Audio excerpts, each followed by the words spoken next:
Alfred Brendel, a name synonymous with incredible piano playing, a real giant of classical music. Absolutely. World-renowned. But today, we're actually doing something a bit different. We're not just talking about his performances.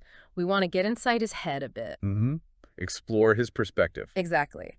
We're using Alfred Brendel on music, collected essays, as our guide for this series. We want to explore what kind of thinking Brendel offers and maybe why he even decided to write about music in the first place. Well, this book, it gathers essays mainly from two earlier collections he put out, Musical Thoughts and Afterthoughts from '76, and Music Sounded Out, which was 1990. Okay, so established works.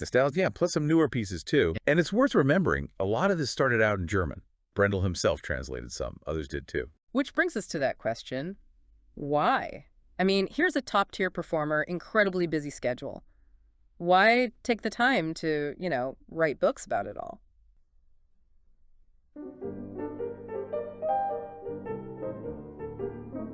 Welcome to Piano Night Studio, a podcast where music, piano, and literature come together.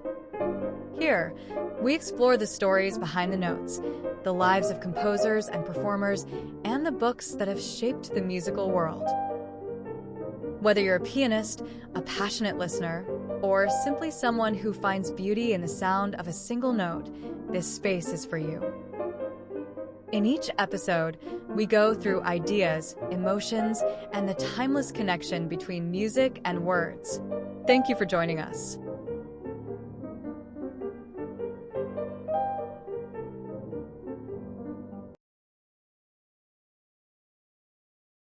He's actually pretty clear about that.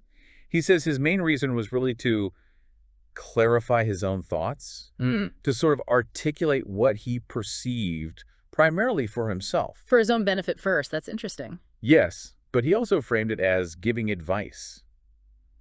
First to himself, like working things out on paper, but hoping, that maybe he could help other people too. Like a kind of public self-reflection then? You could put it that way, yeah. And was there a specific way he wanted to communicate these ideas? Did he consciously think about, say, clarity? Oh, definitely. He really tried to steer clear of overly academic jargon. He actually quotes Einstein's idea. Oh, the one about making things simple. Exactly. Everything should be made as simple as possible, though not simpler. He wanted these sometimes quite deep insights to be understandable. That makes sense. He wanted people to get it, not just admire the complexity. Right. And it wasn't just abstract thinking either. A lot of these essays apparently came about because he had specific questions. Questions where he looked around and just didn't find answers that satisfied him in the existing books or articles. So he started digging himself. Using his performer's intuition, perhaps? Precisely. He looked into things like, say, Schubert's piano sonatas, which are notoriously complex, or even humor in music. Humor. In classical music, that sounds unexpected. Or he called it a non-subject for some people, but he really explored it. Not just obvious jokes, but like the clever ways composers play with our expectations. Ah, like a surprising chord or a twist in a theme. Exactly. Those moments that might make you smile internally.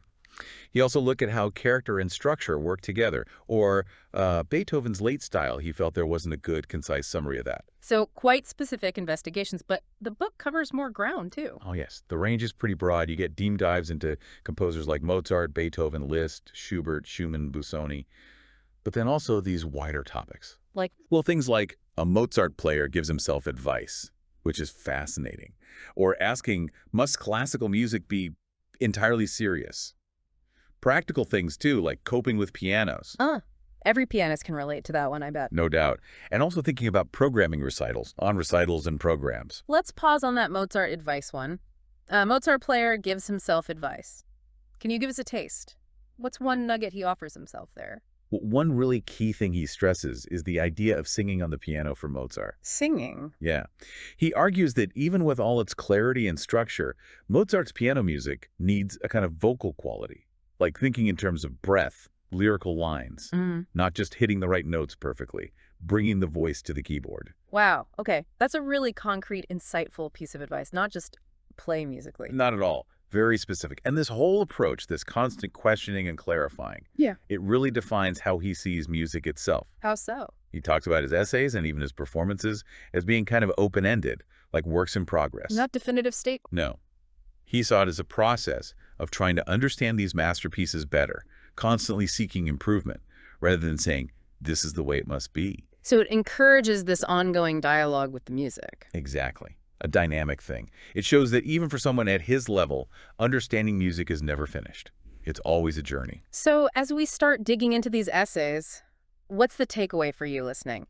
This collection is really a chance to see music through the eyes and ears of a true master thinker and performer. Yeah, you'll find these aha moments, these unexpected ways of looking at pieces you thought you knew.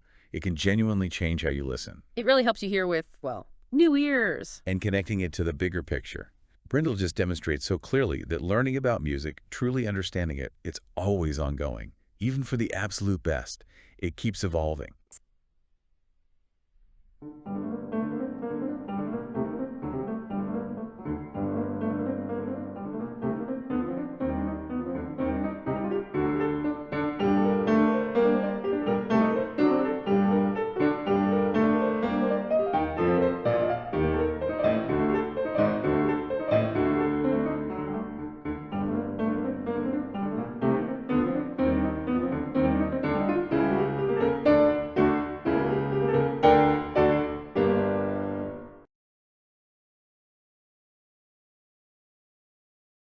A Mozart player gives himself advice.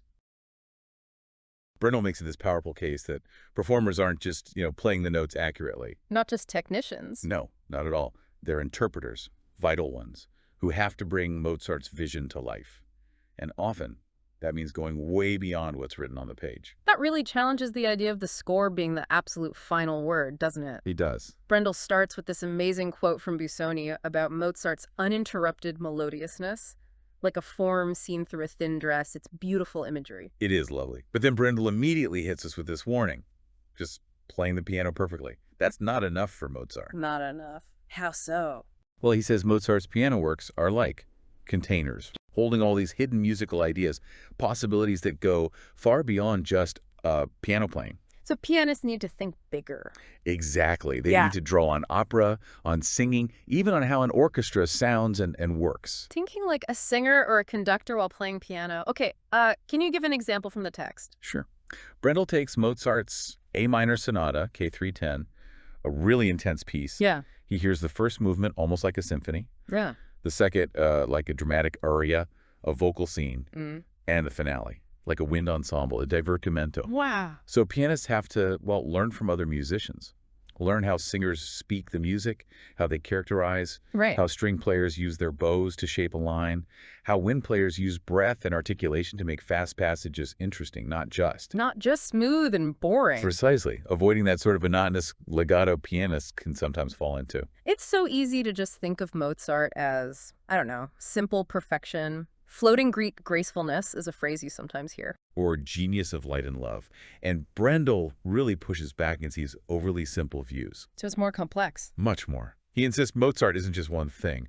Performers have to find this tricky balance between qualities that seem to contradict each other. Like what? Like freshness, but also sophistication, urbanity, power, but also transparency. Intense passion, but also grace. That sounds incredibly difficult to balance. It is. Busoni nailed it again. He didn't remain simple and did not grow over-refined. Brendel also contrasts Mozart with Beethoven, both architects, musically speaking. Okay. But Beethoven builds step by step, stone upon stone. Mozart, Brendel suggests, often joins together these kind of brilliant, prefabricated components. Like building blocks. Sort of, yeah. He varies how they fit together, like turning a kaleidoscope. You see that in the K271 Concerto's first movement. And Mozart often moves from, say, nervousness towards calm, which is different from Haydn. But maybe the most surprising thing Brendel says is that Mozart's scores, well, they aren't always complete. That's the kicker, isn't it? His notation, especially in solo parts, often lacks dynamics. Sometimes the notes themselves need, as Brendel puts it, piecing out. Piecing out, meaning what exactly? Meaning the performer has to fill things in. Add variations when a theme repeats. Add ornaments to melodies that are just sketched out. Compose or choose cadenzas. So the performer is almost co-creating the piece. In a way, yes. Their warrant, their license, goes way beyond just preserving something. It's about completion. We have to get past this old idea of misguided reverence that just left these empty spots silent. He must give examples of this. Oh, absolutely. The famous Coronation Concerto K537. Brendel points out how much of the left-hand piano part is basically just sketched in. Really? And the slow movement, he says it needs the richest ornamentation. Yeah. And there's the rondo in A major, K386. For ages, everyone thought it was pure Mozart. And it wasn't. The last few pages, it turns out, were actually written by someone else, Scipione Potter, and nobody realized for ages. Get out! That's incredible. It shows how much the style itself allows for and sometimes needs this kind of input. But, and this is crucial, Yes. any additions must feel like Mozart, guided by his own examples. You can't just shoehorn in later styles. It overcrowds the music. Brendel also advises working out any improvisation beforehand, not leaving it purely to chance on stage. Right. Makes sense. Plan the spontaneity. Something like that, yeah. So, thinking about all this dynamic, creative way of approaching Mozart, what does that mean for you listening at home?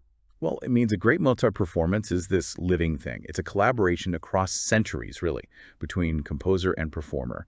It asks you to hear the music not as some fixed object, but as this ongoing, profound artistic conversation.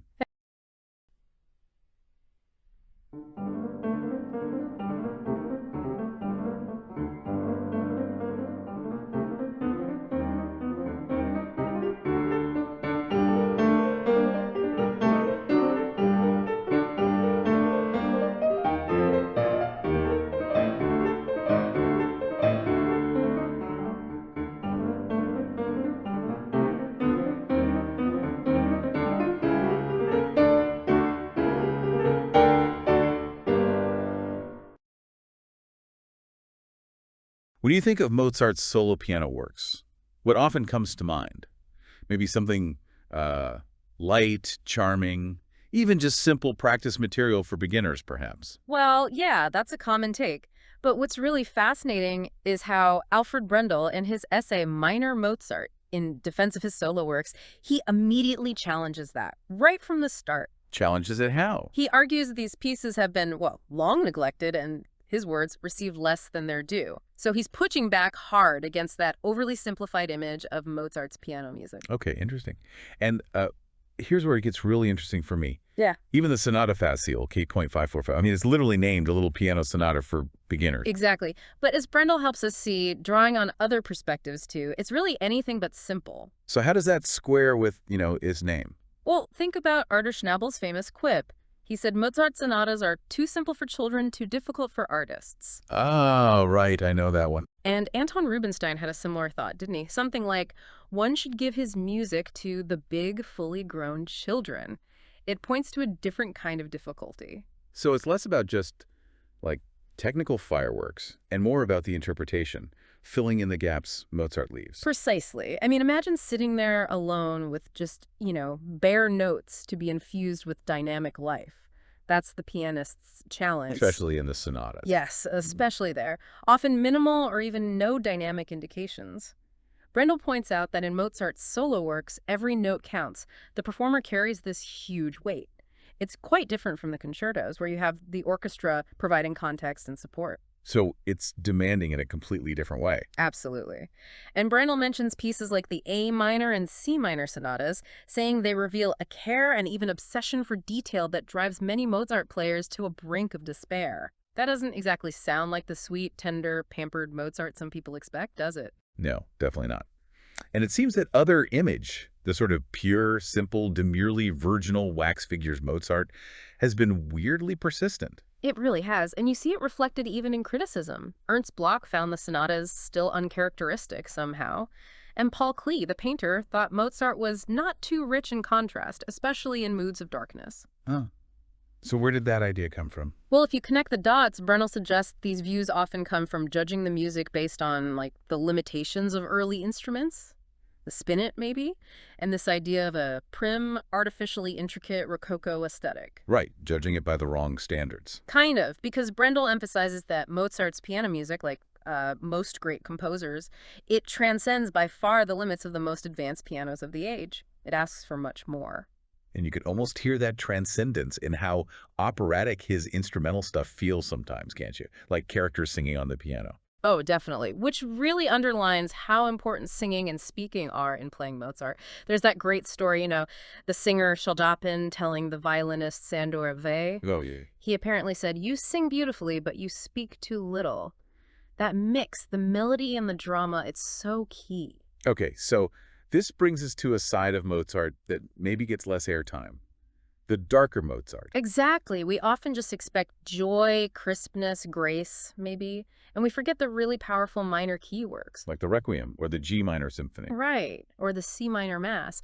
Nietzsche famously talked about Mozart's bright, sunny, tender, reckless spirit, almost implying there wasn't real darkness there. But Brendel pushes back on that too. Strongly. He argues that the sheer weight of Mozart's relatively few minor works, and actually a good chunk, are in C minor. They balance his works in the major. Balance them how? By presenting the sublimity of tragedy, an extra-human dimension.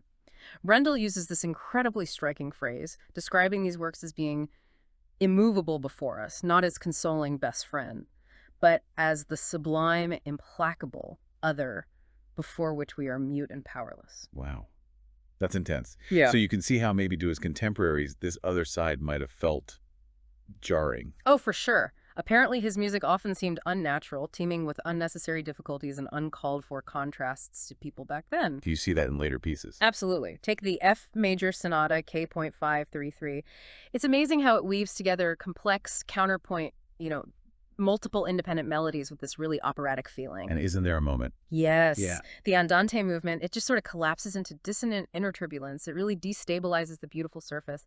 It shows, as Brendel puts it, what he dares to do, how Mozart could boldly darken beauty, really upsetting that expected classical, calm, Apollonian equilibrium.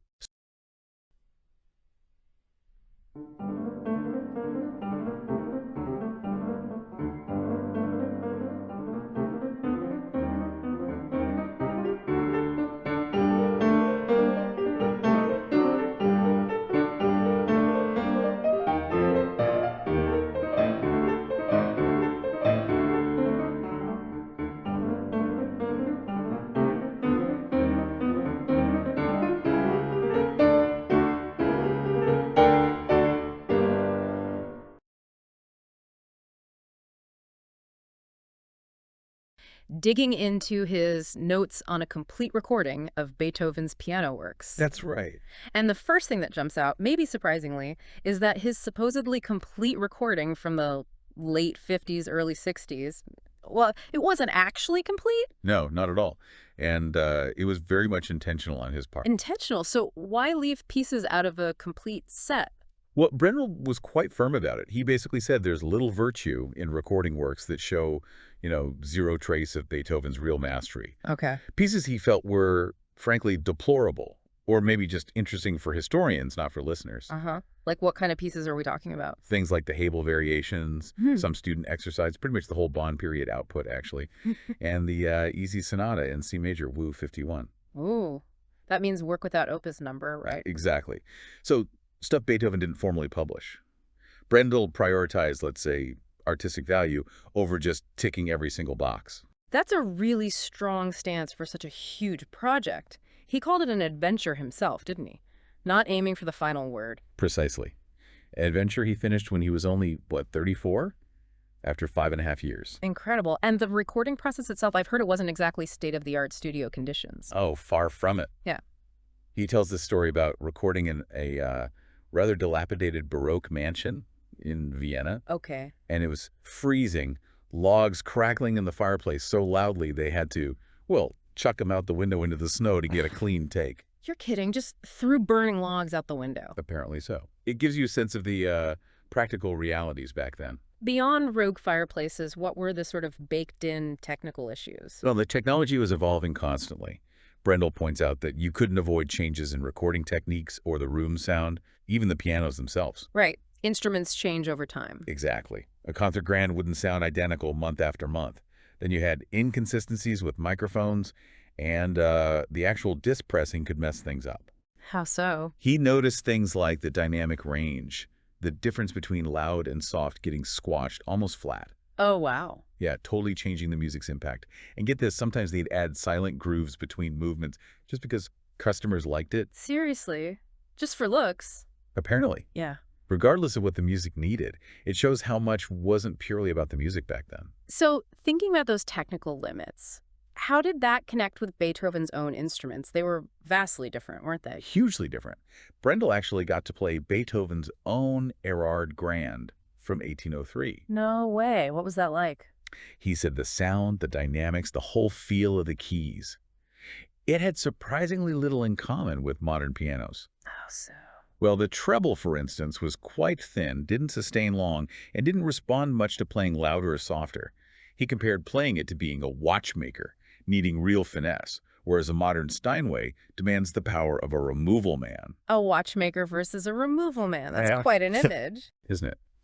And it led him to say that playing Beethoven on a modern piano is always, in a way, a sort of transcription. A transcription. Yeah. So we're always hearing an interpretation filtered through the modern instrument. Basically, yes. It forces us to think about what authenticity really means. That really reframes things. But Brendel also talked about a different side of Beethoven, didn't he? Less monumental, maybe more human, like his humor. Oh, absolutely. Especially in the variations, many of which pianists don't even know. He saw them less as strict compositions and more as outpourings. Outpourings. Yeah, like capturing Beethoven's improvisation. They show his lightness, his quick character sketches. It really cuts against that purely heroic image we often have. Any specific examples? He mentioned pieces like Kind, Wirst du ruhig schlafen, and Wenn Amor. Fun, lighter works. And interestingly, he heard hints of Brahms in some of them. Brahms. That's unexpected. It is, yeah. Okay, Shows the so- connections across generations. And speaking of challenging assumptions, what about the famous Rage Over the Lost Penny? Brendel had something to say about that too, right? Ah, yes. A classic case. He found out after he recorded it that the title, everyone knows, added later, posthumously. So Beethoven never called it that? Nope. And the manuscript itself is apparently just a rough sketch from the 1790s, not some polished late work.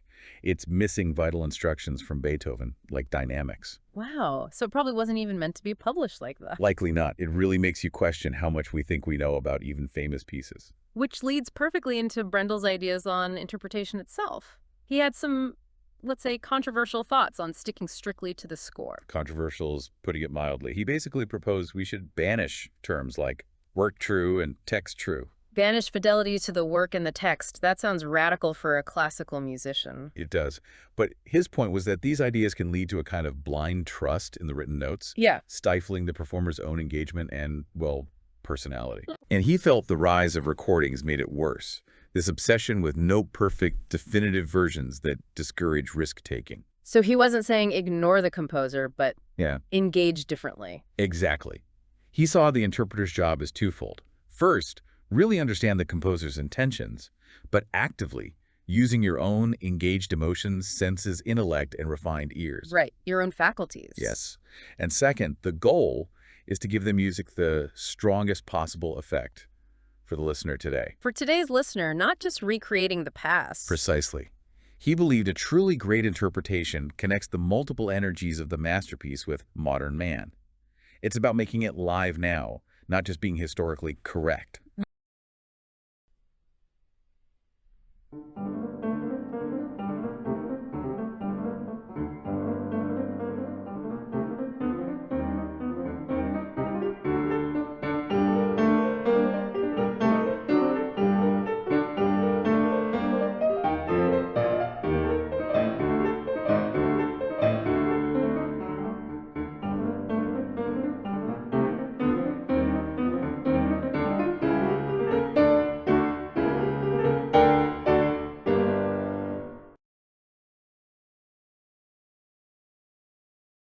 Werktreue and Afterthought. Yes, and it's a piece that really challenges how we think about being faithful to a musical score. Right. And maybe we should start with that title, Werktreue. What's Brendel's take on it?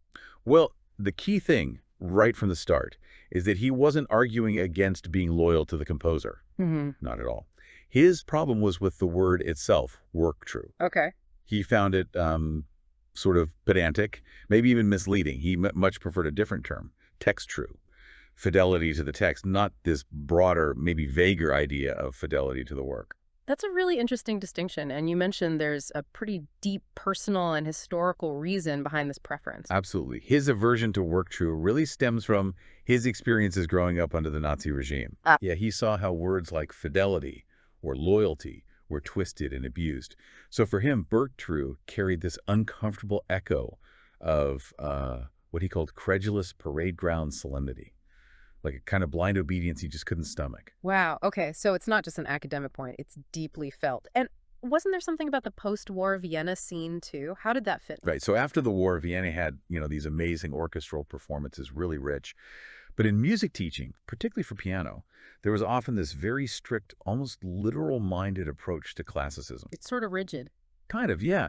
And Brendel, he really admired Ferruccio Busoni's ideas, Busoni's young classicism, that was all about artistic freedom, about reimagining the classics, not just replicating them. And that really clashed with the Viennese literalism and also with how Romanticism was kind of looked down upon then. So if Werktreue is out because it feels too loaded, too rigid, what does text-true fidelity to the text actually involve for Brendel? Is it just play the notes as written? Oh, it's much more than that. Text-true isn't just, hitting the right keys. It's about really understanding the musical symbols, the notation. And crucially, it means going back to the original sources whenever possible. The composer's manuscript, for instance? Exactly. Don't just trust the printed edition you bought. Brendel gives a great example. Oh, yeah. Beethoven's Appassionata Sonata, the finale. In the autograph, Beethoven clearly writes, La seconda parte du volte. Play the second part twice. Okay. Seems clear enough. You'd think. But for years, many performers, even famous ones like Hans von Bülow, they just didn't do it. Why? Because the printed editions they used often left out that instruction. They didn't see the original manuscript. Huh. So a pretty fundamental part of the structure was just missing for them. Precisely. It shows how vital engaging with the source can be. Now, people sometimes think of Beethoven's handwriting, his scores, as being a bit wild or chaotic. But Brendel pushes back on that, doesn't he? He really does. He argues that even if it looks messy sometimes, Beethoven's notation was actually incredibly precise, maybe even more so than composers who came later, like Bartók or Berg, known for their detailed scores. So what does that mean for interpreting his markings, like accents, dynamics? It means they're packed with meaning, with character. Take a sforzando fis. It's not just a sudden whack. Brendel says its real nature depends entirely on the context. It could be a swell, it could sustain its intensity, it could even have a singing quality. Okay, but on a piano, an instrument where the sound naturally decays, how do you get that sustained intensity Brendel talks about? Ah, good question. It's about technique and maybe even illusion. You might emphasize accompanying voices, use syncopated pedaling quite carefully, or even use sort of visible physical gestures to convey that sustained effort. It's not just about volume. And what about fortepiano, FP? Right, fortepiano. Forte, then immediately piano. Brendel points out that on Beethoven's own pianos, the Hammerklaviers, this would have sounded quite different, maybe more orchestral, a sharper decay than on a modern Steinway. The effect is different. Fascinating. And other terms, like pianissimo or dolce. He finds specific shades there, too. Beethoven's pianissimo isn't just quiet, it often has this mysterioso quality, a sense of awe. Dolce isn't just sweet, it's tenderly committed, like an inner light. And espressivo. That, for Brendel, suggests more of an outward projection, a perceptible increase in emotional emphasis.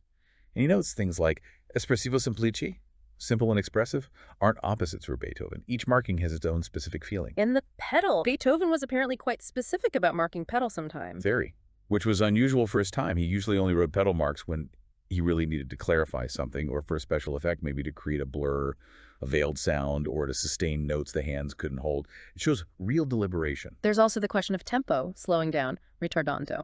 Yes, and Brendel brings in Czerny, Beethoven's student. Czerny listed all sorts of situations where slowing the tempo was appropriate. And, importantly, a ritardando back then could often mean slowing down quite suddenly, not always the gradual easing we often assume today.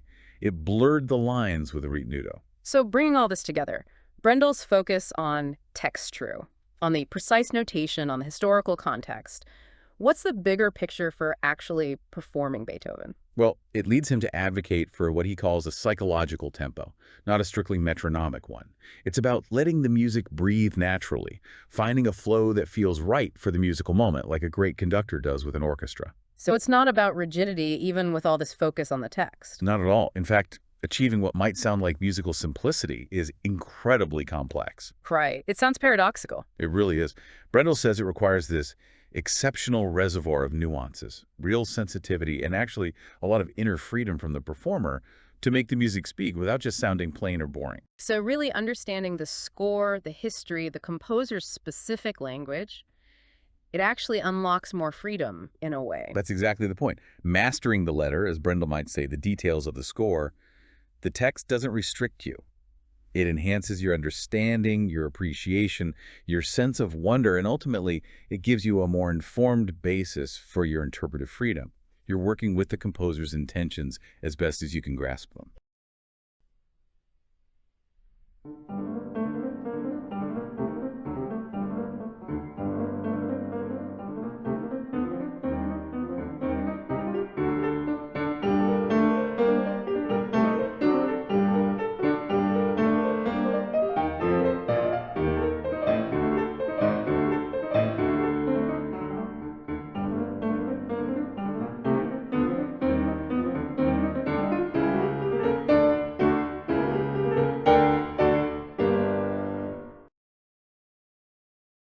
Form and psychology in Beethoven's piano sonatas. Yeah, and it's about how a real working musician, Brendel, gets inside these pieces. Exactly, how he unlocks them. And what's really central, I think, is Brendel's idea that feeling is the alpha and omega for a musician. Right, the beginning and the end. Yeah, he basically says everything he observes about Beethoven starts from and returns to emotion, to feeling. So our mission here is kind of uncovering that link he sees, right, between the structure, the form, and the psychological depth. Precisely, how they're completely intertwined in Beethoven. Brendel brings up 3 things about the sonatas that honestly might surprise you. Okay. First, they track Beethoven's entire development, like from Opus 1 when he was, 24? Yeah, young. Right up to the edge of his late string quartets. The whole journey is there. That's amazing in itself. And second, almost every single sonata is worth playing. Some critics might disagree, but Brendel says they hold up. A huge body of consistently great work.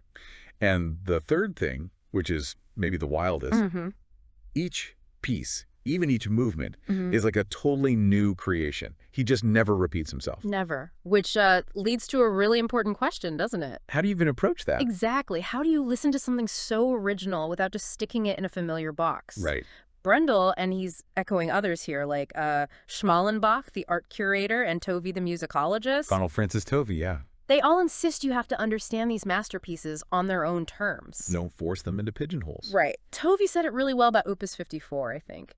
He said, basically, if Beethoven uses a form you don't see anywhere else. No, you have to figure out its rules. You have to find its own rules. You can't just apply some standard template. Okay, so building on that, understanding things on their own terms, Brendel goes even further. He kind of dismantles what we think sonata form is. Oh, yeah, this is interesting. He points out that the typical description, exposition, development, recap, coda. The textbook definition. That was mostly defined after Beethoven, sometimes decades later, like 1827, he says. So it's often an oversimplification when applied back to Beethoven? Totally. He shows us sonatas with just one theme, or no sonata form at all. Or even multiple sonata forms inside one piece. Wild. So it's clear Brendel really buys into Tovey's idea of the sonata as essentially dramatic. Dramatic, yeah. Like a play. Kind of, combining the emotional range of a big stage drama, but with the tightness of a short story. I like that. Emotional range, but concise. He even quotes Abbé Pluche, way back in 1732. Wow, okay. Who said sonatas are like studies of human mental attitudes and passions, so it's not just notes and structure, it's psychology. That drama analogy really works. Yeah. But how does that play out in Beethoven's actual composing style? Well, Brendel uses this fantastic comparison. He says Beethoven composes like an architect. An architect, okay. Yeah. Meaning? Meaning, you always know where you are in the structure. It's solid, planned. Whereas Schubert's the sleepwalker. Exactly. Like, he's putting you into a dream. It's not about skill, Brendel says. It's a totally different way of thinking about music. A fundamental difference. Okay. And you see this difference super clearly in Beethoven's special technique of foreshortening. Foreshortening, what's that exactly? Imagine he takes a musical idea, say, 2 bars repeated. Sorry. Then he tightens it, makes it 2 one-bar units, then maybe 3 half-bar units.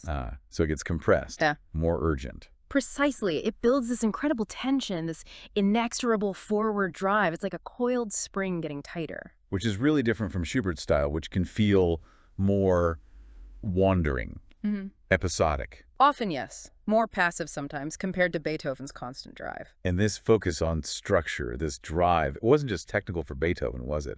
It tied back to the emotion. Absolutely. There's that story from his student Ferdinand Ries. Oh, right. Tell us that. Ries said Beethoven would get really exasperated, like properly angry, if Ries missed the expression or the character of a piece. Not just the notes. No.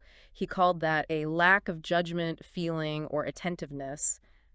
But if Ries just hit a wrong note, An accident. just an accident, easily forgiven. So the feeling, the meaning, that was paramount. Wow. That says a lot. And this connection form in psychology, Brendel shows it brilliantly in the first movement of Opus 54. The Beauty and the Beast one. That's the one he calls it. It starts with this feminine minuet character. Okay, graceful. Then, bam, in comes this masculine stamping second theme, the beast. So a real contrast. And through the movement, these two elements interact. They struggle, they combine. I'm good. Until the beast, as Brendel puts it, is tamed and becoming part of beauty. So the psychological story creates the musical form. Yes. But also, the form lets us follow that psychological journey. They reveal each other. It's amazing.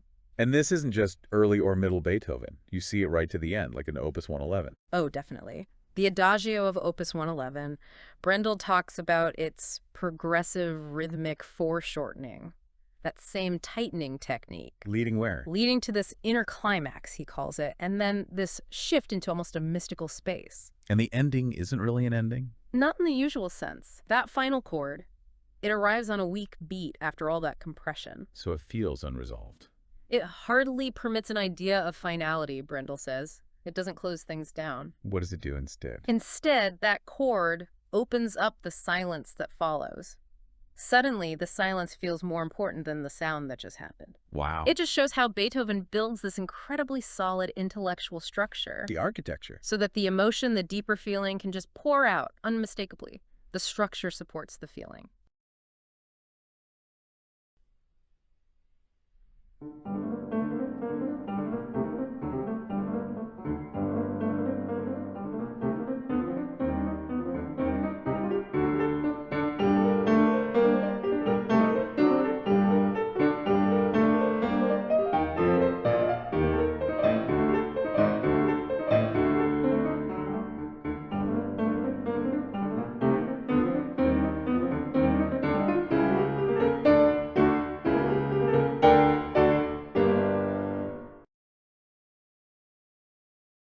The process of foreshortening in the first movement of Beethoven Sonata Opus 2, number 1.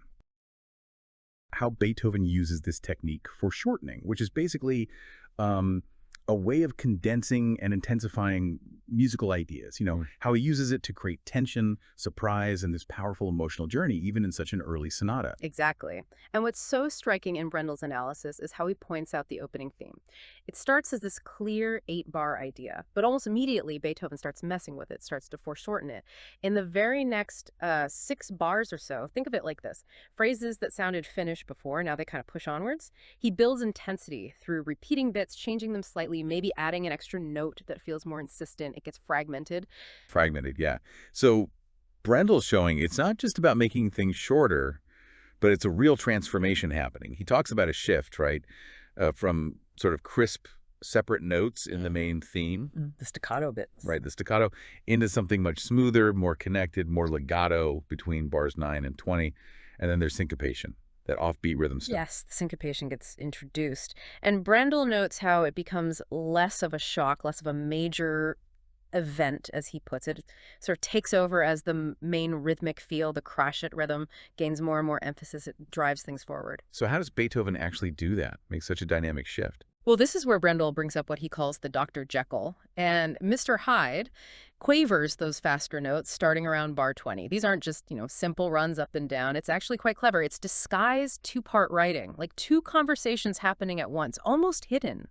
The bass line keeps fragments of the earlier rhythm, but now foreshortened into steady crotchets, while this sort of hidden middle voice introduces those jumpy, syncopated quavers. It creates this restless feeling. Wow, okay. Hidden layers. And then, get this, Brendel points out that the right hand introduces what sounds completely new, like a totally fresh melody. But it's not. That's the genius. It's actually a free inversion of the very first theme we heard, turned upside down, essentially, but freely adapted. An inversion. So he's recycling his own material, but making it sound... Precisely. And he states this inverted idea 3 times, building the tension each time, until on the third try, the bass line underneath shifts, and the melody just hangs there, unfinished, dramatically cut off. Oh, that's effective. Extremely. And right after that, those syncopated rhythms we mentioned, they erupt into these big exclamations.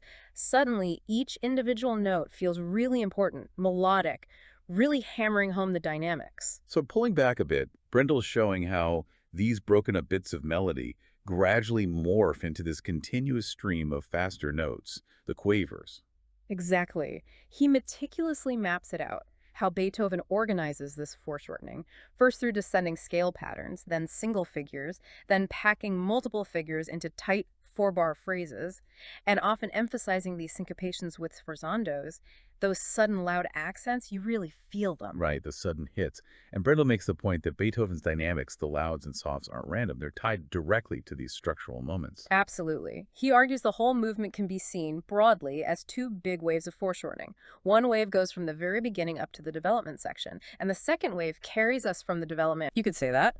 Brendel points out it takes the essence of the first 27 bars and crams it into just 6 bars. 6. That's incredible compression. Really shows the mastery, even early on. It really does. It reveals just how forward-thinking Beethoven was. Brendel finds the effect of those simple, firm, left-hand chords after all that syncopated energy just marvelously effective. A real grounding moment. Like a moment of clarity after the storm. Something like that. And remember that little anguished question Brendel hears at the end of the main theme back in bar 8? He shows how, when it comes back later in the recapitulation, around bar 108, it's transformed. It's no longer anguished. It's defiant. It sweeps away any, conventional niceties. It's bold. Okay, so summing this up, Brendel's analysis really highlights that foreshortening for Beethoven wasn't just a clever compositional trick. It was fundamental to the drama, the emotion of the music. Absolutely fundamental. It's how he builds and releases tension, how he transforms ideas, how he keeps you on the edge of your seat.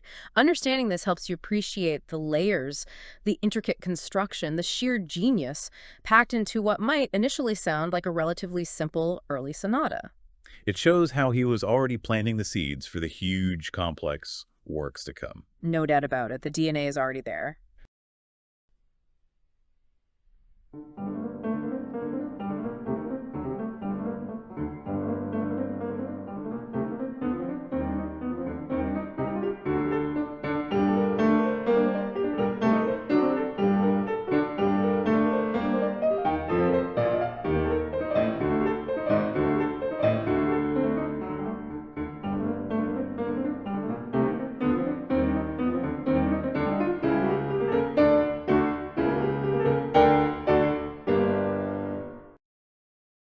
Beethoven's piano sonatas, and specifically this idea of musical character. Is that just a nice sounding phrase, something vague, or is there something deeper going on? That's a really central question, actually. Yeah. How do we square those sort of poetic feelings we get with the actual notes, the hard structure? Well, the whole concept of character in music, it really took off around 1795. It was partly a reaction, Immanuel Kant in his big critique of judgment, he'd kind of dismissed instrumental music. Oh, right. He called it just playing with sensations, something like that. Exactly. Just messing around with feelings, basically. But then you had writers like Christian Gottfried Kerner, Christian Friedrich Michaelis. They argued, no, sonatas are actually studies of the various attitudes and passions of man. They saw real depth there. So character means like the personality of the piece. Pretty much. A consistent quality, almost like a person. And that was a big deal compared to what came before, right? Yeah. Baroque suites were more formal. Definitely. The sonata became this really private, personal thing. Even something standard like a minuet could suddenly be, gracious one time, impetuous the next. Solemn, even humorous, you said. Wow. Yeah, a whole range. And it wasn't just the critics thinking this way. Composers, too. I remember reading about Schoenberg. Arnold Schoenberg, absolutely. Yeah. You wouldn't necessarily expect it from him, maybe. But he told his students to always keep a specific character in mind.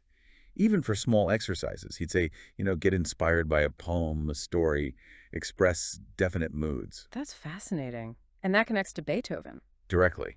Carl Czerny, who actually studied with Beethoven, he claimed every Beethoven piece expresses some particular consistently maintained mood. Ah, Think about Opus 81A, Les Adieux. the Farewell Sonata. Right.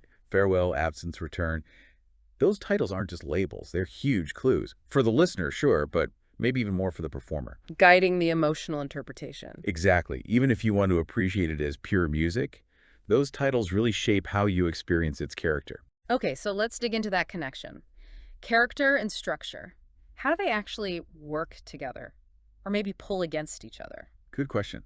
Sometimes they reinforce each other, like in Beethoven's very first sonata, Opus 2, number 1. The unity comes because pretty much everything is derived from those first opening ideas. Right, it all grows from that seed. Uh-huh. But then you take Opus 26. Edwin Fischer called that one a psychological composition. Psychological, what does that mean here? It means the meaning unfolds more through the relationships between the characters of the different movements, rather than just shared musical motifs. It's about the emotional journey across the whole piece. Interesting. So structure isn't always the main driver of unity. Not exclusively. Look at the Hammer Clavier, Opus 106. It's incredibly complex structurally, all built around this interval of a third, linking themes, keys, everything. A real architectural marvel. Totally. But does that interval define the character? Probably not. The character, that feeling of immense struggle and transcendence, comes from other things. So structure and character can be separate forces. Or work in tandem. And sometimes a movement might even contain multiple characters. Opus 54 is an early example. It sets up two contrasting ideas. The masculine and feminine principles idea? That's how some described it, yeah. Maybe like an assertive character versus a more yielding one. Animus and anima, if you like. It creates this internal dialogue. Now, this must be huge for performers. The text says it's their job to almost act out these characters. In a way, yes, to embody them. Wow. Some sonatas are like nature seen through a temperament. Like the Waldstein, Opus 53. Exactly. That sense of vast space right from the start, that huge leap in the theme. 20 notes. Yeah. And the fact that all its movements start pianissimo, super soft, it's the only Beethoven sonata like that. It creates this feeling of an unfolding landscape. And the pedaling. Beethoven was specific there, wasn't he? Not for clarity. Right. He wanted those delicately confused harmonic contours, a kind of atmospheric blurring like mist. It's crucial to its character. So beyond nature, what other kinds of characters are there? Oh, all sorts. Opus 31, number 2, the D minor Tempest Sonata.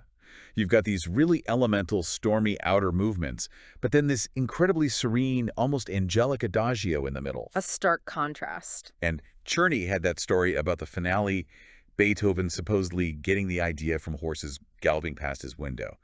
Gives you insight into that relentless, passionate motion. Compared to, say, Opus 31, number 3, that one's different again. Yeah, that one feels more declamatory, like someone giving a speech or arguing a point rather than painting a picture. And Opus 31, number 1 is completely different, often called dancing, even grotesquely comic. Comic. So the structure might even seem a bit off. Well, some argue its structural quirks only really make sense when you understand its humorous, almost parodic character. The character explains the structure, in a way.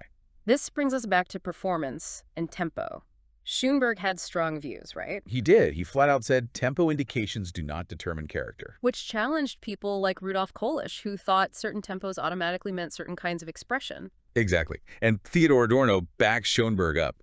Adorno thought it was just wrong to try and categorize Beethoven's music into types based just on tempo or any single element. So it's holistic. You need everything. Absolutely. The character emerges from the interplay of all the performance elements. Tempo, dynamics, articulation, phrasing, everything. The sources say structure and character can work together or exist in a fruitful tension. A nice phrase. And it really falls to the performer, the interpreter, to bring those two aspects together, to make them speak as one. So those ideas from Beethoven's time, the psychological, maybe even moral aspects of character, they still hold water today. I think so. They remain incredibly relevant for anyone trying to understand or play this music authentically. So if a great performance needs that breath of fresh air to avoid feeling stuffy, how might understanding the specific, almost human character of each sonata help you breathe life into them? What characters do you hear when you listen?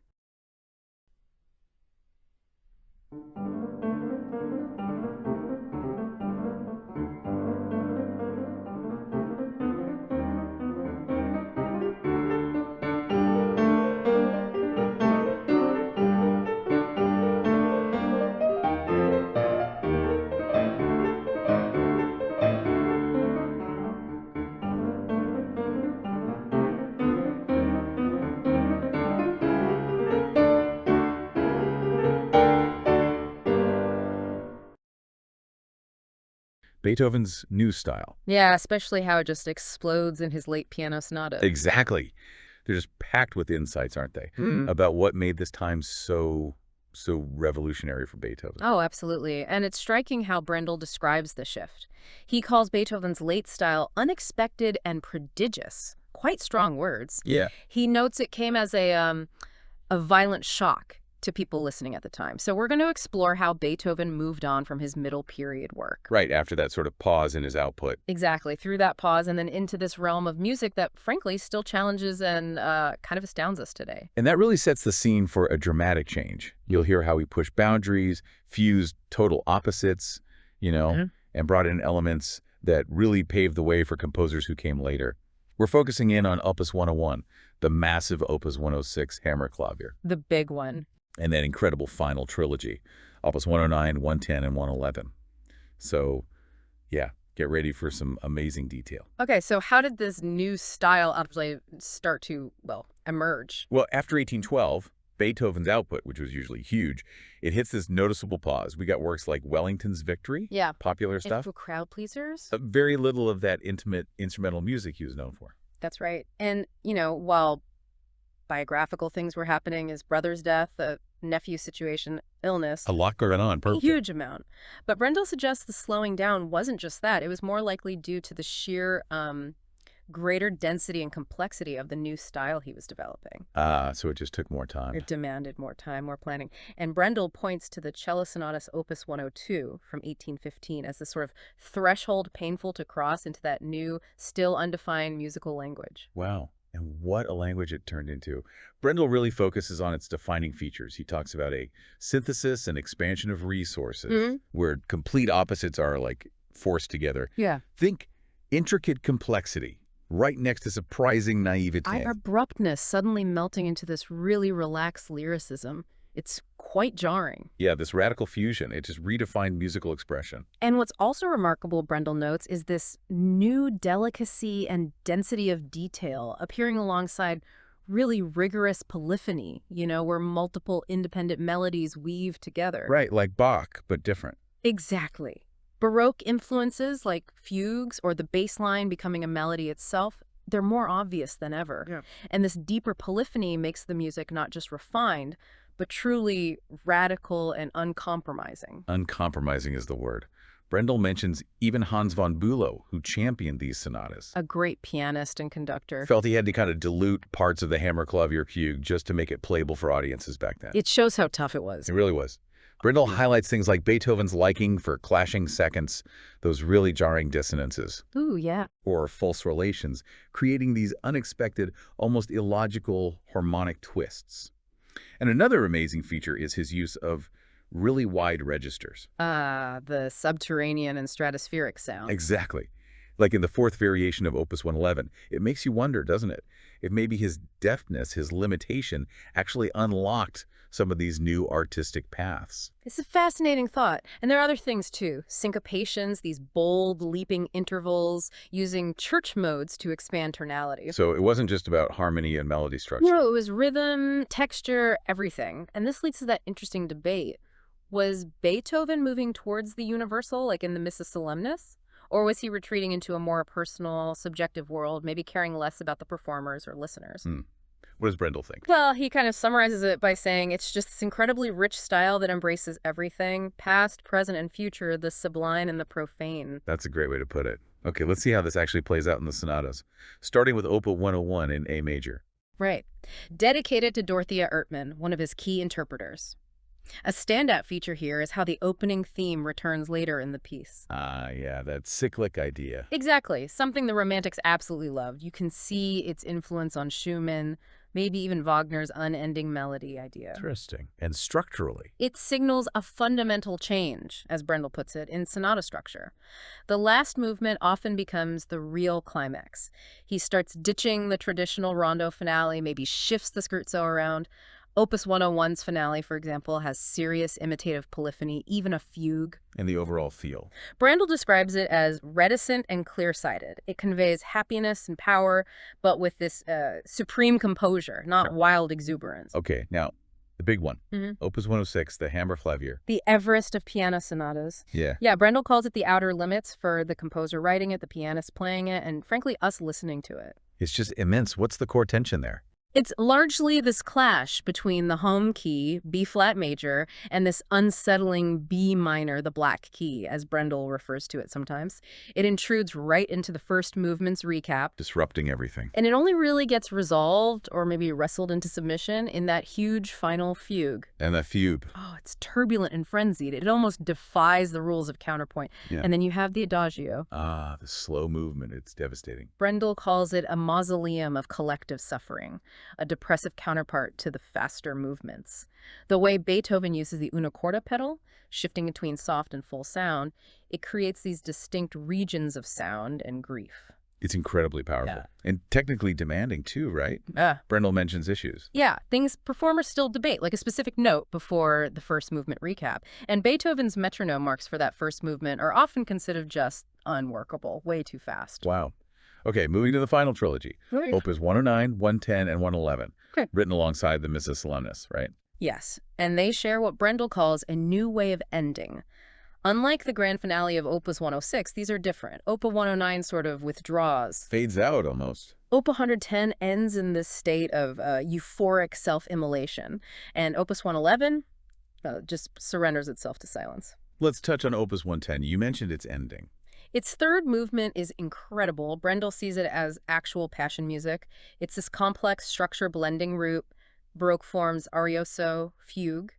They're interwoven. You get this weirdly lamenting arioso section.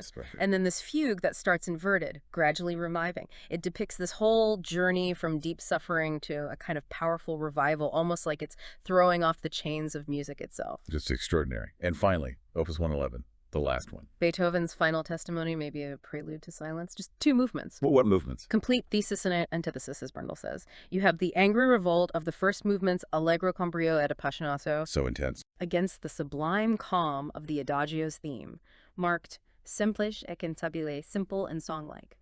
But that simplicity, Brendel argues, it's deceptive. It's simplicity as a result of complexity distilled experience. Wow. Distilled experience. That's powerful. So after all this, what does it mean for you, the listener, today?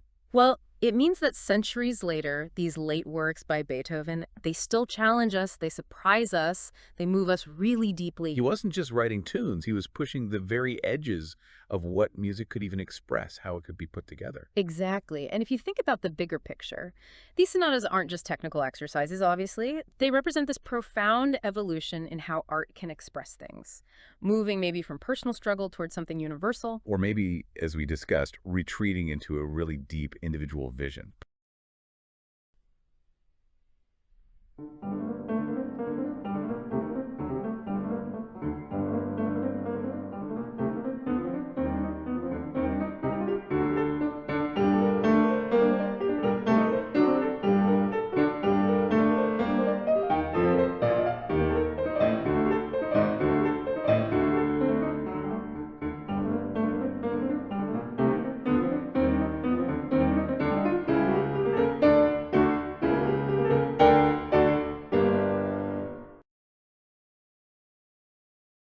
Must classical music be entirely serious?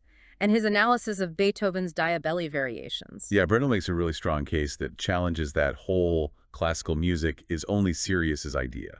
How composers like, say, Haydn and Beethoven actually used wit and comedy in their pieces. Absolutely. And Brendel argues that real musical comedy, the stuff that genuinely works as music, is found deep within the tradition, particularly the Viennese classical school. Interesting that he points out pieces called humoresques often aren't very funny. It's ironic, isn't it? He suggests that the real deal is more subtle, sometimes involving what the writer Jean-Paul called the sublime in reverse, taking something grand and flipping it on its head, basically. Okay, so where do we start? Who's the first big example Brendel uses? Well, Haydn is front and center. Brendel calls him a master of innocent mischievousness. Innocent mischievousness. Oh, Like that. What does that mean musically? It often involves this pretense at seriousness. Like the music sets up an expectation, sounds like it's going to be very proper, and then it just does something completely playful and unexpected. Ah, so it's about teasing the listener. Totally. Teasing you until you kind of give up trying to guess what's next. It plays with your expectations. Can you give us an example, something specific from Haydn? Definitely. Think about the last movement of Haydn's C major sonata, Habeck 650. Brendel points out these ludicrous moments where Haydn throws in completely wrong-sounding chords, B major chords just appearing out of nowhere. Okay, like a deliberate mistake almost. Exactly. Brendel calls it a premeditated challenge and splendid nonsense. It's funny because it's musically illogical, making, as he puts it, reason, convicted of inadequacy. It's a knowing wink, a breach of convention. Right, that makes sense for Haydn. But what about Beethoven? He often comes across as so intense, so serious. He certainly can be, but Brendel finds his music is also full of rough, striking witticisms, surprising juxtapositions, really odd ideas sometimes. Lower than Haydn's mischief. Yeah, maybe less innocent, more bold. Take the cadenza in the C major piano concerto. You expect this big, flashy finish, right? The usual trill. The grand finale. But Beethoven sort of mocks it. He builds up, then suddenly trails off, and inserts this ridiculously soft, unnecessary little arpeggiated chord right where the final bang should be. So he pulls the rug out from under you. Pure mischief, as Brendel says. Yeah. It deliberately creates this ambiguity, this moment of what just happened. Okay, so we have these witty moments, but Brendel goes further, right? He talks about an entire work built around humor. Yes, absolutely. His prime example is Beethoven's Die Belly Variations. He sees this piece as like the ultimate showcase of humor in that bigger worldview kind of sense. And it starts with the theme itself, the waltz by Die Belly. Yeah, Brendel finds the theme itself pretty comical. Why? Because both halves are so stubbornly alike and sort of puffs itself up, trying to be something it is not. A bit awkward, a bit pretentious. And Beethoven doesn't just write standard variations on this awkward waltz. Not at all. He specifically called them Veränderungen, which means alterations or transformations, not just variations. This signals he's taking huge liberties. Like what kind of liberties? Well, like in Variation 21, he just throws in an excess of 8 bars, stretching the structure for purely comical effect. Or Variation 22, which is a direct, almost silly parody of an aria from Mozart's Don Giovanni. So lots of parody and structural jokes. What about contrasts? Oh, huge contrasts. Brendel emphasizes the ludicrous, drastic, and weird juxtaposition of highly disparate elements. That's key. Like the shift you mentioned earlier, the sublime in reverse. Exactly. Variation 20 is incredibly profound, mysterious. Liszt apparently called it the Sphinx. Brendel says it's like the work's inner sanctum, demanding real awe, maybe even silence after hearing it. Okay, deep and serious. And then bam.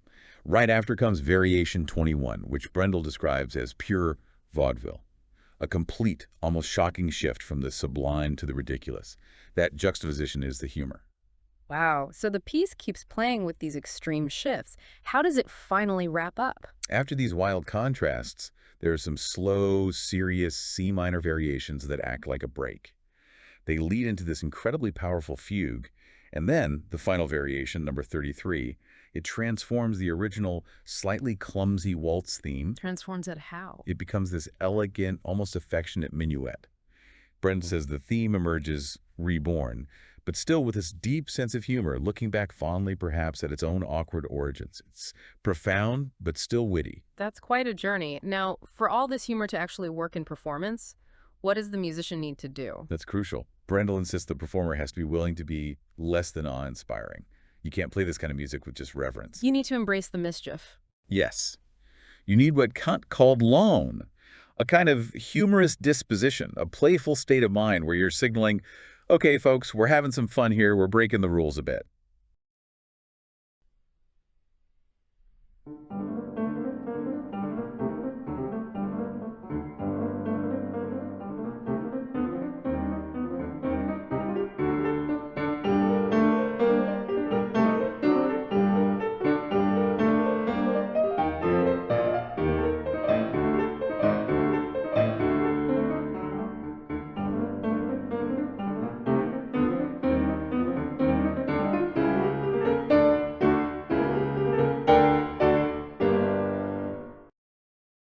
The Text and Its Guardians, Notes on Beethoven's Piano Concertos. Yes, and it's a fascinating area. We're looking into how errors can creep into even standard scores, you know. Right, and how performers deal with that text, or sometimes maybe don't deal with it. Brendel talks about 3 groups, doesn't he? He does. Basically, those who just trust the print without question, then those who kind of dismiss the composer's intentions, and, well, those who are maybe just too busy for the details, the fine print, as he calls it. And these attitudes, he argues, lead to some pretty fundamental misunderstandings sticking around for ages. So let's unpack one. This mystery in the C minor concerto's first movement, the meter. Ah, yes. This is a great example. So the original autograph score, it was thought lost after World War II. Right. But amazingly, it turned up again, found in a Polish library. And what does it show? Clear as day, the meter is common time. At Siren, 4 beats. Okay, so at Siren, not the alla breve, the cut time that you hear so often. Exactly, not alla breve. That alla breve marking, the 2-beat feel, which really speeds things up perceptually, well, that came from the old Breitkopf and Hertel edition back in 1862. Wow. Okay, so for us listening, what's the actual impact? Does it just sound faster, or is there more to it? Oh, it's much more. Brendel puts it really vividly. Using alla breve damages the opening theme. The quavers, the eighth notes, they lose their proper rhythmic grounding. He says it's like making a chair that needs 4 legs stand on only 2. It destabilizes the whole character. It can sound rushed, maybe lacking weight. So the intended gravitas is just lost. Pretty much. And it's not like nobody knew. Early sources, people like Franz Kolak in 1881, and even earlier Carl Czerny in 1842, they correctly noted the at meter. So why did the error stick? Just because of that influential addition? Largely, yes. Yeah. Combined with those performer attitudes Brendel mentioned, people trusted the print, maybe didn't consult earlier sources. Gustav Notenbohm and Karl Reinecke were key figures in perpetuating that particular alla breve. And this wasn't just a one-off thing in the C minor, was it?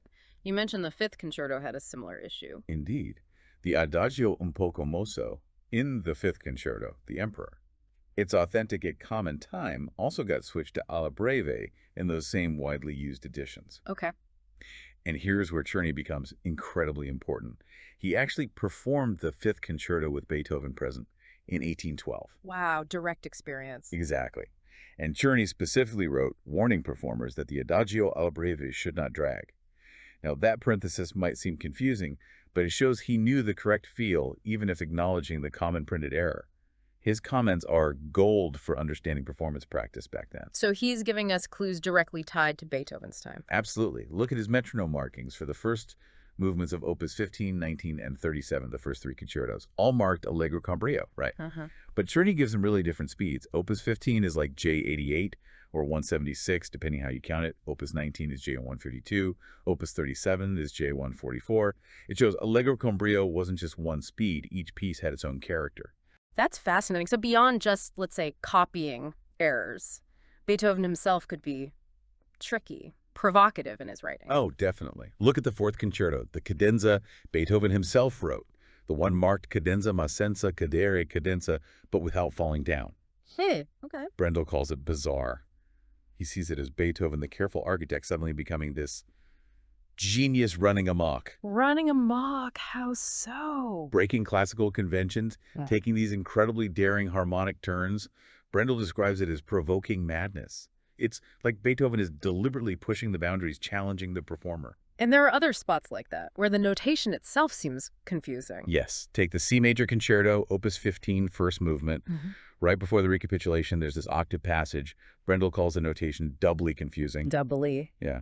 You've got fortissimo semiquaver octaves, really loud and fast in the right hand, a forte G in the left hand bass.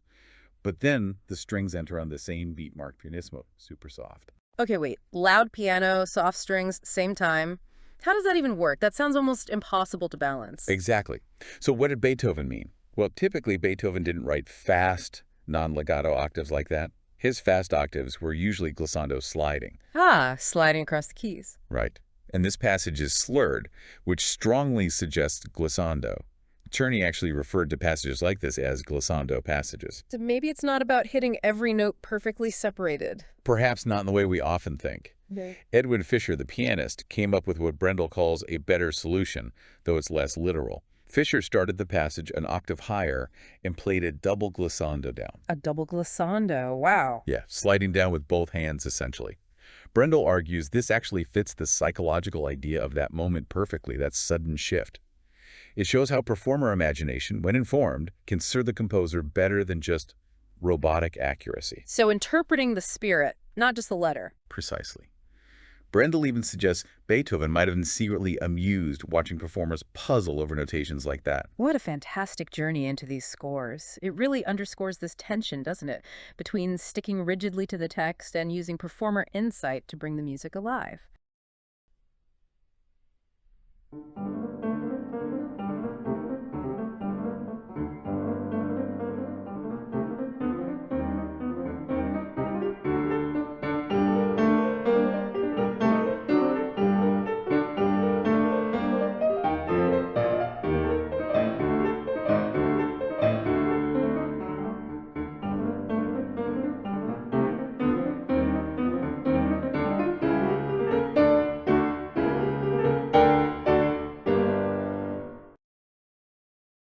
Franz Schubert's piano sonatas, specifically the ones from 1822 to 1828. Yeah, it's a really important task. I mean, for ages, Schubert just wasn't seen as a top-tier composer of sonatas, or even piano music generally. Brendel mentions, even Rachmaninoff, a giant of the piano, seemed totally unaware of Schubert's sonatas back in 1928. Wow, Rachmaninoff. That's incredible. It really shows how strong these prejudices must have been. Exactly. They really obscured these amazing works. Okay, so let's tackle the first big one. This idea that Schubert's style just didn't change, that it sort of stayed the same his whole career. Right, that's a persistent one. And it mostly comes down to, well, a mix-up in the timeline. The publication dates of his works versus when he actually wrote them were often completely out of sync. Oh, okay. So what people missed is that Schubert really had two main phases for his instrumental stuff. There's an earlier kind of exploratory period ending around 1819, but then from autumn 1822 onwards, he hits this incredibly mature stride. Right. That's when we get the last 8 sonatas, the Great C Major Symphony, the Late String Quintet. I mean, these are masterpieces showing huge development, not static at all. So a historical mix-up really fueled that myth. Okay. What about the second idea that he was just trying to be Beethoven, but, didn't quite make it? The Beethoven shadow. Well, Schubert definitely revered Beethoven. Yeah. Hugely. He apparently asked to hear Beethoven's Open 131 Quartet on his deathbed, which says a lot. Wow. But fundamentally, their approaches were different. Beethoven was like an architect building these grand structures. Schubert, he trusted the directness of his feelings more. So more emotional, maybe less structural. You can say his music feels more episodic sometimes, yeah. But here's the interesting bit. When Schubert did explicitly borrow from Beethoven, like the rondo in his, a major sonata, D959, modeled on Beethoven's Opus 31, number 1. He did that. Oh, yes. And he absolutely nailed it. He made it completely, uniquely Schubertian. So yes, maybe imitation sometimes, but transformed into something totally original. Finding his own voice through that influence. Yeah. Got it. Okay, prejudice number 3. This might be the most common one. That Schubert's music is all, soft, gentle, like the Austrian hills. Ah, yes, the gentle Schubert. Mellow, sentimental. That view just completely misses the other side. Brendel highlights the bizarre, majestic, and forbidding aspects. Arthur Schnabel, a great pianist, called him a composer of intensely dramatic sonatas. Dramatic. That's not the usual word you hear. No, but it's true. Think about the dynamics. He goes from incredibly soft, PAP, to incredibly loud, poof. Brendel talks about feverish paroxysms, even moments of anarchy that almost look ahead to Schoenberg. It's definitely not all gentle breezes. Feverish paroxysms. Okay, that paints a very different picture. So listen beyond the gentle surface. Which brings us to the last prejudice, and this one seems odd today. That his piano writing is unpianistic. It does sound strange now, doesn't it, with everything that came after. Right. But yeah, that was a criticism. Even though Schumann himself praised Schubert's sonorous piano style, Schubert often makes the piano sound like a whole orchestra. Think of the Wanderer Fantasy. Oh, definitely. Or sometimes like a string quintet in the late sonatas. It requires a really sophisticated approach. Brendel calls the pedal the soul of the piano for Schubert. It's crucial for sustaining those rich harmonies, that orchestral feel. So the performer needs to think like a conductor almost. Exactly. Right. To handle things like his expressive tremolos properly, not just play the notes mechanically, he was really pushing what the piano could do. So looking back, why was he so neglected as an instrumental composer for so long? Well, several things combined, really. His personality was quite unassuming. He wasn't a flashy performer touring Europe. Not a leasing type figure. Not at all. And critically, so many of his big instrumental works just weren't published or even performed until decades after he died. So people mainly knew the songs, the miniatures. Precisely. And his music, with its length and sometimes unconventional structures, it kind of challenged both classical ideals and romantic tastes. Plus, it often demanded more than contemporary pianos could really deliver. It makes sense why it took time for him to be fully appreciated. It really does.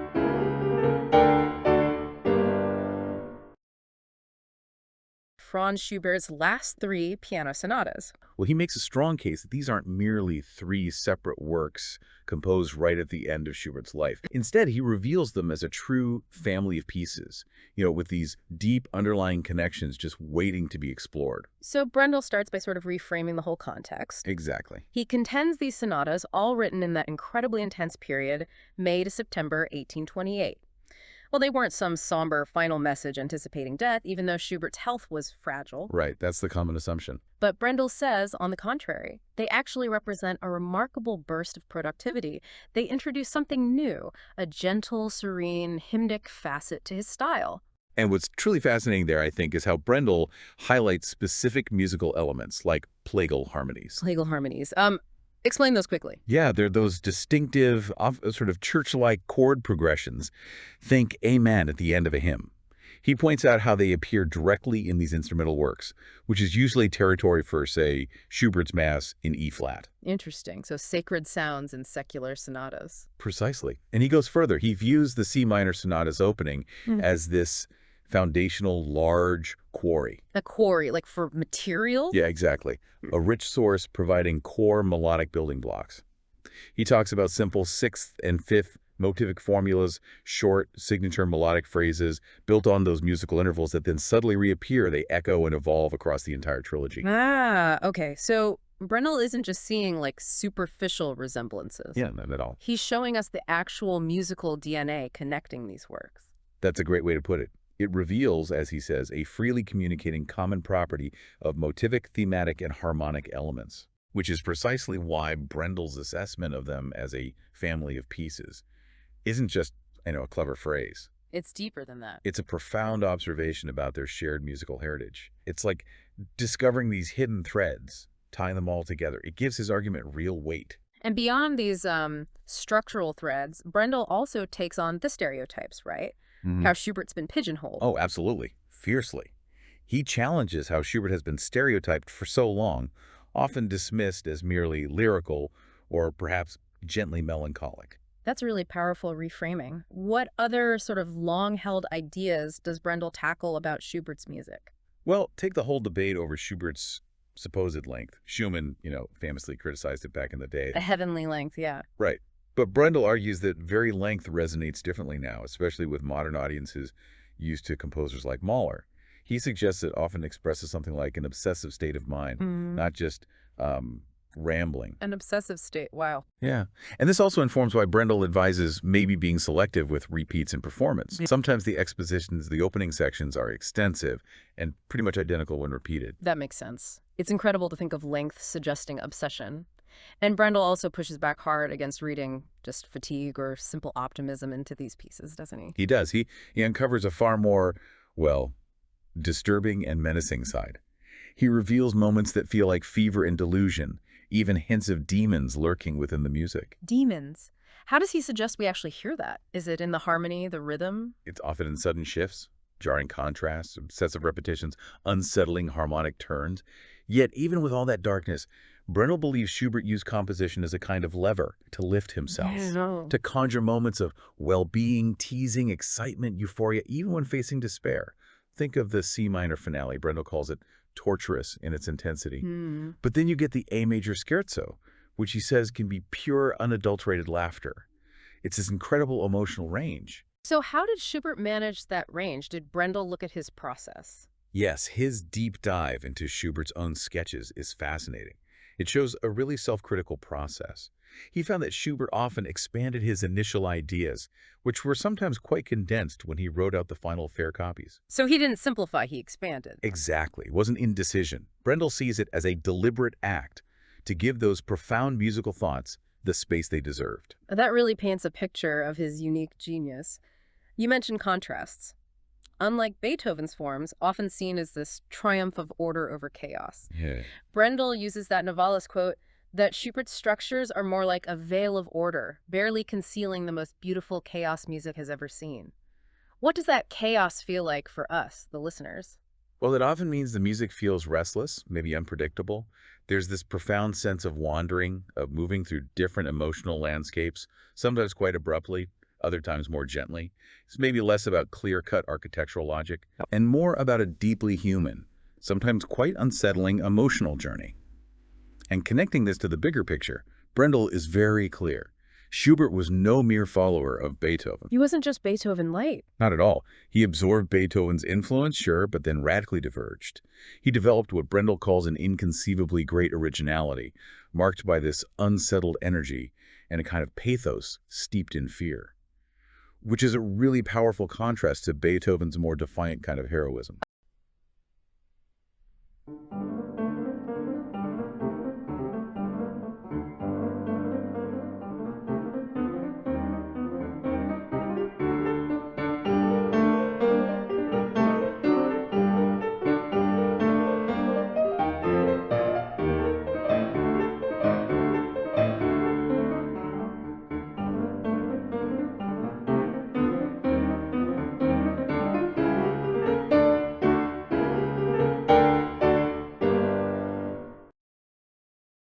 A footnote on the playing of Schubert's four-hand works. Brendel's footnote, it's packed with insights, both technical and, well, deeply emotional ones. It shows how much you can unpack from what seems like a minor point. Okay, let's start unpacking then.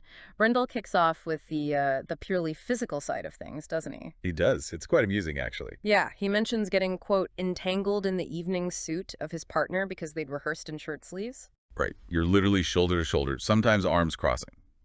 Brendel calls it needing extraordinary physical contortions when the musical lines overlap or cross. It's close quarters. So that physical closeness, it must create technical challenges, too. Oh, absolutely. It demands incredible precision. Unlike, say, two pianos, here you have four hands vying for space and clarity on just 88 keys. Brendel uses the term perfect acuteness. Perfect acuteness. What does that mean, exactly? That means every single musical line, every contour, has to be crystal clear. Otherwise, it just turns into, well, a sort of sonic mush. Stiff or sloppy, as he puts it. And there's a real risk, he points out, that the player's imagination just sort of shrinks or gets stale if all they're thinking about is stay in time, play evenly. It becomes mechanical, not musical. Precisely. The artistry gets lost in the mechanics. Okay, that makes sense. Now, Brendel, being Brendel, he always seems to find a twist in the details. Let's talk about the pedal. Oh. Right pedal. Ah, yes, the pedal paradox, you could call it. The usual way is for the left player, the secondo, to handle it right. Kind of clinically, Brendel says, just to keep the harmonies clean. That's the standard practice, yeah. But Brendel argues completely against it. He says the right player, the primo, should do the pedaling.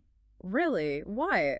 That seems odd. Well, his thinking is that the primo player is usually handling the higher registers, the melody, the stuff that needs more sonic enhancement, more atmospheric support. So they're better placed to judge the resonance and color. Exactly.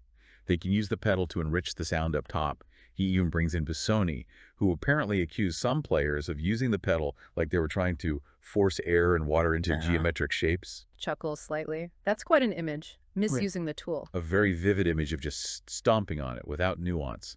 And, you know, the way scores are often laid out doesn't help. Oh, so? Well, primo and secondo parts are usually on separate pages, or at least separate staves, stacked vertically. It makes it harder for the players to be fully aware of what the other is doing harmonically and texturally, hindering that coordinated pedal use. I see. It literally separates their musical view. Okay, so we have the physical awkwardness, the need for hyper-precision, the pedal debate. But then you add Schubert into the mix. Brendel says his music adds unique hazards. Big ones? He describes Schubert's piano sound almost like a painter's palette, light, color, atmosphere, vast space, not just singing or orchestral imitation. That's a great way to put it. Schubert's approach to the keyboard, especially forehands, it was, well, quite unconventional for the time. He wasn't always bound by the rules of strict part writing. What does that mean in practice? It means sometimes. He just ignores the traditional rules about how musical lines should move together. You'll find things like octave doubling suddenly appearing or disappearing within a single melodic phrase. Like the texture just shifts unexpectedly? Instantly. It creates these flashes of color or weight.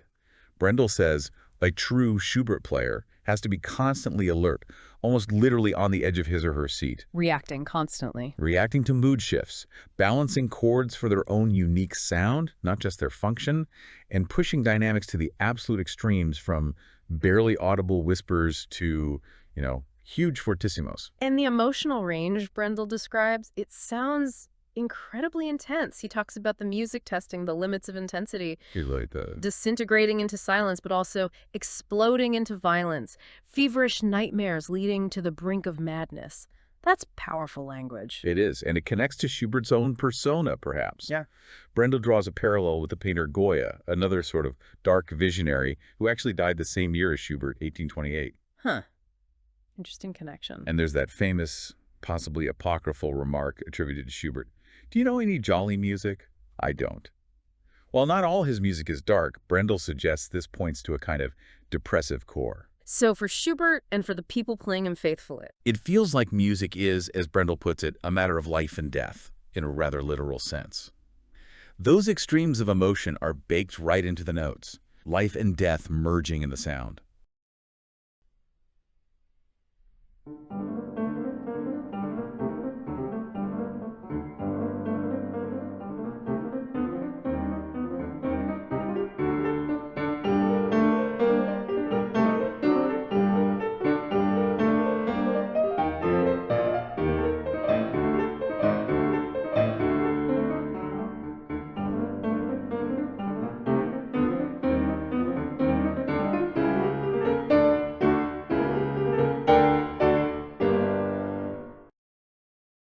testing the grown-up player, and our focus, Schumann's Kinderszenen, the scenes of childhood. Right. And Brendel's angle is fascinating. He argues these pieces, which lots of people think are, fairly simple. Yeah, easy pieces, Schumann called them. Exactly. But Brendel says they're actually a really profound testing task for any, grown-up player. A testing task. So, not so easy after all. What does he mean by that? What do they demand? Well, it's definitely not just about improvising and trusting in God, as he puts it rather bluntly. Oh, okay. No, he argues they need real affectionate care, but also loving detachment, and crucially, an appearance of directness. Loving detachment. So you're not trying to be a kid playing them. Precisely. It's about using your adult artistic skills to evoke childlike qualities, not just mimicking childhood clumsily. It's a much more sophisticated challenge. Interesting. And it's not just about playing each little piece well, is it? Brendel talks about the whole set. Oh, absolutely. Schumann apparently wrote something like 30 quaint little things really quickly back in 1838. 30? Wow. Yeah, but he carefully picked just 13. And Brendel argues he chose them to create this cycle with magnetic cohesion. It becomes this whole lyrical world, something bigger than the sum of its parts. That idea of a set of pieces being one big thing, Brendel says that's actually quite modern in performance terms. Yeah, relatively speaking. He points to someone like Busoni being one of the first to play, say, all of Chopin's preludes together. Before that, performers often just picked out individual movements. Like Träumerei. Everyone knows Träumerei number 7. Right, but often just on its own. Brendel shows how within the cycle it's huge. It's the first crucial turning point. How so? Well, it comes right after the excitement of number 6, Wichtige Begebenheit. And Träumerei arrives in F major, a completely different sound world. Brendel calls it an island of peace, breaking away from all the sharp keys as the first 6 pieces. Okay, I see. A deliberate shift. A very deliberate shift. And that then sets up the next turning point, which is number 10, Fast zu Ernst, almost too serious. Right. And that piece introduces what Brendel calls a nervous sensitivity. It colors the rest of the cycle, leading it eventually back towards the beginning to Der Dichter spricht and the home key of G major. It really feels like a journey. So the performer has this tricky balancing act about, give each piece its own character, but also maintain that pull of the whole cycle. That's the absolute core of the challenge. Yeah. Brendel actually holds up Courtaulds' recording of the Chopin preludes as like the perfect example of how to do this. Okay. And it affects how you play transitions too. Brendel says most pieces should flow one into the next, no pause. But he insists on tiny separations, just little breaths before Träumerei and after Fast-Ernst. Marking those turning points physically. Exactly, giving them structural weight. Brendel doesn't stop at structure, though, does he? He finds hidden connections within the music. He does. It's amazing. He points out this basic motif, just 5 notes, B, G, F, sharp, E, D from the very first piece, von fremden Ländern und Menschen. Okay. And then he shows how this little tune, sometimes in its original form, sometimes transposed, pops up again and again. Like where? Well, he says it's easily audible in Träumerei, for example. But then, interestingly, in the very last piece, der Dichter spricht, the motif almost vanishes. It has this whole other layer of interpretation, like a final fading echo. Fascinating. Now, what about those metronome markings? That seems like another layer of complexity. Oh, it is. Schumann added descriptive titles, which was unusual enough, but then metronome marks appeared in later editions. Yeah. And that caused a real controversy. People weren't sure they were actually Schumann's. Right. Someone apparently owned a copy without them and claimed they weren't authentic, but then Brahms insisted Schumann did own copies with them. Bit of a historical puzzle. Does Brendel think metronome marks are the final word anyway? Not at all. He's pretty skeptical about relying too heavily on any composer's metronome marks. He gives examples, like Bartók playing his own stuff faster than written, or Schoenberg's marks being basically impossible. So the number isn't everything. No. Brendel argues the right tempo comes from loads of things. The phrasing, the harmony, the instrument, the room, not just a number printed on the page. But does he use Schumann's marks for Kinderszenen? Interestingly, despite his skepticism, yeah, mostly, he finds the majority of those disputed early marks convincing. He actually follows them for 9 of the 13 pieces. Okay. And he often contrasts them with how Clara Schumann played them, pointing out her willful infringements, often much slower. Any examples where he really insists on the original marking? Yes, Hoshman, the blind man's bluff piece. The original mark is quite fast, quarter note equals 138. Brendel says you need that speed for technical reasons, otherwise the figuration becomes a sort of clumsy blot. Slower just doesn't work. But he doesn't follow all of them. No, there are 4 he finds implausible, and the big one is Träumerei. The supposed original marking is J100, quite brisk. Really? That seems fast for dreaming. Exactly. Brendel plays it much slower, around J69. He feels you need that space for the cycle's centerpiece and heart to really, breathe. Makes sense. One last thing Brendel mentioned, the irony. In Kinderszenen. Yes, a final subtle layer. He points to number 8, Glücklich genug, happy enough. The title sounds content, but Brendel hears something else in the music, something echoing the line, enough can never ever satisfy. A little bittersweet, perhaps. Huh. He calls Schumann's irony here lovingly lenient. It creates this little distance, he suggests, between the child's world and the grown-up perspective looking back. You really feel that in Fast-Ernst, how it strips away any illusory security. Wow. So these seemingly simple pieces are just packed with layers, structure, hidden motifs, tempo debates, even irony. It's an incredible deep dive Brendel offers. It shows how much complexity and sheer artistic intention can hide beneath a seemingly simple surface.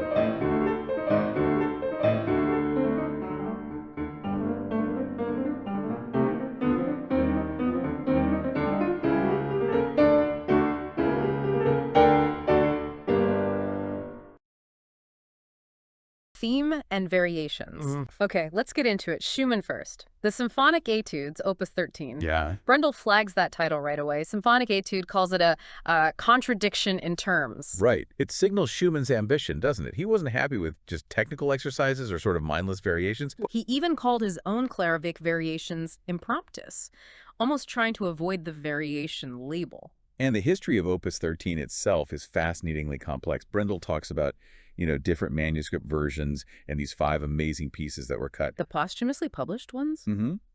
And when they were removed, Brendel points out, it basically took out the whole Eusebius character, that dreamy, introspective side of Schumann. And the personal drama behind that, Claire Schumann initially dismissed them. That seems, well, poor judgment in hindsight. It does. It took Brahms later on to insist they get published. Brendel also points out something quite specific here, an eroticism of sound in Schumann's writing that he finds pretty rare elsewhere. Yeah, it's a striking observation. Yeah. And he talks about the romantic license Schumann takes too. Like, not all the etudes are actually variations on the theme. Right. Some barely seem connected, like Etudes the Third and IX, which got cut eventually. But then the Seventh, which is also a bit tangential, was kept. It's confusing. It's a bit of a puzzle. And the finale, its connection to the main funeral march theme, is pretty tenuous. Brendel gives a nod to Sterndale Bennett and Marschner there. So this idea of orchestral keyboard music comes up too. Brendel sees it starting earlier, maybe Bach or Mozart, but really taking off with Schubert, Schumann, Liszt. Definitely. And Brendel's final take, if you include those 5 posthumous pieces, Opus 13 becomes one of Schumann's absolute greatest works.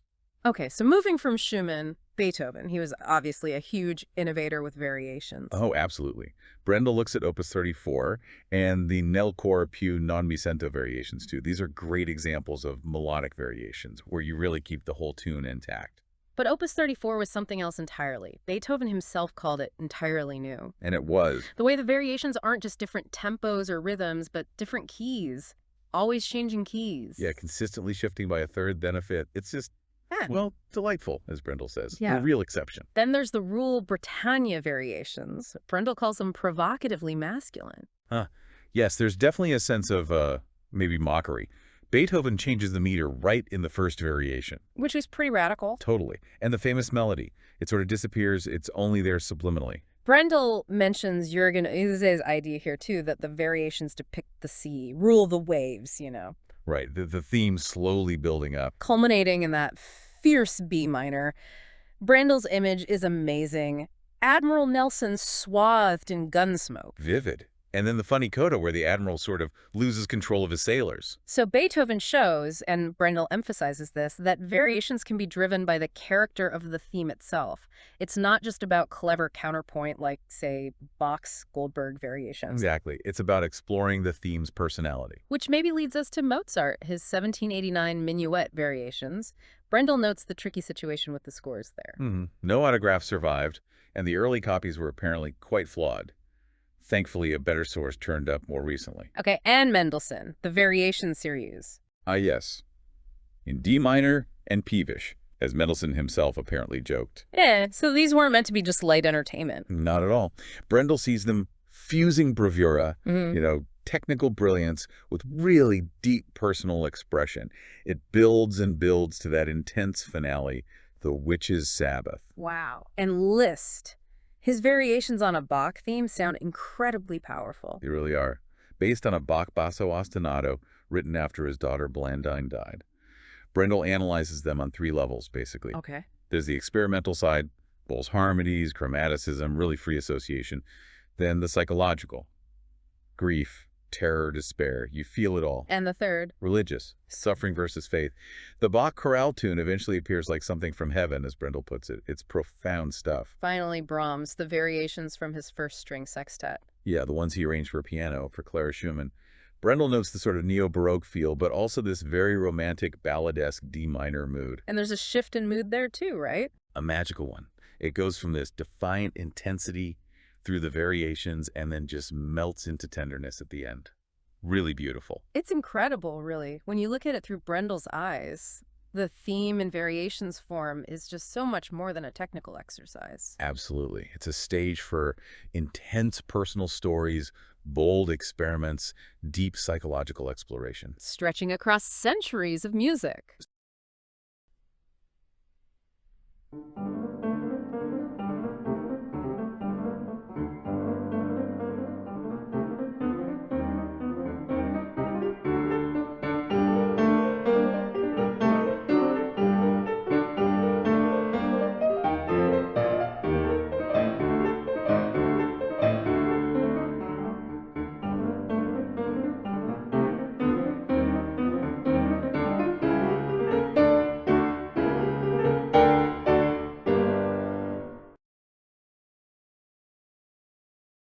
Have you ever felt like you've completely misunderstood a historical figure, perhaps even a musical giant, based purely on popular perception? Oh, absolutely. It happens more often than we think, especially in the arts, I find. Yeah. Liszt Misunderstood. Liszt Misunderstood. Exactly. And the whole point is to challenge those widespread prejudices and sort of reveal the true artistic depth Brendel argues Franz Liszt really possesses. Brendel gets straight to it, doesn't he? He highlights how Liszt is just so often dismissed, particularly in Central Europe. Yeah, words like bombastic or superficial. Right, or just aiming for effect. And it's like so ingrained it can even make people prejudiced against pianists who play his music. Mm-hmm. But then Brendel drops this really surprising fact.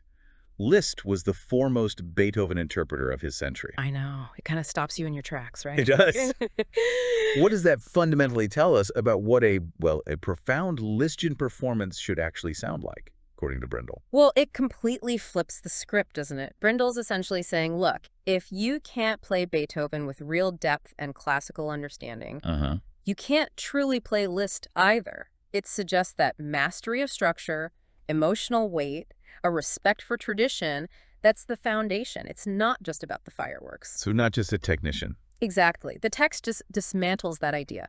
Brendel argues Liszt's music, quote, faithfully and fatally mirrors the character of its interpreter. Wow. Faithfully and fatally. What does that imply? It means if the music sounds hollow or, pretentious, it's often the performer's fault. Their lack of depth is showing through. It's rarely Liszt's actual composition. Okay, that's a heavy responsibility for the performer. It is. And think about it. Schumann called Liszt a genius of interpretation. And Clara Wieck. She was so stunned, she felt like a spirit sitting there at the piano. That's incredible imagery. It really shows that for Liszt, technique was the means to explore totally new expressive worlds. It wasn't the end goal itself. That's such a powerful reframe. He's not just flashy. His technique serves something much, much deeper. So if the interpreter's character is so crucial, what about Liszt's actual compositions, his forms? Does Brendel talk about that? He absolutely does. And he says, don't expect neat classical perfection. Okay. Instead, his work is often fragmentary. It embraces what Brendel calls an open form, which he argues is, essential to Romanticism itself. An open form. Why? Well, the goal was to try and contain the illimitable, that huge, almost uncontainable surge of romantic emotion, philosophy, spirituality, things a strict classical box couldn't always hold. So the form itself is part of the message. Precisely. And the interpreter's job becomes this magical art, showing how these seemingly separate fragmentary bits actually connect into a unified, organic whole. That's how you let that illimitable feeling really reach the listener. Okay, that sounds challenging. So given how vital that intelligent interpretation is, does Brendel offer any practical advice for performers? How do they actually do that magical art? He does, yeah, and it really pushes back against some modern trends, actually. Like what? Well, crucial advice, don't play it secco, dry or detached. That kills the emotional resonance. And importantly, avoid this modern obsession with prestissimo possibile. Playing it as fast as humanly possible. Exactly. Especially in famous pieces like the E-flat major concerto, Brendel points out the mature Liszt actually favored majestic breadth, even when he was conducting Beethoven. Interesting. So slower, broader tempos sometimes? Yes, allowing the music to breathe. Brendel insists Liszt's works are symphonic organisms, not just flashy bits stitched together. They demand refinement, thoughtful pacing. So, stepping back a bit, what's Brendel's sort of final word on Liszt's impact? What should we take away from this? I think the main takeaway is that Liszt was an absolutely astonishing revolutionary. His daring harmony, Brendel notes, was fiercely defended by later pioneers like Busoni and Bartók. That shows its influence. Right. And he basically created the blueprint, the type we aspire to, that of the universal performer of grand stature. He expanded what was possible, both orally and technically. We owe him a lot then. A huge amount, our whole sense of piano sound and technique. Ultimately, Brendel's message is really clear, almost urgent. He says a full rehabilitation of Liszt is overdue. A rehabilitation. Yeah. He's urging performers, listeners, all of us to shed these old historical prejudices and really listen to the profound artist he was. So the next time you hear Liszt, maybe that big B minor sonata, think beyond just the dazzling surface. Consider the depth of revolutionary intention Brendel talks about.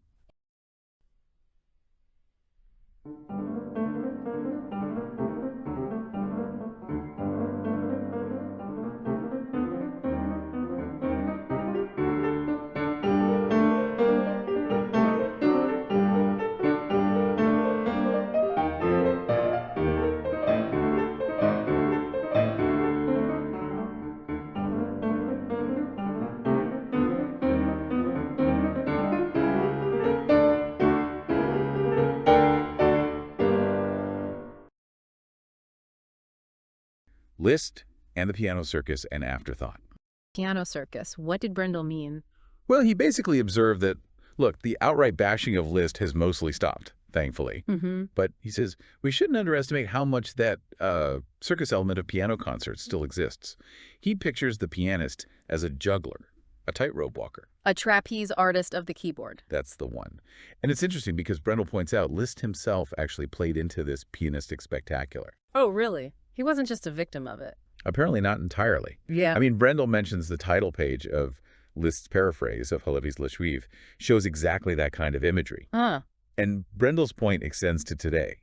He suggests, maybe controversially, that even serious listeners can be drawn more by the security of smoothly working reflexes. Meaning just flawless technique, like, wow, look how fast his fingers move. Yeah, exactly that. Yeah. Rather than the communication of musical essentials, the deeper stuff, the emotion, the structure. Okay, that's a pretty bold claim. I mean, isn't amazing technique part of the appeal? Is Brendel saying it's bad or just incomplete?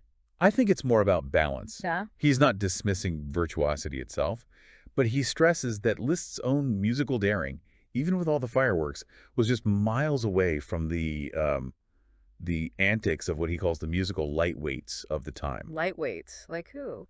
Names like Henselt, Sorowenka, Laskowski, composers whose flashy concertos are now mostly just enjoyed by, a small group of specialists. Right, not exactly household names anymore. Not like Liszt. And Brendel highlights how Liszt's music reacted so, authentically to things outside musicscapes, Italian art, even grieving friends in Hungary. It wasn't just empty showmanship. So Brendel's making a bigger point too, isn't he? About other composers being overlooked. He is. He even laments how great works by Smetana, whose polkas he compares to Chopin's mazurkas for Czech music, are basically unknown. That's sad. And speaking of overlooked, he zooms in on one of Liszt's own pieces, doesn't he? The variations on Weinen, Klagen, Sorgen, Sagen. He does, calls it one of his most moving masterpieces, and he's quite firm that the original piano version is way better than the later organ arrangement. Okay, a masterpiece. But wasn't there a strange story about Liszt himself dismissing it? Yeah, that's the fascinating bit. Apparently Liszt himself ironically called it a total flop, or even somber hospital music when talking to young pianists later in life. Hospital music, wow. Did he actually dislike it? Brendel suggests it was more irony, maybe Liszt questioning, if art always had to be cheerful. Because Brendel sees it as incredibly profound. He calls it a superb example of program music at its most emotional and least pictorial. Meaning it evokes deep feelings rather than painting a picture. Precisely. It suggests a huge range of human suffering, but with this intense, almost austere focus. How does the music do that? Through really clever musical symbolism. Brendel explains that chromaticism, those notes that create tension and unease, represent suffering and insecurity. But then at the end, you get this pure diatonic harmony, stable, resolved sounding music, which stands for the certainty of faith. Ah, like a journey from struggle to peace. Exactly. Brendel even compares it to Haydn's creation, the shift from chaos to light. And get this, the light theme in Liszt's piece is actually the chorale, Was Gott tut, das ist wohlgetan. The Bach chorale. The very same one that closes Bach's Cantata No. 100. Brendel says Liszt manages to offer relief without a trace of triviality, calling the chorale's entry a miracle of tenderness. That's beautiful. So it's complex, symbolic, deeply emotional, far from just circus tricks. Absolutely. And that leads to Brendel's final, really big insight about Liszt. Which is? That Liszt wasn't just a master pianist or composer, but almost a prophet of harmony.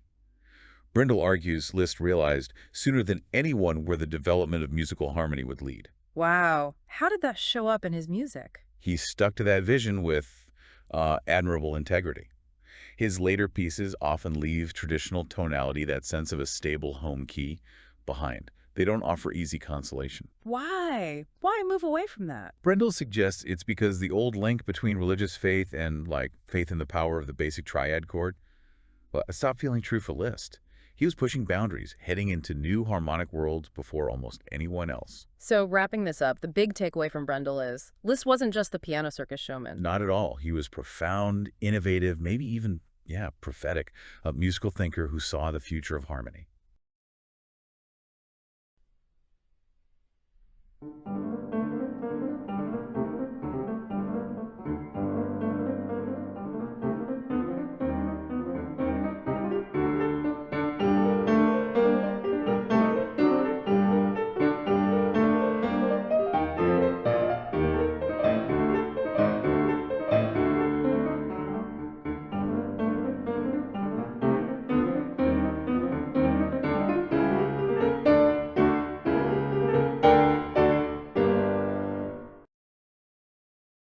the Noble Liszt. What's really fascinating, I think, is Brendel's idea right at the start, this notion that Liszt's incredible early success, his vibrant, maybe even scandalous personal life, it actually got in the way of his later fame. Hindered it. How so?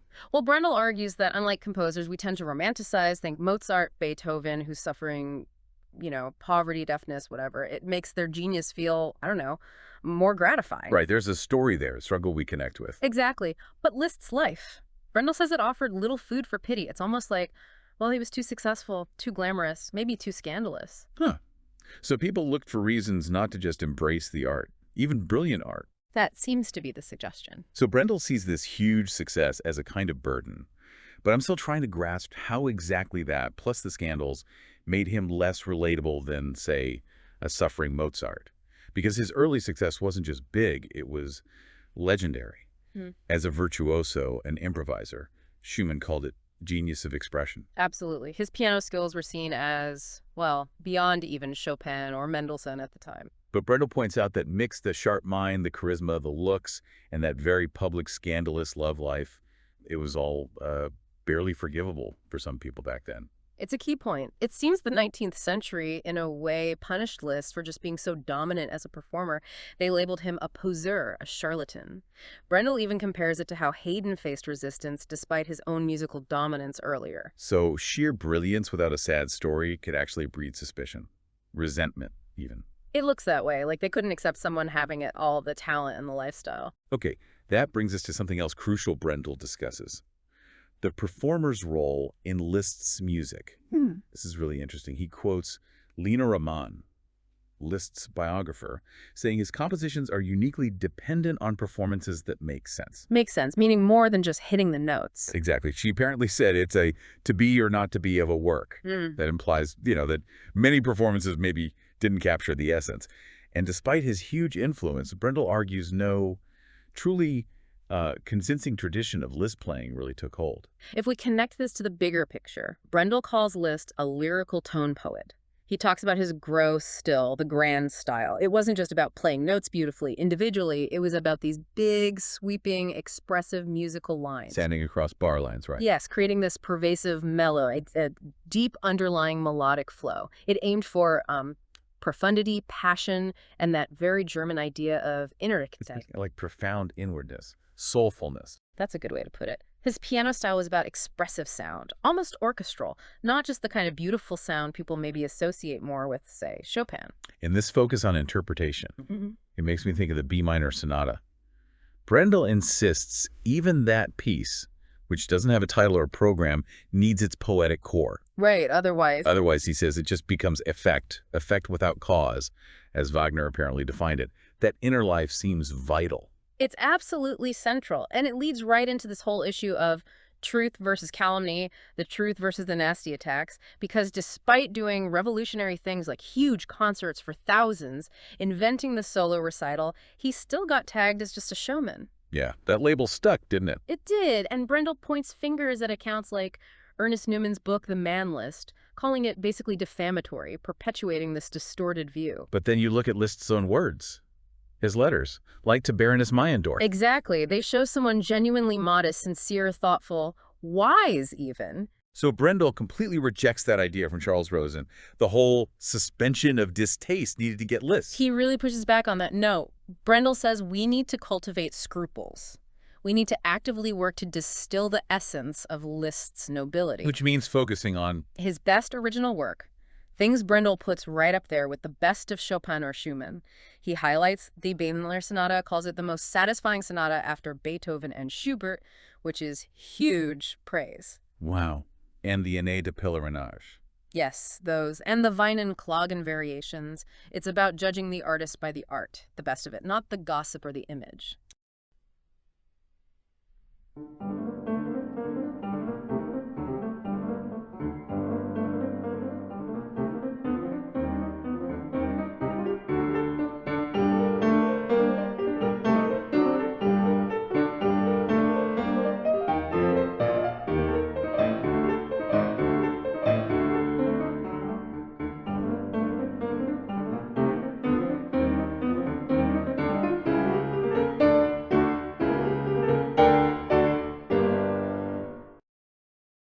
Années de pèlerinage.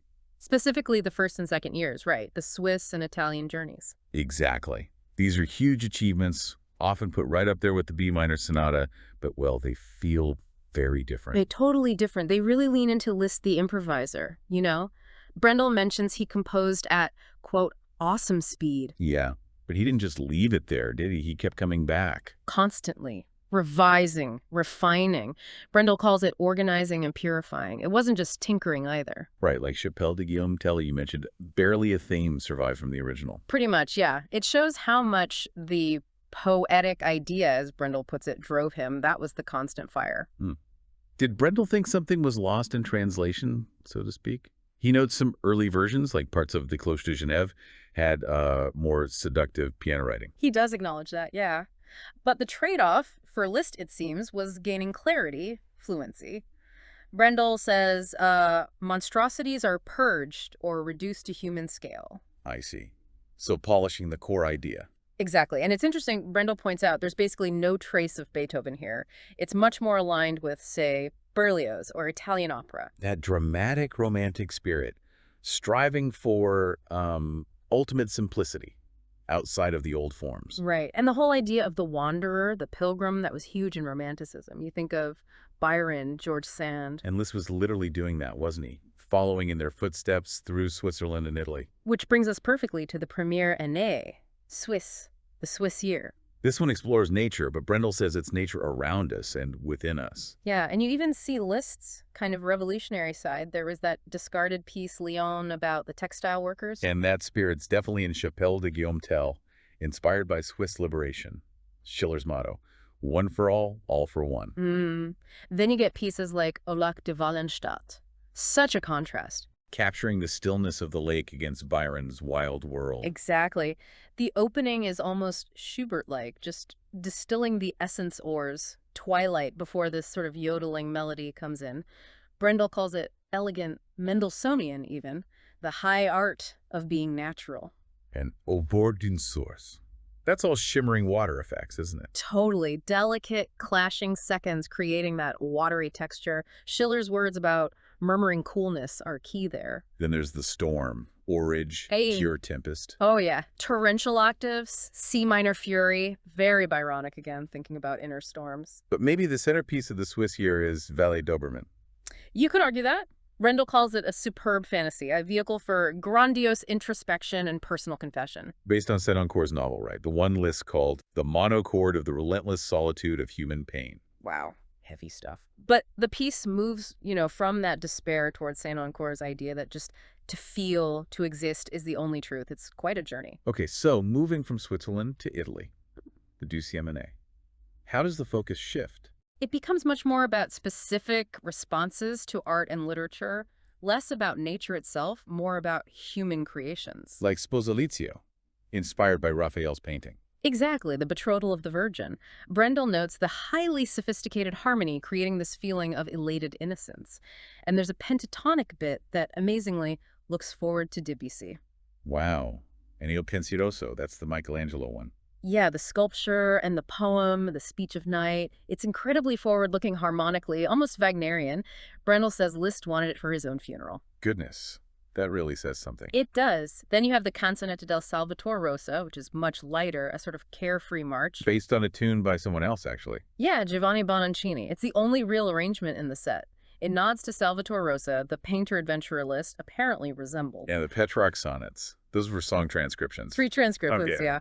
Reworked versions of earlier songs. Sonata 104, for instance, tackles the ambivalence of love, those oxymorons like freezing glow, seeing blindness. Powerful stuff. And the last one, Sonata 123, lifts things up. Absolutely. Depicts Laura as an angel, moving to an unearthly state. It beautifully rounds off that first group of Italian pieces. Which leaves us with the big one, Après une lecture de Dante. The Dante Sonata, yeah, or Fantasia Quasi Sonata. The title comes from Victor Hugo. The poet who paints hell paints his own life. And musically, it's intense from the start, that tritone opening. The devil in music. Right, the Diabolus in Musica. And Brendel hears that opening theme, also built on tritones, as a call to the spirits of the damned to rise. You can almost hear the wailing, as Brendel puts it. Definitely. There's even a chorale that seems to represent Lucifer, and of course, the famous Francesca da Rimini episode is in there. Ah, yes, remembering happy times while in misery. Such a powerful image from Dante. And the form itself, Fantasia quasi sonata, Brendel says it shows Liszt questioning forms, tearing them apart, mixing them up, radical stuff.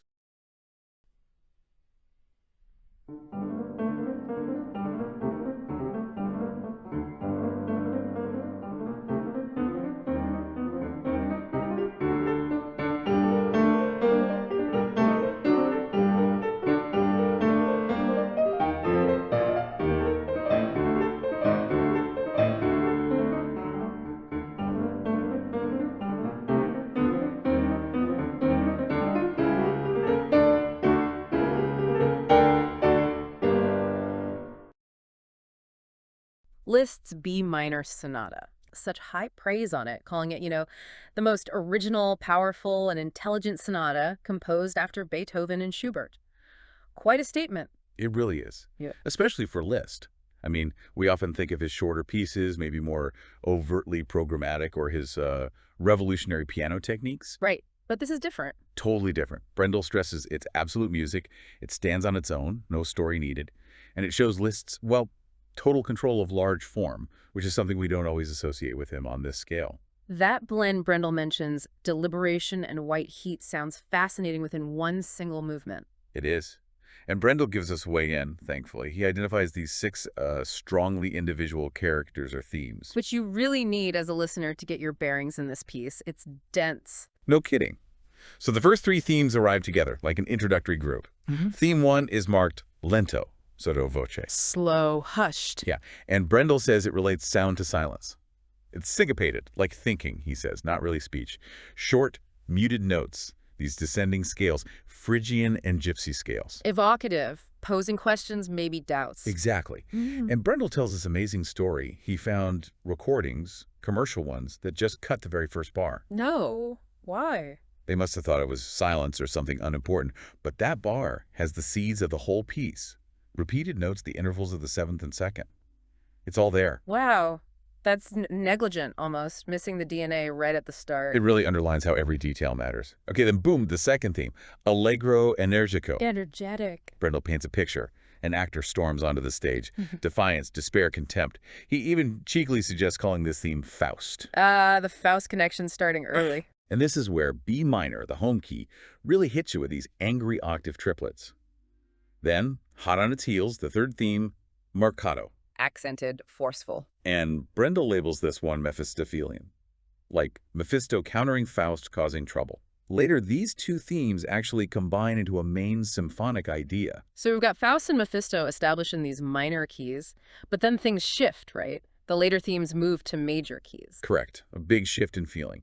The fourth theme, Grandioso, arrives in D major. Grand, majestic. Derived from the rhythm and melody of that very first questioning theme, believe it or not, but now it sounds like omnipotence, strength. And theme 5, also D major. Yes, cantando espressivo, singing expressive. Brendel sees this as a lyrical version of the third theme, Mephisto, now transformed. He suggests Gretchen, with Faust captivated. Gretchen emerging from Mephisto, that's quite a transformation. It is, and the bass line connects back to theme 1, unifying things subtly.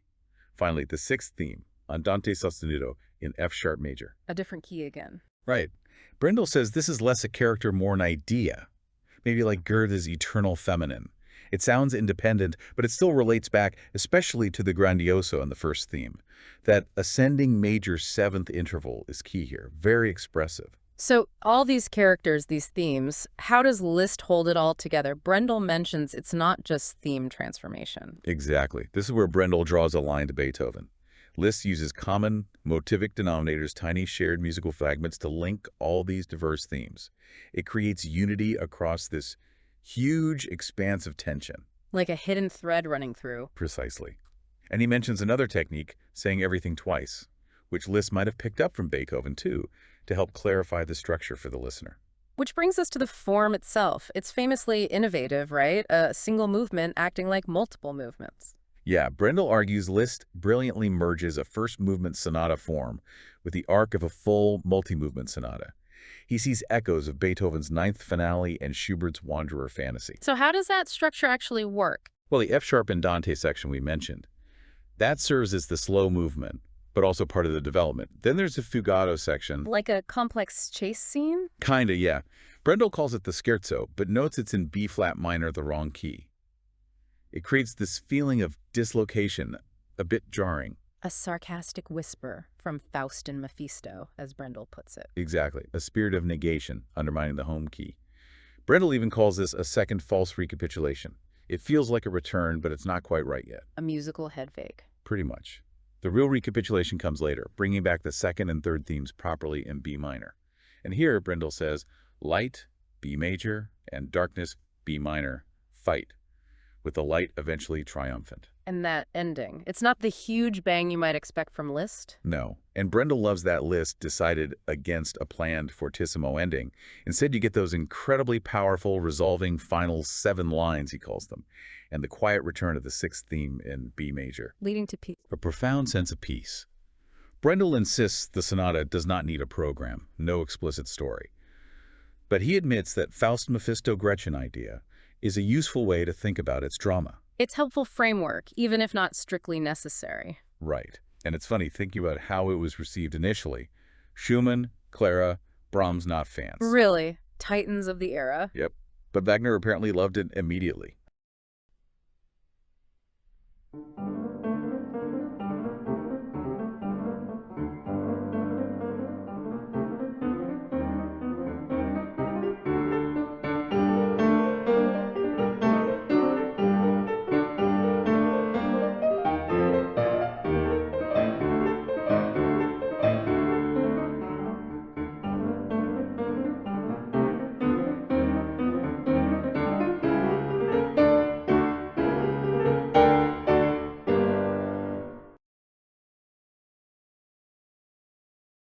We're jumping into Franz Liszt's Hungarian Rhapsodies, a really passionate, often tricky area of his work.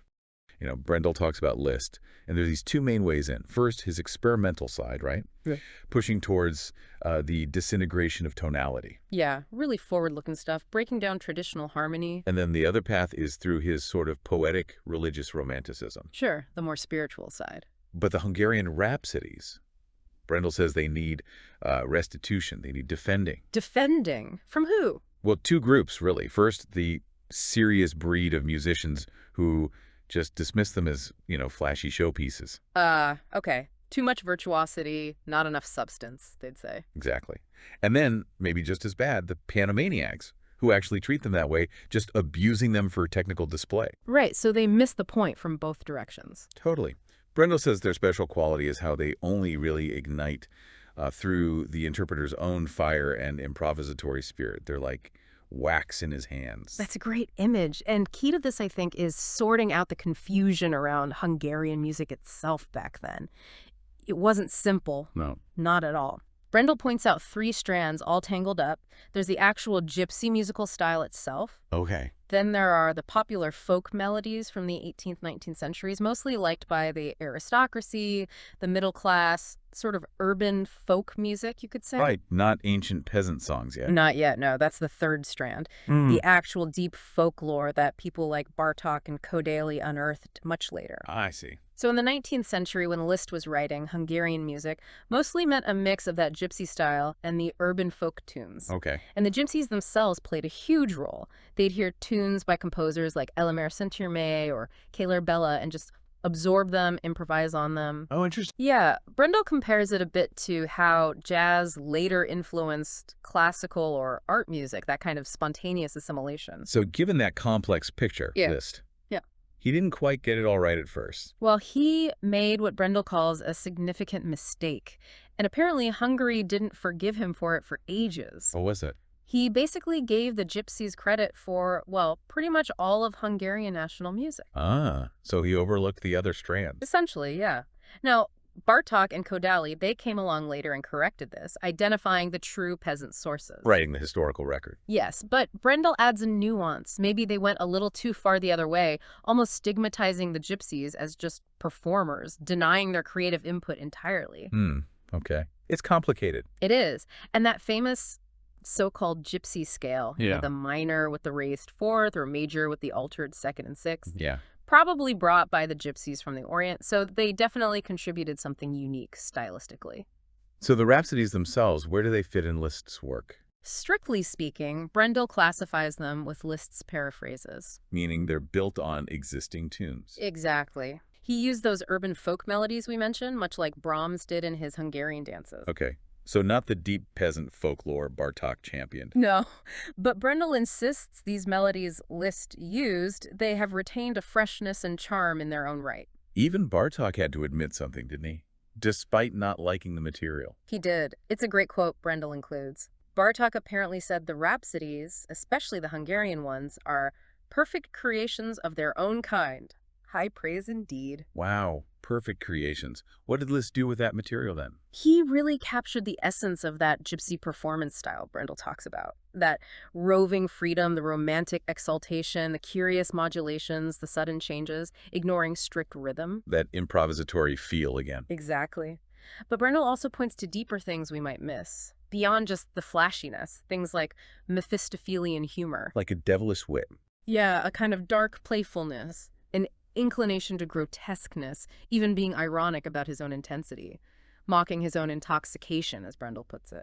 That's fascinating. More complex than just fast and slow sections. Oh, definitely. They're not all like the famous Second Rhapsody with the lasso and friss. Give me an example. Well, the 8th and 13th Rhapsodies, they combine 3 moods.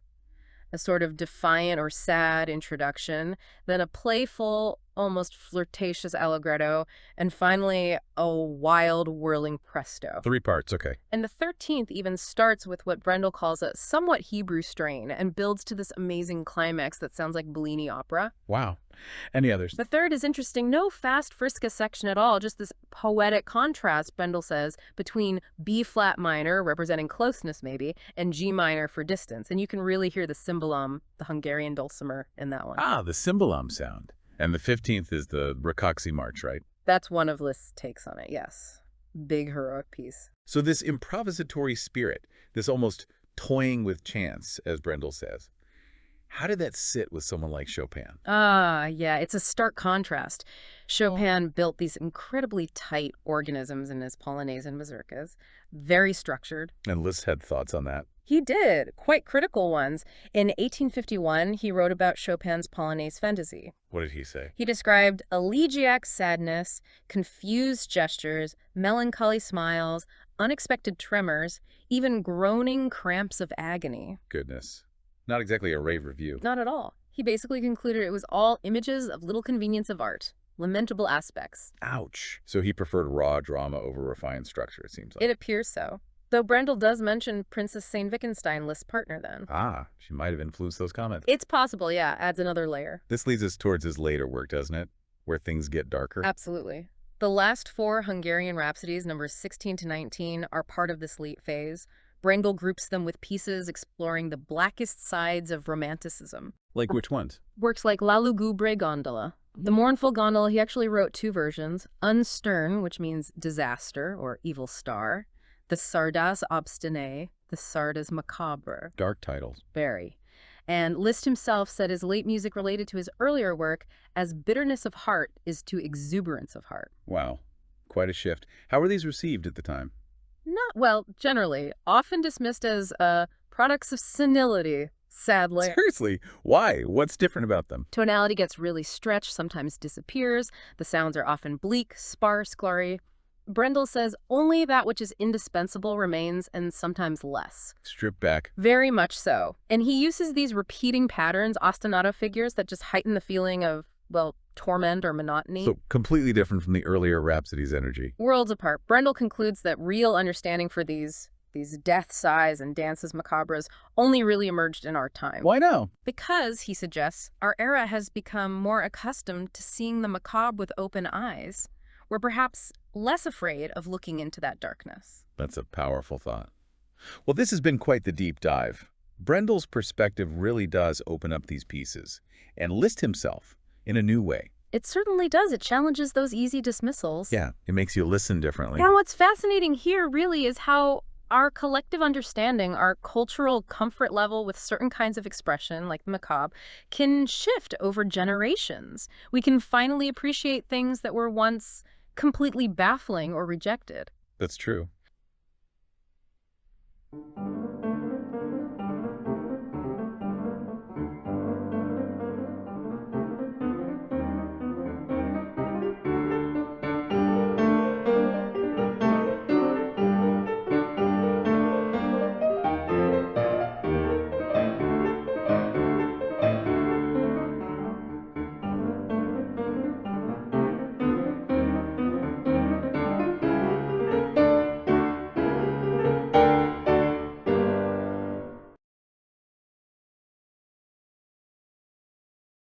The late piano pieces of Franz Liszt. And, this is music that was only really discovered or, well, performed widely almost 100 years after he actually wrote it. Wow, 100 years. Yeah. But these pieces, they are profoundly transformative. They essentially position Liszt, sometimes called the Mephistophelian Abbe, hinting at that complex, sacred-profane duality. Right, that famous contradiction in him. Exactly. They position him as a founding father of the music of our century. Quite a claim. That's huge, especially, like you said, for music that was basically silent for so long. So what was going on? What drove him to this completely different, almost experimental kind of sound? Well, what's fascinating is that these late works, they don't come from that place of, the pomp and intoxication of virtuosity that made Liszt famous on the 19th century concert stage. Ah, so not the Schumann Liszt we often think of. Not at all. These pieces, they don't even seem to be trying to convince or impress an audience. There's something else entirely. Liszt himself said his earlier exuberance of heart gave way to bitterness of heart. You can almost feel the weight in those words. Oh, absolutely. And that weight, that bitterness, it came from, well, multiple deep personal sources. He suffered the terrible loss of 2 children, Daniel and Blandine. Awful.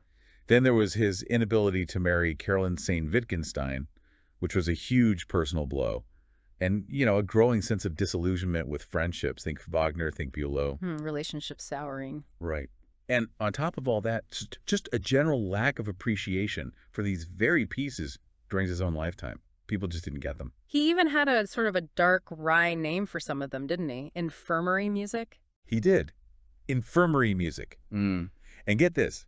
The story goes, he wrote the Sardas Macabre, for example, partly just to irk the powerful Viennese critic Edward Hanslick. Ah, using music as a weapon against a critic. I like it. It's one of several dances macabres and Mephistophelian waltzes from his last maybe 15 years. And this macabre feeling, it wasn't just for show anymore. No, not like his earlier Totentans, which was more, theatrically picturesque. Here, it feels deeply personal. One of his pupils, August Gellerick, actually asked, kind of shocked, is it permissible to write something like that or to listen to it? Wow. That says a lot. It really does. It even echoes things Liszt himself had said about Chopin years earlier. Shows how far Liszt himself had traveled musically and maybe emotionally. Now, Wagner, who you mentioned, apparently had a pretty cutting remark about these late pieces. Something about a world in decline. Yes, Wagner never one to hold back, right? He called them the picture of a world in decline and tied it to decadent Paris. Meant as an insult, clearly. But funnily enough, there's a grain of truth in it. These pieces really do seem to document 2 kinds of decline. First, the decline, or maybe the dissolution, of tonality itself, the traditional rules of harmony. Right, the foundation starting to crumble. And second, in a way, maybe the decline of the human personality in old age, the fragmentation, perhaps. So you're saying Liszt was really one of the first to consciously explore this dissolution of tonality? That sounds incredibly radical for the time. He probably was the first composer to really experience it and express it so starkly in his work. He started avoiding traditional cadences, those expected musical endings. He rarely modulated or shifted keys smoothly. So what did he do instead? He just placed keys or harmonies side by side, sometimes clashing chromatically, sometimes using modal scales, or even that distinctive Hungarian gypsy scale. Yeah. It wasn't random, though. As Busoni put it, the harmony of a revolutionary lies in the steady hand of a sovereign. He knew exactly what he was doing. So if tonality is dissolving, traditional musical forms must sort of lose their grip too, right? Absolutely. They lost meaning for him in this context. They were often replaced by just a simple confrontation of extreme contrasts, or sometimes the coexistence of two keys simultaneously, like you hear F major and D major rubbing against each other in the Sonatas Macabre. A kind of musical standoff. Kind of. Some pieces feel arbitrary or fragmentary. And yes, maybe that reflects some symptoms of aging, but, and this is crucial, it wasn't a decline in his creative power. It seems more like this relentless drive towards something utterly new. It's a paradox, really. Personal decline fueling artistic innovation. Precisely. And this newness, it comes across as a kind of radical simplicity, but also the sound itself changes, the tone color. Definitely. The melodies change, become barer. The sound world gets darker, sometimes glaring, sometimes ashen, almost ghostly or ethereal. And the rhythm can become obsessive, sort of harassing. Like something impersonal taking over. Exactly. It's like the individual personality recedes, making way for some impersonal or even archaic force. You can maybe draw parallels to some of late Schubert's really bleak songs. And it's fascinating. It almost anticipates the primitive or barbaric styles that emerged way later in visual art. Think of Gauguin or African masks. But Liszt wasn't looking outward for inspiration. These sort of grimacing visions came from within him, propelled by that breakdown of tonality he was exploring. And he knew he was breaking ground. Oh, certainly. Yeah. His piece titled Bagatelle Without Tonality is pretty clear proof he was aware of what he was doing. So the challenge for us listeners is maybe not just to see what this music anticipates, but what it is in itself. It doesn't need excuses. That's a great way to put it. And honestly, the only way to really grasp the unity and the diversity of Liszt's late style is to listen to a whole set of these pieces together, not just one in isolation. Okay. And importantly, performances shouldn't impose this paralyzing slowness and pallor you sometimes hear. Liszt's incredible pianistic refinement, his touch, it's all still there, even in the darkest, strangest passages. Yeah, you mentioned most were unheard, but a couple did sneak into the standard repertoire. That's right. Two notable exceptions. There's the Valse oubliée Forgotten Waltz, which is just supremely elegant, but also slightly diabolical. It really anticipates Scriabin, decades early. And the other? Les Jeux d'eau à la Villa d'Est, the Fountains of the Villa d'Est. Busoni famously called it the model for all musical fountains. It clearly points towards Impressionism, Debussy, and Ravel, but it also has this deep religious undercurrent. It's complex. Oh, fascinating. But then there are the really dark ones like Sunt Lacrimae Rerum. Ah, yes. Sunt Lacrimae Rerum, there are tears for things. A threnody, basically a lament with a Hungarian feel. The title's from Virgil about the fall of Troy. But Liszt connects it to the failed Hungarian Revolution. Heavy stuff. And personally. He wrote it in 1872, the same year he confronted Wagner about essentially ruining Hans von Bülow's life. Bülow's wife, Cosima, had left him for Wagner. The piece contains some of the absolute, well, blackest sounds ever produced on a piano, especially down in the bass. You feel the weight of that confrontation, that history. What an intense journey, from virtuoso superstar to this inward-looking, boundary-shattering composer. It really invites you, the listener, to explore this side of Liszt, maybe with fresh ears. Absolutely. Think about how personal struggle, bitterness, disillusionment, how all that can fuel such groundbreaking artistic change. It's proof that even in what seems like decline, incredible innovation can happen.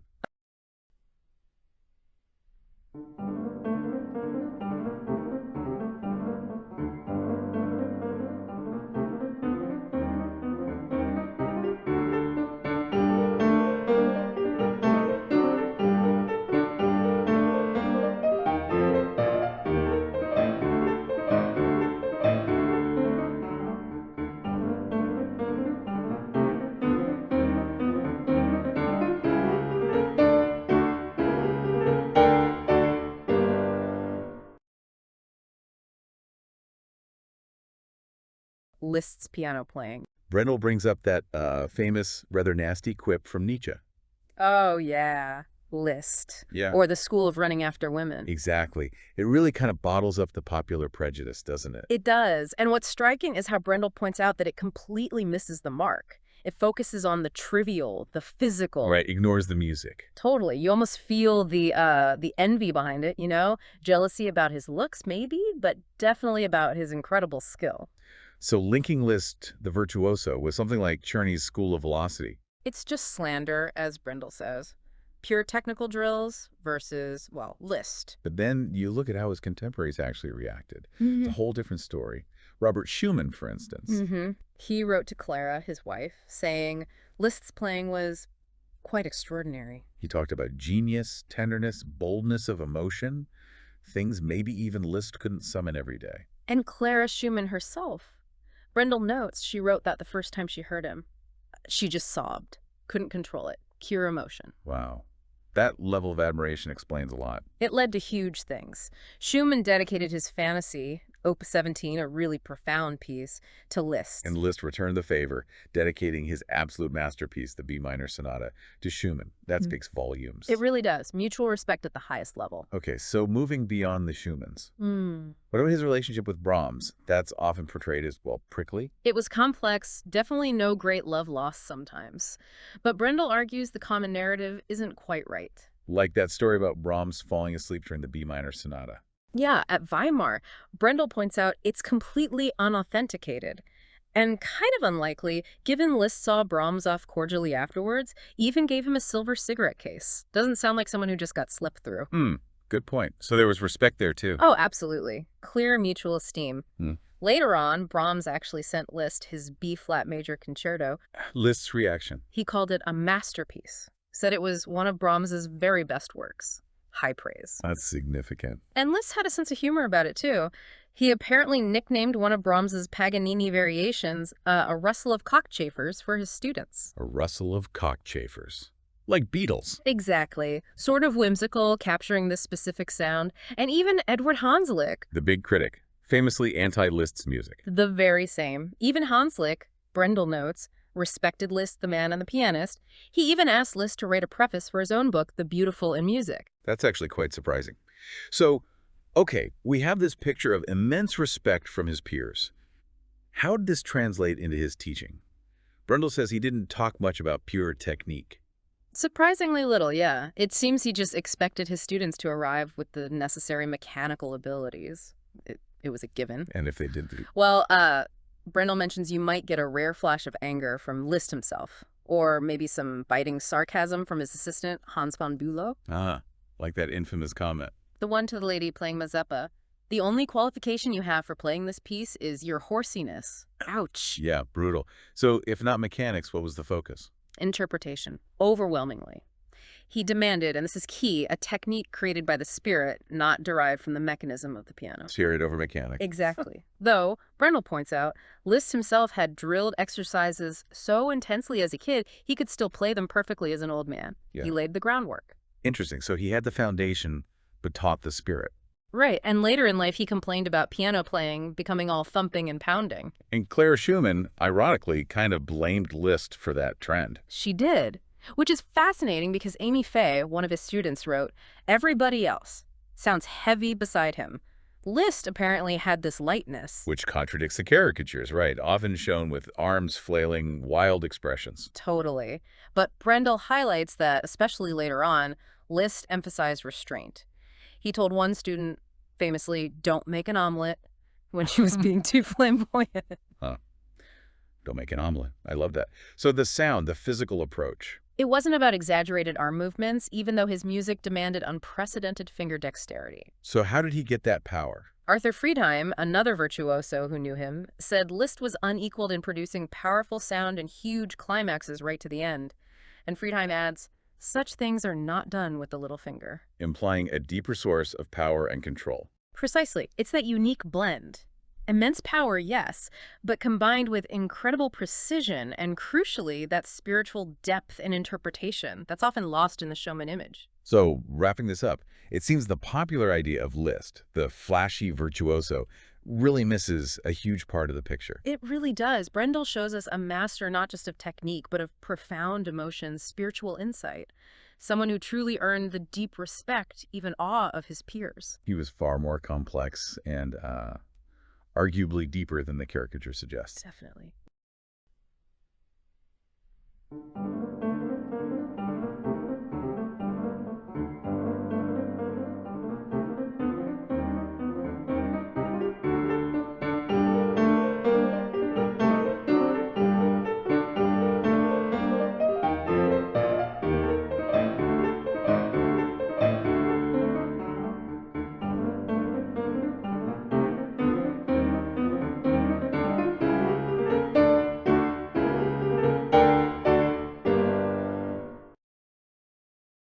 How can a pianist make one instrument sound like so many others? Well, it wasn't happening in a vacuum. The timing was perfect. Piano building was making huge leaps forward. Ah, right. So the instrument itself was changing. Exactly. Suddenly you had this potential for, well, incredible color, incredible dynamics. And Liszt, Brendel calls him the protean player, which I think is spot on. Protean, meaning he could sort of change shape. Yeah, change identity almost. He could be a conductor, a singer, even a kind of wild dervish, all through the piano. He really redefined what one person and one instrument could do. It's amazing to think, this was before radio, before recordings. Liszt's playing was how huge audiences first heard composers like Schubert or Wagner, Verdi.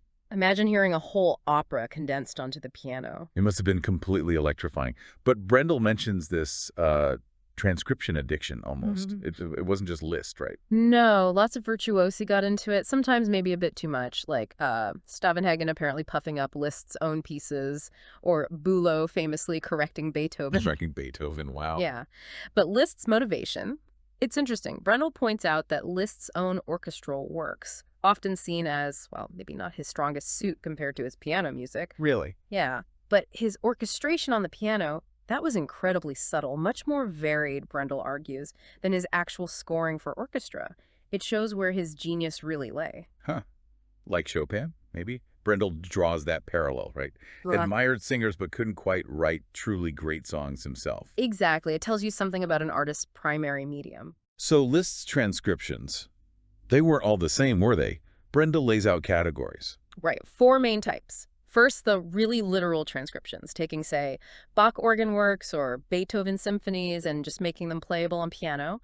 Brendel suggests modern players should even check the originals, maybe rearrange bits if needed. Okay, makes sense. What else? Then you get the big operatic paraphrases. These are more like fantasies, using themes or whole scenes from operas like Norma or Don Giovanni. Much freer. More Liszt in there, less literal translation. Definitely. Third, the song transcriptions. These could be pretty faithful, or sometimes Brendel says ruthless adaptations, adding flashy bits. And finally, some of the Hungarian Rhapsodies, not exactly folk tunes, more like paraphrases of urban folk music, with that very specific, fiery gypsy-influenced style. So these different types, they become exercises, Brendel says, in orchestral playing. Exactly. It's not just about sounding like an orchestra. It's about capturing the way those instruments are played, their quirks, how they're built. And yeah, you need a really top-notch grand piano for this. The acoustics matter. Okay, so let's get practical. How did Brendel suggest pianists actually do this? Mimic specific instruments. He gets quite detailed. For strings, think wide dynamics, legato helped by pedal vibrations, a sort of tender start to the note. He mentions Edwin Fischer making a note actually swell. Like a violinist using the bow? Precisely, and pizzicato chords. Plucked away from the keys, a very specific touch. Okay, what about, say, woodwinds? Different approach. Clearer articulation, distinct note beginnings, careful with the pedal, generally a narrower dynamic range than strings. He even gets specific, like the oboe needing bony fingers. Bony fingers. Yeah. Or the clarinet's straight sound, but noting its wide dynamic range, especially comparing different types of clarinets. Flute's low notes are maybe pale, needing light arm movements. The brass, the big sounds. Yeah, horns have that noble, veiled, romantic sound. Brendel says think sordino, muted, connected with pedal. Trumpets need that blaring, braying quality, almost physical stiffness from the player. Trombones just opulent. It's like method acting for pianists. Kind of. Even the harp gets specific instructions around tensed fingers for plucking precise arpeggios, not just wishy-washy ripples. And the organ, that's a whole different thing. Distinguishing the manuals, no arpeggios, focusing on articulation, almost like speaking. Declamation, he calls it. Right, and capturing church acoustics. Huge pedaling challenges there. So many instruments. But maybe the most surprising one the piano can evoke is the human voice. Absolutely. Brendel really emphasizes this. The piano can capture the voice's freedom, its warmth, its directness, from a whisper to a shout, well, things like vibrato. And he notes how composers like Schubert, Schumann, Liszt himself often use the same finger repeatedly for really singable lines. Why the same finger? It forces a slightly different connection, maybe a more relaxed, eloquent sound. Even breathing becomes musically important, like how a singer phrases. So Liszt didn't invent the idea of the piano singing. No, not solely. But Brendel argues Liszt uniquely made the vox humana, the human voice, vibrate so sensuously on the piano. He pushed what was possible. It really feels like Liszt's genius meeting this evolving instrument. It just blew open a whole new world of sound possibilities. It really did.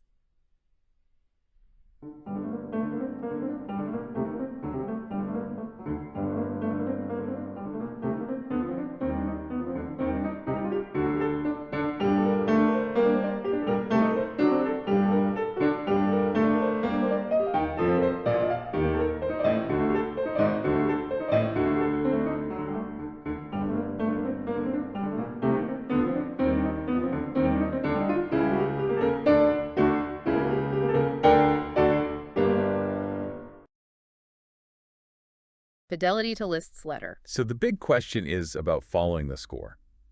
How literally should performers take what's written down? We're going to unpack this, especially looking at Liszt. Yeah, and Brendel kicks things off by saying, look, the reliability of a score, it really, really varies. It's not the same for every composer. Okay, so it's not a fixed thing. Who are the reliable ones, according to Brendel? Well, you've got composers like Beethoven and Brahms. Their markings, the expression, the structure, it's all tightly woven together, very logical. Mm-hmm. And Bartók, super precise, rigor, Berg, subtle but exact in their own ways. But it gets trickier. Definitely. Take Mozart or Schubert on the piano.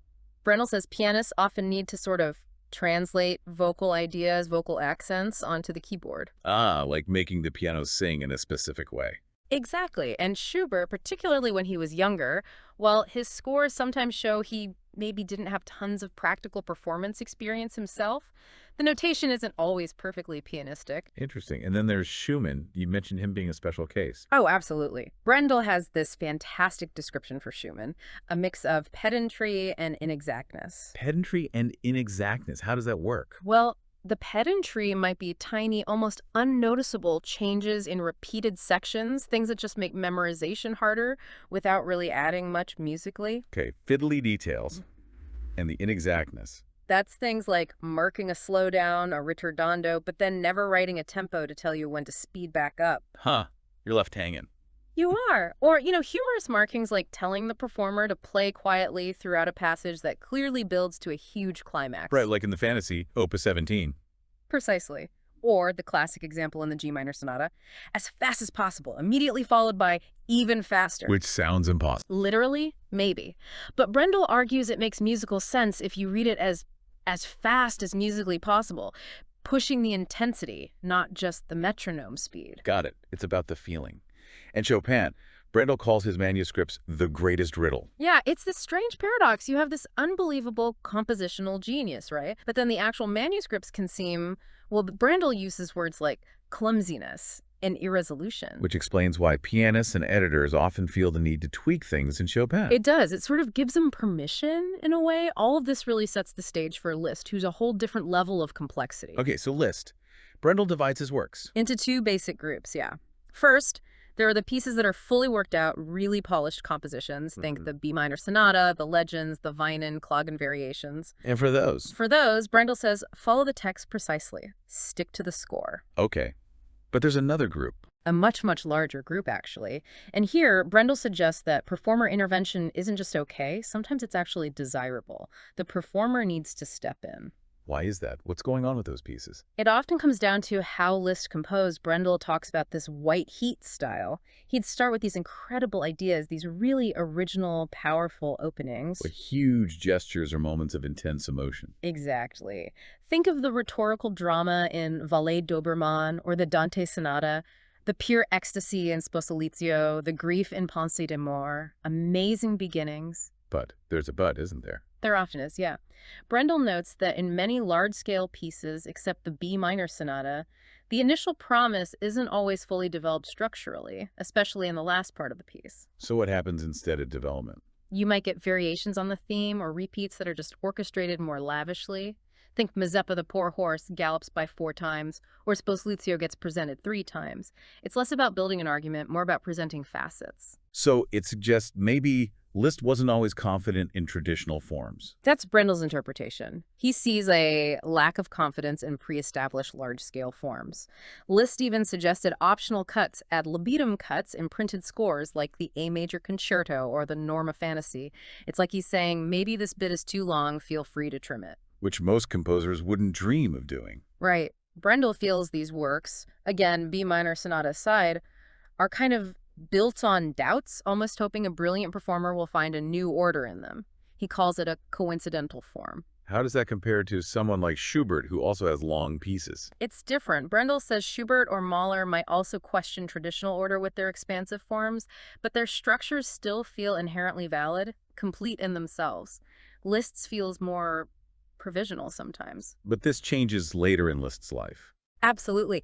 This perceived failing in the big virtuoso works actually becomes a strength, a virtue in his late pieces. The open forms, the fragmentation, the sense of emptiness, it creates this unique, stark beauty. Short transitions, endings that just fade away.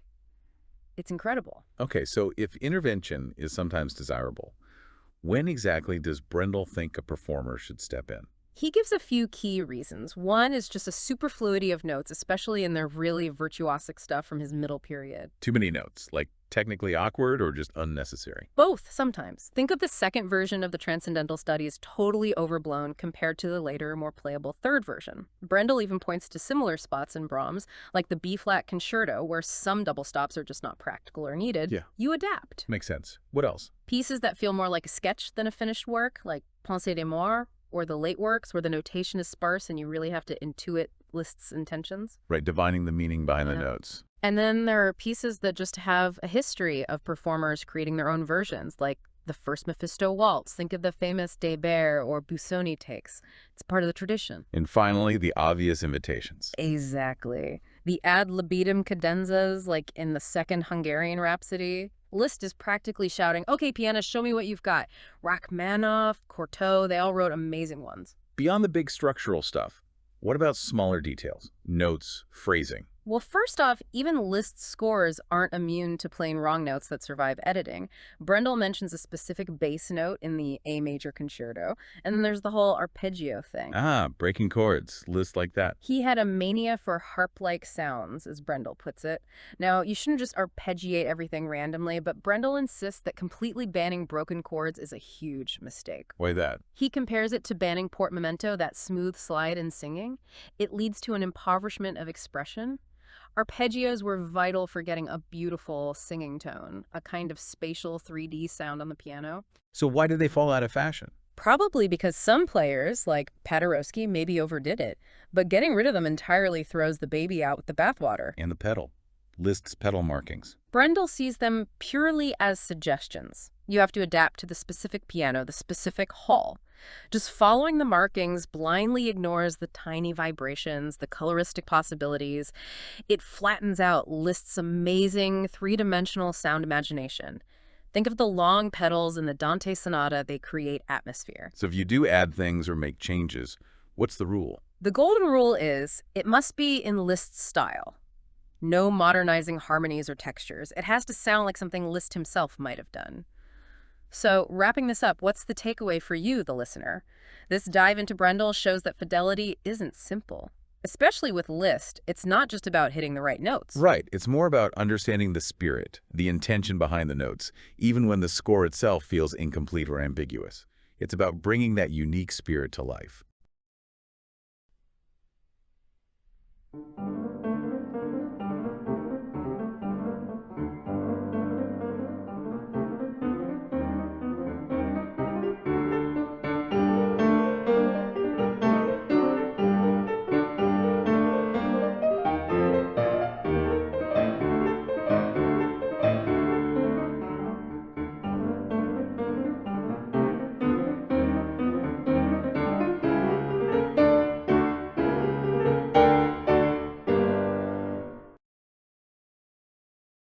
Brendel kicks off by calling Busoni a kind of musical Leonardo. What exactly does he mean by that? What's behind that comparison? Well, it's a really good way to put it, actually, because you just couldn't pigeonhole Busoni. I mean, yes, world-famous pianist, absolutely phenomenal. Right. But also a conductor, championing new orchestral stuff, a hugely significant composer, maybe still not fully appreciated, a brilliant theorist, a man of letters, really cultured. He even saw life itself as a kind of theater, a true world citizen. Wow. And he wasn't afraid to be a prophet, looking towards the future of music, free from the old rules. So not just talented, but genuinely transformative. Sure. The text mentions he picked up piano skill almost effortlessly, but his unique artistic identity really came later after a creative pause. That's a key point. He actively moved away from what Brendel calls the easy routine of his early work. It wasn't enough for him. I needed something deeper. Exactly. He delved deep into Liszt's work, not just the notes, but the spirit behind them. And around 1908, his elegies came out, and that's where you really hear Busoni the composer emerging. So he wasn't just copying Liszt? No, not at all. He saw himself as taking up Liszt's mantle, but then pushing beyond it, cultivating that spiritual heritage, but taking it somewhere new. It's telling that Bach and Liszt became the absolute cornerstones, the nerve centers of his repertoire. The foundation and the peak, kind of? Precisely. The alpha and omega of pianism for him. Okay, here's where it gets, for me, really interesting. Brendel notes, for most people, ambiguity holds little attraction. Yet Busoni seemed to, well, thrive on it. How does that play out in his art? This is really the heart of his peculiar serenity, I think. He had these allegiances to, dissimilar gods like Bach and Liszt, all these different talents. Some people just called him a jack of all trades, kind of dismissively. Like he couldn't make up his mind. Yeah, but Brendel argues he was actually aiming for a consciously controlled synthesis. He wasn't scattered. He was trying to bring things together. So on one side, you have his Latin sense of form, meaning a desire for clarity, for structure. He disliked chaos. Right. This led him to his idea of young classicism. Right, trying to put experimental ideas into these firm, rounded forms. Exactly, like building something modern, but with classical principles of balance and shape. Okay, but then there's the other side you mentioned. What about the freedom? Right. Because he also craved untrammeled, soaring music. You hear it in his love for fantasies, for free introductions before stricter forms. Mm-hmm. He even said that the silence between movements could become music itself. That's pretty radical. Yeah. And look at his composing. He wrestled with counterpoint, creating maybe the first polytonal fugue exposition, multiple keys at once. Yet he also believed improvisation was closest to the true nature of art. So structure and freedom. Past and future. Completely. He wanted creation to start from nothing, look forward, but he deeply valued the past. His transcriptions were key, taking old music and reimagining it, conserving history while innovating. It's this constant balancing act. So how did this whole mindset, this sort of embracing of opposites, actually show up in his piano playing? Well, Brendel describes his playing as a victory of reflection over bravura. It wasn't just about showing off incredible technique, though he certainly had. He was more thoughtful. Much more. It was about understanding the instrument's possibilities across its entire range, maybe more than any single specialist did. And his pedaling was revolutionary. Oh, so. He felt the standard rules about pedaling were too narrow, tied too closely to harmony. He argued for meaningful infringements, using the pedal in ways that blurred harmonies to create this amazing disembodied floating sound mixture, but with real clarity, delicate transparency. Wow. So breaking rules to find new sounds. Exactly, for expressive purposes. So if we boil this down, what's the big takeaway from Busoni's approach? For understanding music or maybe art in general? I think for Busoni, the purely technical problems were almost beside the point. Merely coincidental, Brendel quotes him as saying. The real challenges were musical. Technique serves the idea. Yes, very much Liszt's idea too. Music for Busoni was a theater of surprise and invention. He believed every context is a new context, so you couldn't just play things the same way every time. No formulaic playing. Definitely not. He championed subjectivity, but, and this is crucial, a subjectivity controlled by a sovereign intelligence. The interpreter's job was to elevate the music, bring it back to life, especially if it risked becoming just routine or earthbound. And his Fantasia Contrapuntistica is the ultimate example of all this. Brendel certainly presents it that way. A huge, complex work that tries to fuse Bachian counterpoint with Lisztian fantasy and his own forward-looking ideas. A real monument to this synthesis. What really strikes me, wrapping this up, is how Busoni didn't see these contradictions, classicist romantic, constructor improviser, as weaknesses to be overcome. No, he saw them as sources of strength, didn't he? Integral parts of a larger truth. That seems to be the key to his unique serenity.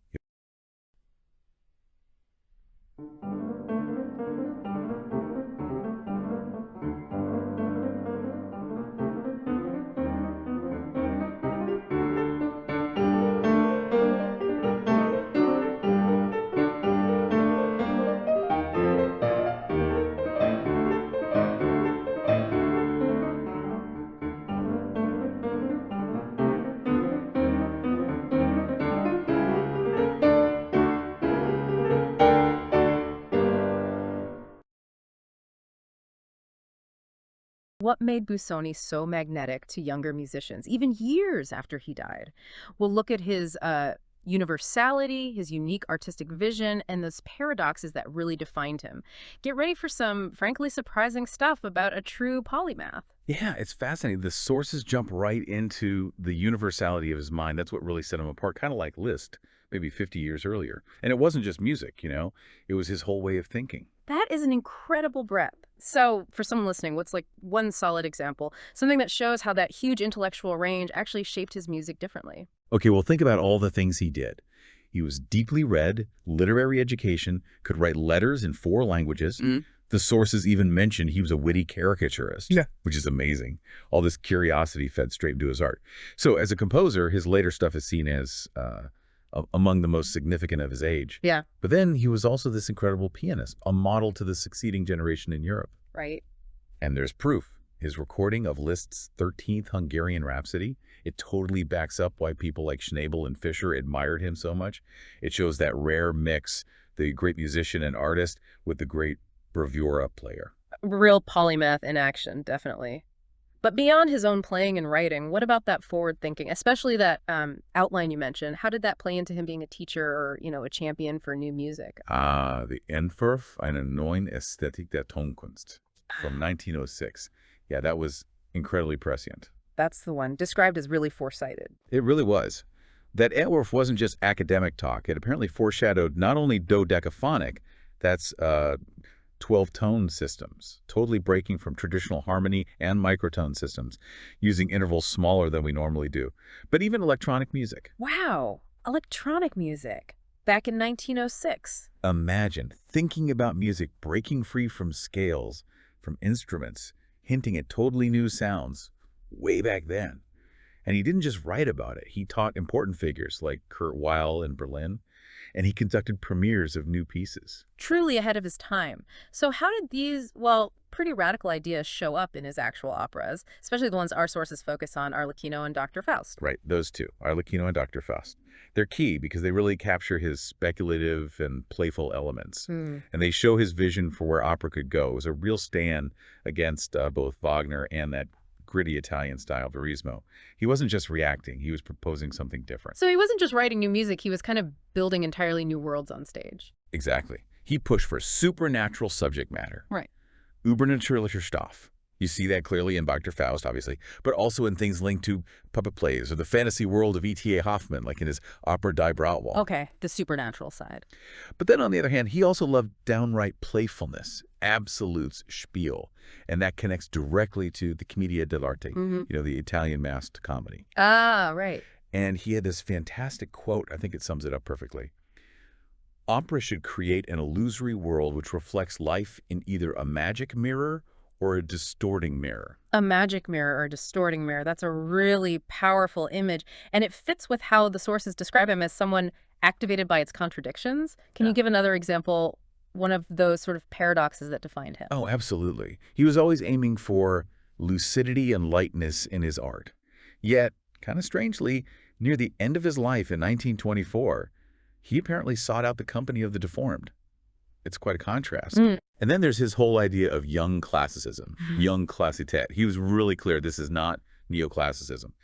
He preferred the term verjung, which suggests something more like tapering, slimming down, refining the lines. Refining, okay. Not just going back to old styles. Exactly. Stripping away, not just copying. And what about that famous line, poetry and performance is a lack of technique?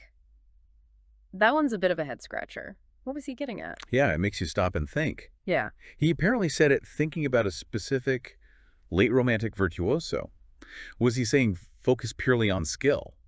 Or maybe that sometimes too much expressive poetry can, cover up weaknesses in technique. It challenges how we even think about performance. He definitely sounds like someone with strong opinions. How did these contradictions show up in what he thought of other composers? Oh, his views were, well, fascinatingly mixed. Sharp criticism of early Beethoven, apparently didn't rate Schubert much, low opinion of Schumann, and he famously pushed back against Wagner and Debussy. Quite the critic, then. But then, you balance that with just boundless admiration for Mozart. He said, with every riddle he gives you its solution. Beautiful. Plus, he was a huge champion for Liszt and respected people like Strauss, Mahler, Schoenberg. His biographer, E.J. Dent, put it really well. He was Latin enough to avoid by nature the sentimentality of the second-rate Germans, and at the same time too German to fall into sentimentality of an Italian type. That sums it up perfectly, that unique blend.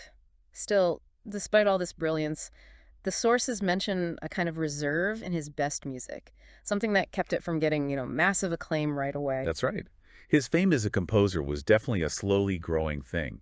It really picked up through performances after the war, especially the Doktor Faust in big cities, Berlin, London, Florence, New York. Right. But the irony, in Vienna, a city central to so much music history, he was barely known as a composer. He was mostly seen as the guy who arranged Bach, which, as the source says, arouses the wrath of the purists. His work really needed time for people to catch up. So, we've seen Busoni as this incredibly complex, multi-talented genius, real visionary, ideas way ahead of his time. But recognition, especially for his composing, took a while. That universality and his paradoxical nature, they're still captivating.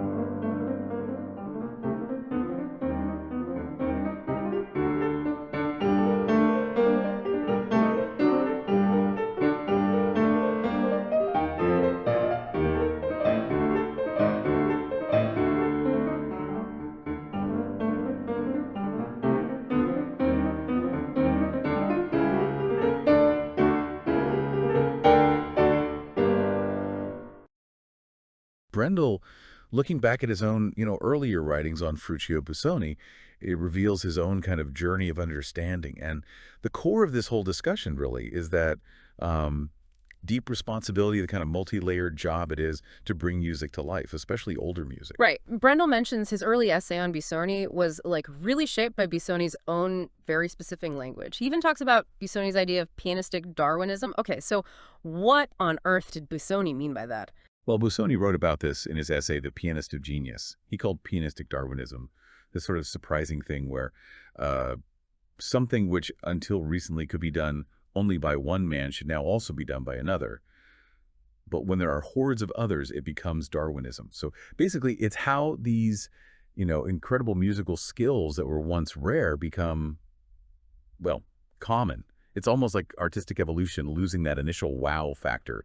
Think of, a tech feature that's cutting edge, then suddenly everyone can do it.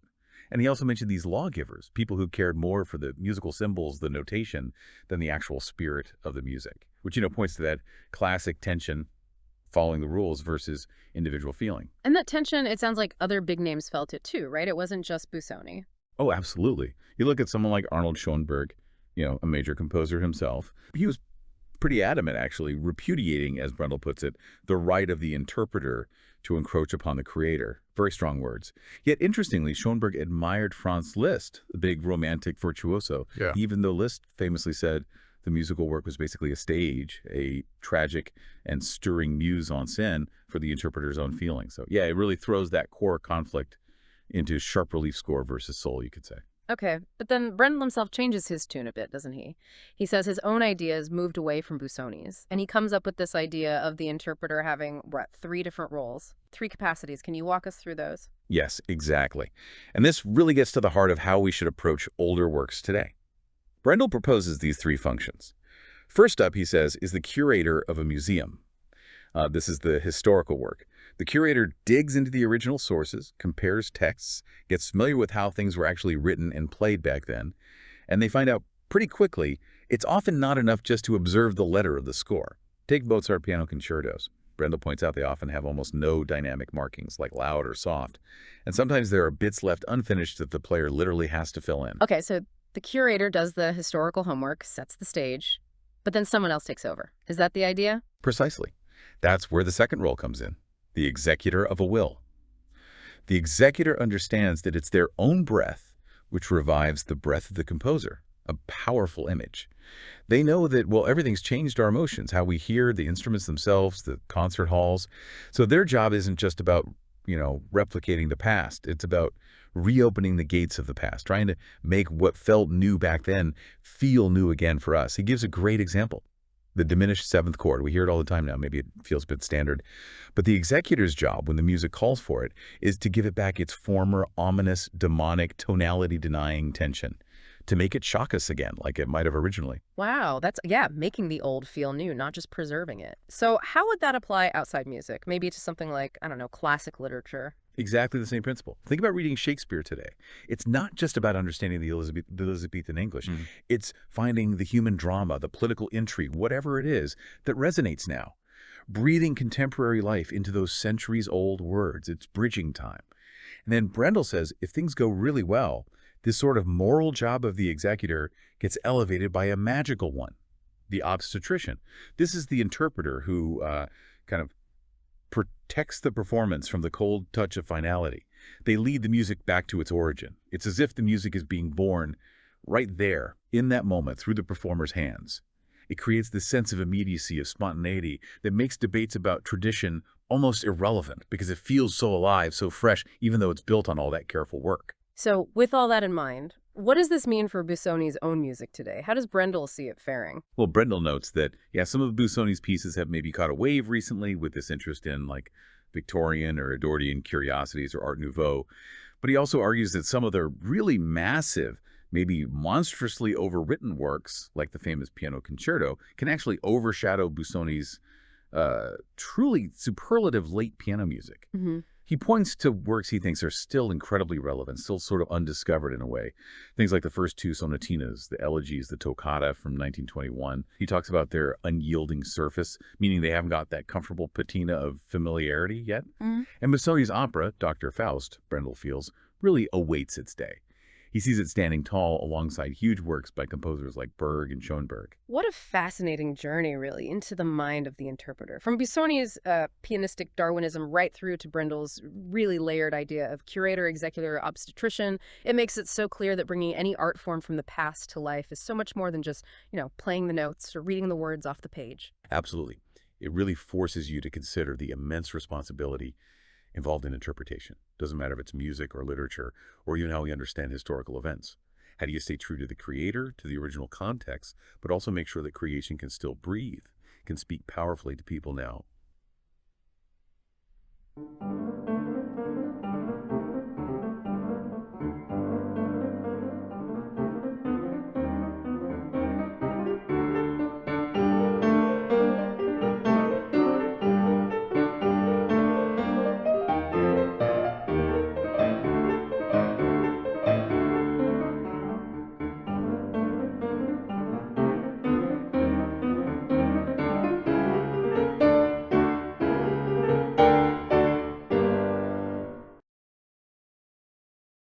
So let's start with his core philosophy. He called it Grundklassizität. What exactly was that? It wasn't just neoclassicism, was it? No, not at all. It was more utopian, really. A vision for music freed from the usual rules-style harmony, the lot. He deeply mistrusted emotional overflow, Right. Flamboyant gestures, sensuality, as he put it. Yeah, he reacted strongly against that late romantic intensity, Italian verismo, even expressionism. He felt feeling should be grand, but also economical, almost concealed. And musically. What did this Grundklassizität mean in practice? Well, he was pushing for an end to traditional thematic development. Instead, he wanted melody to be primary, but in all voices at once. Linear polyphony, multiple independent lines weaving together. Exactly. And he was right there with Schoenberg championing the emancipation of dissonance, basically saying dissonant sounds are natural, they don't have to resolve. Pretty groundbreaking stuff. He also apparently had a phobia about the trivial. so no cliches. Pretty much. No predictable horn calls, no syrupy string phrases, no instantly hummable tunes that felt, I suppose, ingratiating. Okay, so with that mindset, how did he approach opera itself? He saw it as the supreme form, precisely because it could combine everything. But, and this is key, I believe, he didn't think it should just mirror the action on stage. Right, he wanted it to illuminate the inner world. Exactly. The thoughts, the soul of the characters, the stuff you don't see or hear directly. His example was perfect. Don't compose a thunderstorm, compose a reaction to it. That's fascinating. And he leaned into the fantastical. Oh, absolutely. Yeah. He believed opera should focus on the unbelievable, the things that don't easily make sense. Yeah. He wanted the audience always aware they were in a fictional world, maybe jocular, maybe fantastic. So finding the right subject must have been crucial. He needed a quintessential and mysterious figure. Right. He thought about Ahasuerus, Dante, Leonardo da Vinci, but rejected Don Juan, and interestingly, Goethe's Faust, partly out of respect for existing versions. And landed on the medieval puppet play of Dr. Faust. Why that? Because it offered this mix, the educational, the spectacular, the awesome, and even the amusing. Kind of like the magic flute, in a way. Now, the libretto for Dr. Faust, which Busoni wrote himself. Brendel thinks it's good, but maybe not quite as sharp as his prose. Yeah, perhaps influenced a bit too much by Goethe's shadow, Brendel suggests. But the core idea, Faust's mysterious deed, is incredibly powerful. Which is? He gives his own life force to his dead child, allowing the child to live on as an embodiment of his eternal will. It's pure Nietzsche, stepping outside morality, leaving good and evil, God and the devil, behind. Wow. And Mephistopheles isn't just pure evil. No, Brendel points out his superhuman frailty, comparing him to figures like the Queen of the Night. There are other really strange, mystifying things, too. Like the pact being sealed on Easter Sunday? Which just happened to be Busoni's birthday. A bizarre, almost playful touch. And then you have Helen of Troy appearing, including this really startling image Brendel calls a fusion of utopianism and blasphemy, where she appears on the cross. Very provocative. But Busoni didn't live to finish it completely, did he? Sadly, no. The Helen episodes and Faust's final monologue were incomplete. His pupil, Philip Jarnock, finished it first. And Brendel wasn't a fan of that version. Not at all. He found it totally counter to Busoni's style, like Wagner Cum Leoncavallo, which is about as far from Busoni's aesthetic as you can get. Ouch. But there's another completion now. Yes, by Antony Beaumont, which is much more highly regarded. Beaumont used Busoni's own sketches and his habit of borrowing from his earlier works. He even restored lines to Faust's final monologue that Jarnock had left out. And corrected a translation issue. A small but significant one, yeah. Jarnock's version slightly obscured Faust's Nietzschean renunciation, making it sound like he was just turning goodies into baddies, rather than transcending both. Beaumont fixed that. So Brendel's ultimate take on the opera. He thinks it's musically superior to other similar works, calling it masterly, intensely personal, and admirably true to aims. He argues it feels timeless, uneroded, which really pushes back against people who just label Busoni as eclectic. Interesting. What about staging? It sounds challenging. It is. Brendel mentions a controversial but successful staging by David Pountney at the ENO. Apparently, it maybe overemphasized the expressionist side of Busoni, made some odd choices like Helen as a harlot, left out magic circles. But it worked with audiences. It seems so. It definitely helped bring this complex piece to wider attention, despite the criticisms.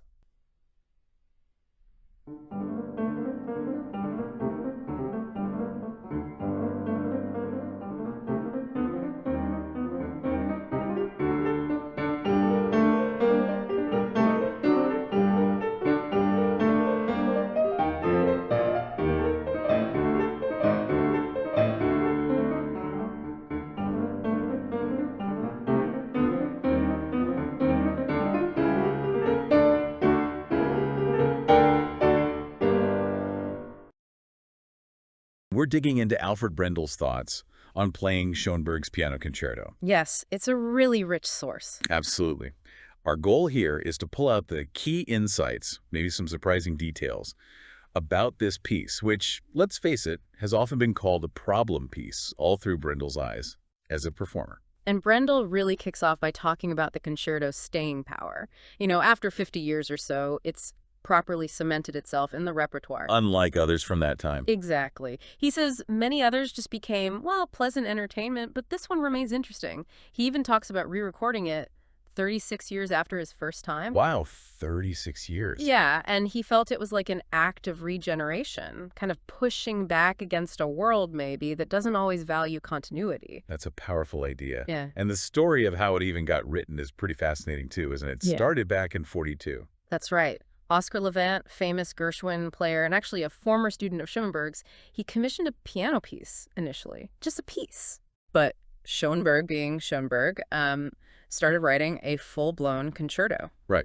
A bit more than requested. Just a bit. And apparently Levant had no use for a concerto, plus the fee Schoenberg wanted was, well, more than Levant was prepared to pay. So he pulled out. Which must have been awkward. Oh, Brendel notes it was with some difficulty.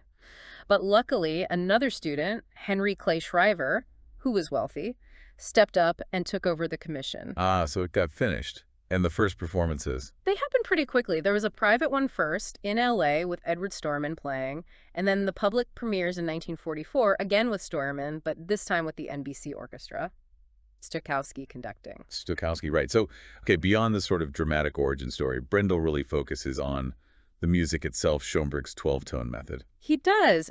Brendel explains it as a logical step on from traditional harmony, not a complete break, but an evolution. It gave composers a new kind of structure, a substitute order, you could say. A genetic code, I think Brendel calls it. Yes, exactly.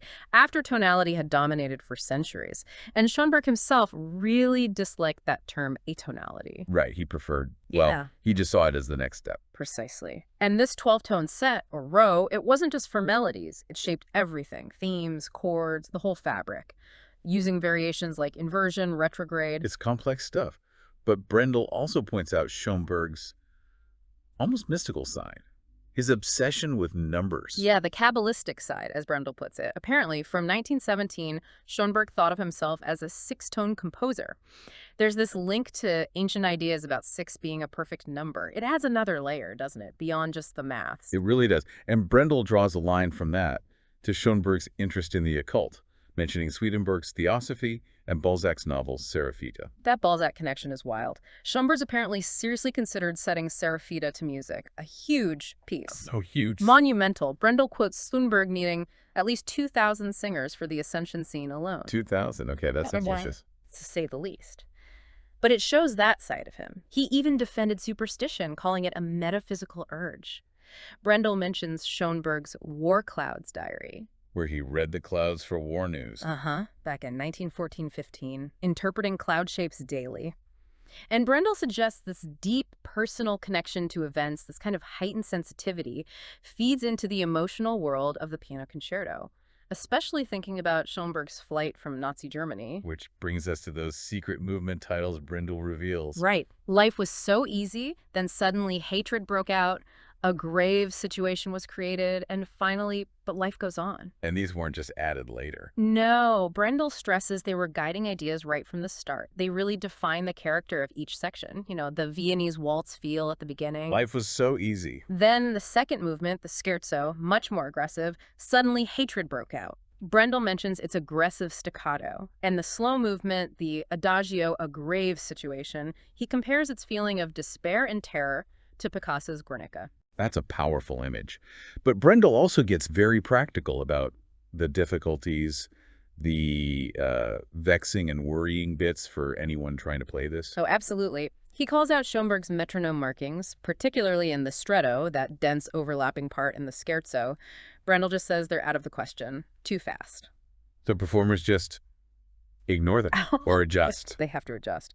Which leads to another problem Brendel raises. Schoenberg's ideal was absolute clarity. Every note is really heard. Sounds reasonable. In theory. But Brendel found that trying too hard for that kind of pinpoint clarity in really dense passages can actually make things more confusing for the listener. You lose the momentum, the sweep. So it's a trade-off, clarity versus flow. Exactly. Performers have to make a choice. And Brendel is also surprisingly frank about what he calls Schoenberg's miscalculations or mistaken notations. Actual wrong notes. Or things that seem wrong. Brendel suggests reasons. Maybe Schoenberg's eyesight wasn't great, maybe memory lapses, or just the incredible speed he sometimes composed at. He admits these wrong notes gave him headaches for years. I bet. But he came in terms with them. He did. He ended up seeing the concerto as a sturdy enough to handle these little flaws, these warts. He even frames them as imprints of genius, meaning that maybe perfection, that kind of smooth finish, isn't really the hallmark of truly great, profound works. Maybe the slight imperfections are part of what makes them human and powerful. That's a fascinating way to look at it. This whole deep dive, really, through Brendel's experience, it shows that even these complex, seemingly intimidating masterpieces are human documents. Full of vision, yes, but also quirks. Absolutely. Genius doesn't always mean flawless.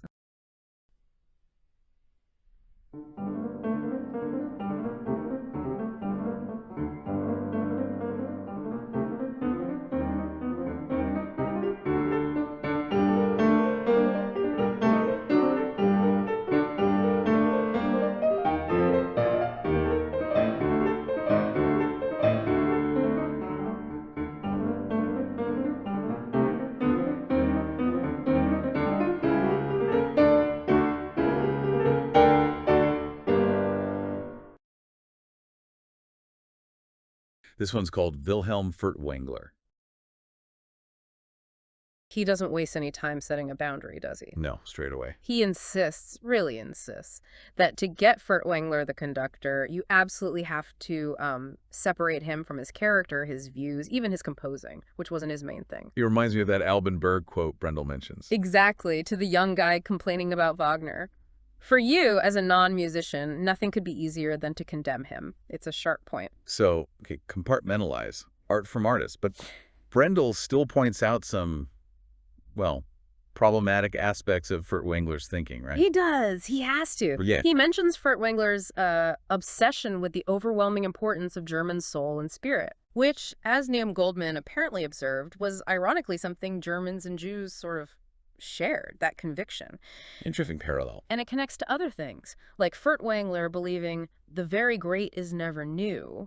He really clung to tonal harmony, the old symphonic forms. And that definition of a composer. Yeah. One who can write his own folk song. Brendel suggests this all created a kind of narrowness, really blinding him to a lot of the music of his own century, the 20th century. Okay, so you have these limiting views on one hand, but then Brendel makes this huge claim. If Furtwangler had not existed, we would have had to invent him. What's the genius he's pointing to there, specifically in the conducting? Yes. That's where the real power was. Brendel says he made the music emerge complete, alive in all its layers, every single detail feeling justified by its connection to the whole piece. So it pushes back on that old idea that he just focused on moments. Completely. Brendel refutes that prejudice.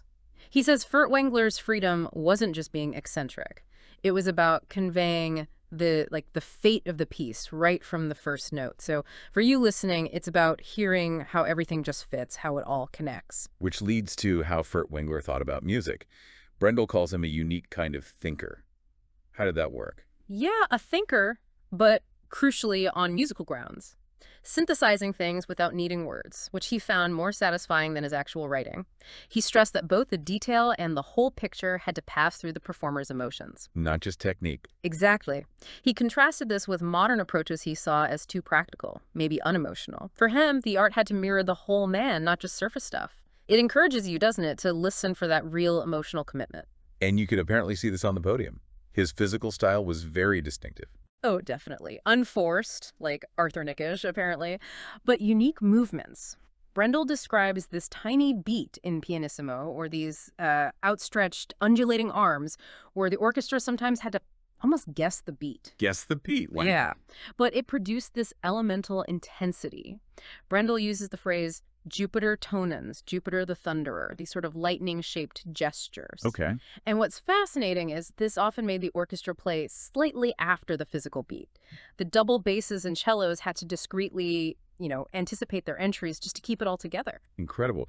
So despite maybe looking improvised, the technique was deeply considered. How did that affect the structure that transitions the famous big line? Hugely considered. Brendel calls him the great connector, the grand master of transition. And these weren't just like glued together sections, they grew organically. He'd subtly change tempo earlier than other conductors might. Which some might see as a weakness. Some did.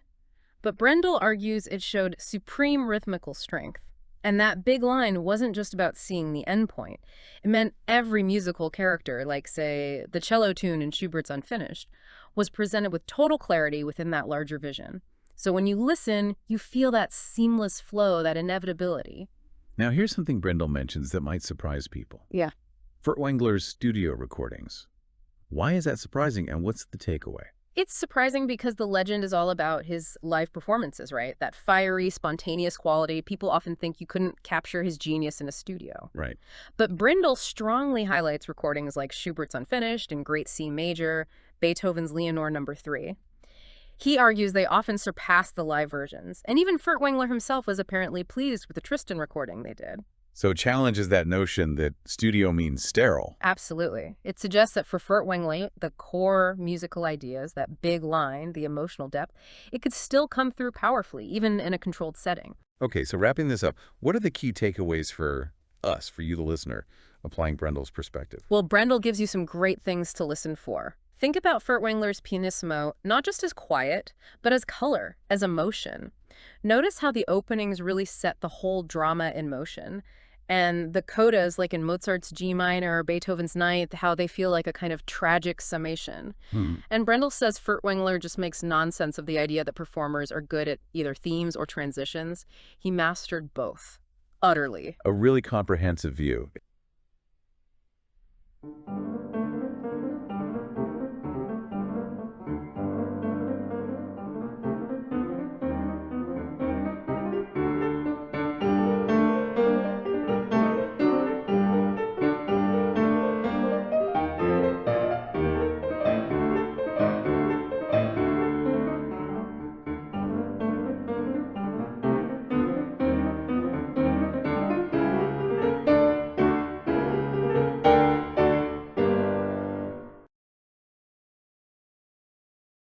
So let's start with Fischer the performer.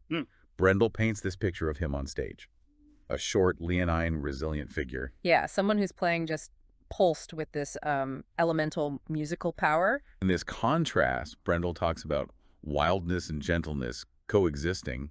How does that even work? He says demonic outbursts would magically give way to inner peace. Well, Brendel puts a lot of emphasis on Fischer's unself-consciousness. He felt the music was just happening through him almost by itself. Happening by itself. That's quite something. It really is. Brendel apparently only ever said that about one other musician, the Doktor, Furtwangler. It suggests this deep immersion getting out of the way of the music, you know? Beyond just technique. So, okay, he was clearly magnetic as a soloist, but he did so much more. Oh, absolutely. A master of many musical worlds, as Brendel puts it. His conducting, especially directing concertos from the keyboard. Bach, Mozart, Beethoven, apparently inimitable. Brendel highlights the specific recording, doesn't he? The Bach C Major Concerto for 3 pianos. Yes. The second movement. He talks about the perfect unity they achieved. And you think about the complexity of 3 pianos interacting in Bach. Achieving unity there is, well, remarkable. And this deep musical understanding, it seems it flowed into everything he did. Chamber music. Definitely. His trio with Minardi and Kuhlenkampff leader Schneiderhan apparently reached the heights of trio playing. Wow. And even accompanying singers. Yes, as a lied partner, particularly with Elisabeth Schwarzkopf. Brendel describes their collaboration as an ideal fusion of simplicity and refinement. It really makes you think how rare that kind of broad mastery is today. It really does. But maybe even more impactful was his work as a teacher and an editor. Hugely impactful. Brendel says Fischer led 2 generations of pianists away from the piano and to themselves. Away from the piano and to themselves. What a fascinating idea for a teacher. Isn't it? It suggests a teaching that's about self-discovery, not just hitting the right notes. And then as an editor, he was committed to restoring the text, the original scores of classical works. Getting back to the composer's intention. Precisely, and he had this guiding principle: put life into the music without doing violence to it. Which connects back to that idea of unself-consciousness. Maybe don't impose yourself too much. I think so. It's about serving the music. Brendel admits Fischer wasn't always technically perfect, anything but a perfect pianist in the academic sense. Maybe nerves or illness playing a part sometimes. Right. But he had this fabulous richness of expression and ability to avoid, fake sentimentality that Brendel calls unrivaled. He got straight to the heart of the music. And part of that was his actual sound, the tone he produced. Brendel calls it marvelously full, floating. He does. And Fischer had this wonderful analogy about piano tone. He compared it to vowels. Vowels, how so? He felt pianists were focusing too much on the E and I sounds he found glaring or shrill, and neglecting the A and O, which he associated with loftiness, sonority, depth. Ah, so aiming for that O or ooh quality in the sound. Exactly, that sense of wonder or fullness. It relates to how he could apparently bring inner voices in the music to life, fulfilling Beethoven's wish. From the heart, may it go to the heart. Beautiful. And this depth clearly shaped how he taught. It wasn't just about technique. Not at all. Brendel says his mere presence was electrifying. Imagine making timid youths and placid girls suddenly spring to life. Just by being there. Seems like it. He preferred using anecdotes or a comparison and demonstrating himself at the piano rather than purely factual instruction. More like inspiration and modeling than just drilling exercises. Right. It was about opening up possibilities. He'd apparently say things like, one day the piano has all the colors of the orchestra. Another day it brings forth sounds that come from other worlds. Wow. So when you pull it all together, Edwin Fischer wasn't just a pianist or conductor or teacher. He was this holistic musical force. Absolutely. His legacy is about performance, yes, but also about a whole philosophy of engaging with music, teaching it, understanding it.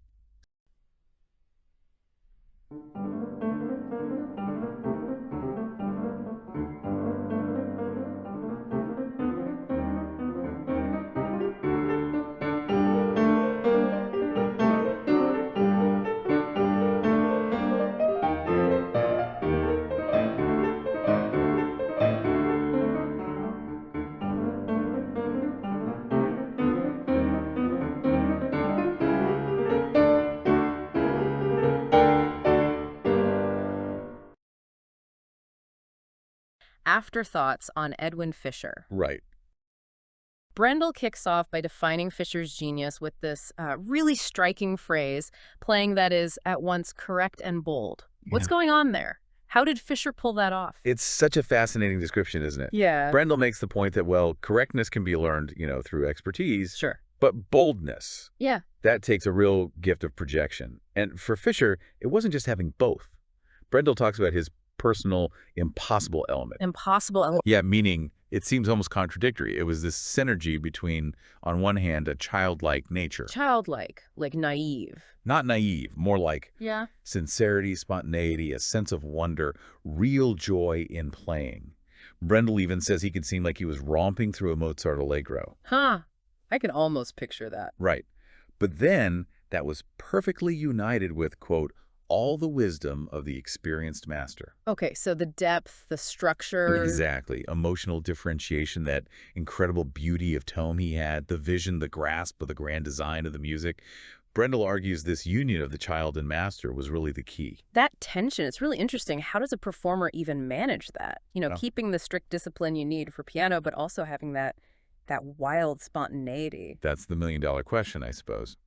Brendel says Fischer's control, his phrasing and nuance, it was actually exciting for the listener, liberating even. Liberating, how so? Because it retained something untamed, even when he was playing very formally. It reminds me of that quote from Novalis Brendel uses, chaos must shimmer through the veil of order. Ah, I like that. So the order wasn't rigid. Not at all. It felt like creation born from innocence. Brendel puts it beautifully. Fischer completed a kind of circle. He'd set out from improvisation. Okay. To take the route of this finely regulated awareness, and that awareness eventually led him back to improvisation. It wasn't just faking it. Wow. So he could genuinely spring a surprise at every note. Brendel mentions he could alarm people with nerves or childish fancies, like his peculiar cadenzas. Those must have been something. Oh, definitely. Those improvised solo bits could really take you somewhere unexpected. Yeah. He was certainly not like those pianists Brendel kind of dismisses as. The ones who just hang on the music like parasites. Or devour masterpieces, yeah. Fischer was the opposite. Brendel calls him a giver. A giver? In what sense? In his whole approach, even his teaching. He apparently recommended pupils practice exhaling every morning. Yeah, for musical exhalation, he called it. To get this singularly relaxed technique. Brendel admits it might have led to a few minor slips here and there. But the overwhelming gain in expression just made those insignificant. And his teaching was so nuanced. How so? Well, he'd tell the really intense, self-aware students they were trying too hard. But then The more laid-back, phlegmatic ones, he deliberately tried to make them nervous. To spark their temperament. Exactly. But always, his main focus was the grand design, seeing how the details fit into the whole picture. Perspective. It makes you think his live performances must have been just electric. Brendel tells that story, doesn't he, about the orchestral player? Oh, the goose pimples anecdote. Yeah. 25 years later, this musician still got goosebumps just thinking about a specific passage Fischer played in a Bach concerto. Incredible. Just speaks volumes. It really does. Now, Brendel is honest that Fischer, especially later on, had a fear of the microphone. Right, so recordings maybe don't always capture it. Sometimes, yes. Like the Brahms F minor sonata recording apparently barely hints at Fischer's real idea of the piece. But, crucially, many records did come close and really set a standard. Which one should we listen out for? Well, Brendel flags his early Bach interpretations, the Schubert impromptus, definitely the Mozart concertos K466 and K491. Those are powerful. Okay. And later things too, like Bach's C major concerto for 3 pianos, apparently amazing unanimity, even though the other pianists weren't his pupils. Beethoven's Emperor Concerto with Furtwangler conducting. A classic pairing. Absolutely. And his later, more mellow style comes through in recordings like Schubert songs with Elizabeth Schwarzkopf or the Brahms G major violin sonata with Gioconda de Vito. So wrapping up, it really boils down to that synthesis again, doesn't it? That blend Brendel talks about. Childlike wonder meets masterful wisdom, control that somehow creates more freedom. Is that the essence? I think that's exactly it. That unique paradoxical blend is the core of Fischer's genius, according to Brendel.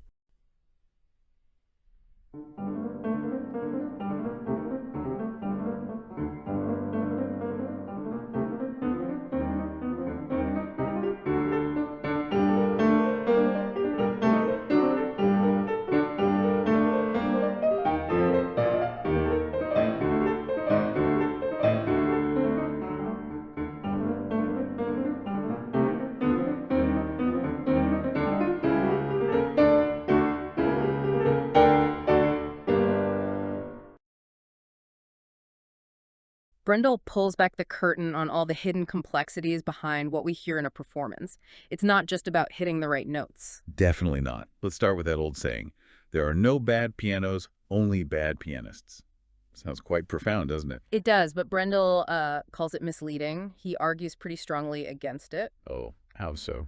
Well, he says trying to make a really poor instrument sound just less awful often forces the pianist to sort of violate the music. Violate the music, meaning? Meaning you sacrifice control, subtlety, refinement, maybe for some kind of flashy personal approach that doesn't actually serve the composer. Ah, okay. So instead of fighting it, he suggests. He says you need to make friends with the piano. Get past what he calls pianism with a capital P. You know, just showing off technique. Right. Focus on the music, not just the mechanics. So this implies every piano is genuinely different. Absolutely. He stresses they aren't just identical products off an assembly line.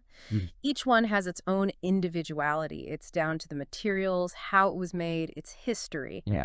And the pianist needs this huge energy to listen, as he puts it, to understand that specific instrument and figure out how to make it work for the piece. It can even bring back memories, it's maybe of a piano from your youth. That's quite poetic. Okay, so the piano itself is one challenge. Right. But Brendel goes further, right? It's not just the instrument. Not at all. The performance space, the hall, is massive. Yeah, you mentioned that. How does the room change things? Well, the exact same Steinway or Bosendorfer, whatever it is, will sound and even feel different in different halls. Feel different, even the key resistance. Yeah, he says that's partly psychological, influenced by the room's acoustics. Is it resonant? Is it very dry and clear? That directly impacts how you have to play. Oh. And a full hall versus an empty one during rehearsal. Totally different sound worlds. He mentions the Vienna Musikverein as an example. Right. Plus, and this is key, what the pianist hears on stage is almost never what the audience hears out there. So they're kind of guessing.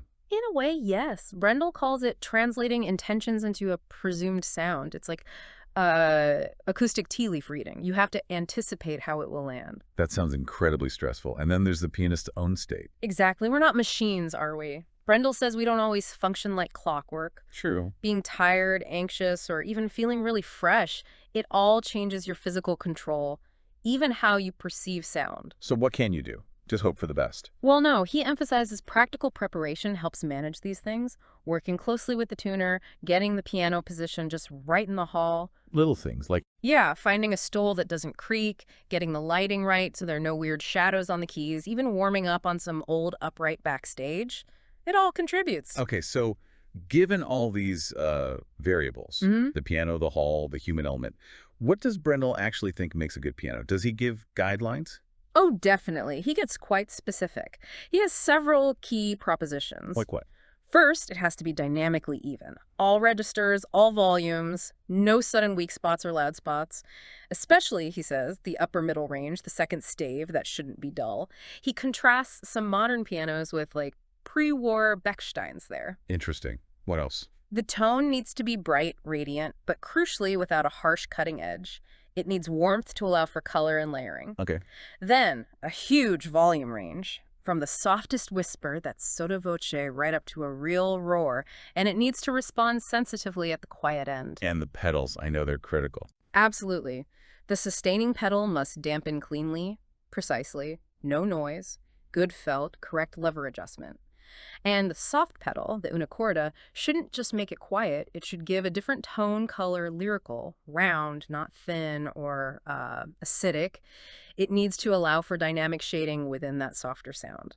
He mentions Beethoven's Hammerklavier needs this. Wow, very detailed.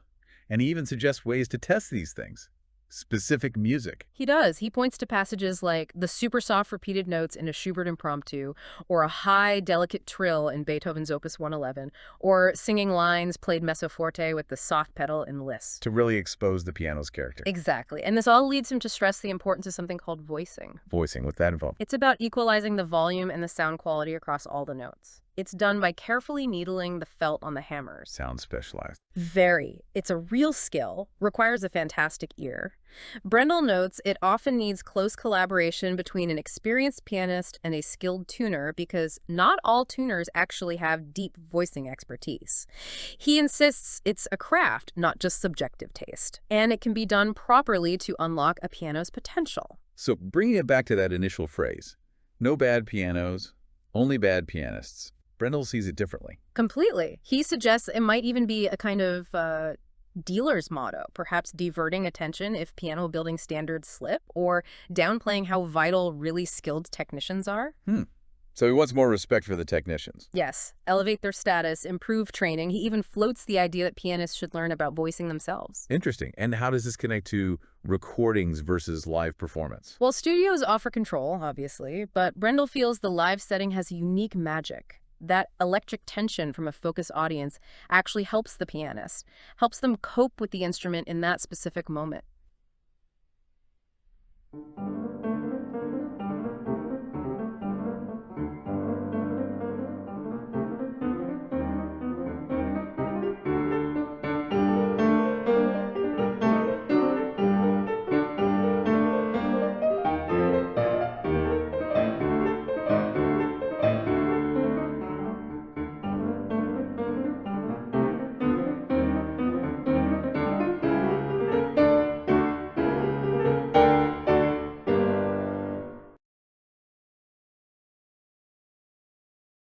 What are the main differences Brendel points out between a concert and a studio recording, particularly for the musician's perspective? Well, for the performer, a concert is.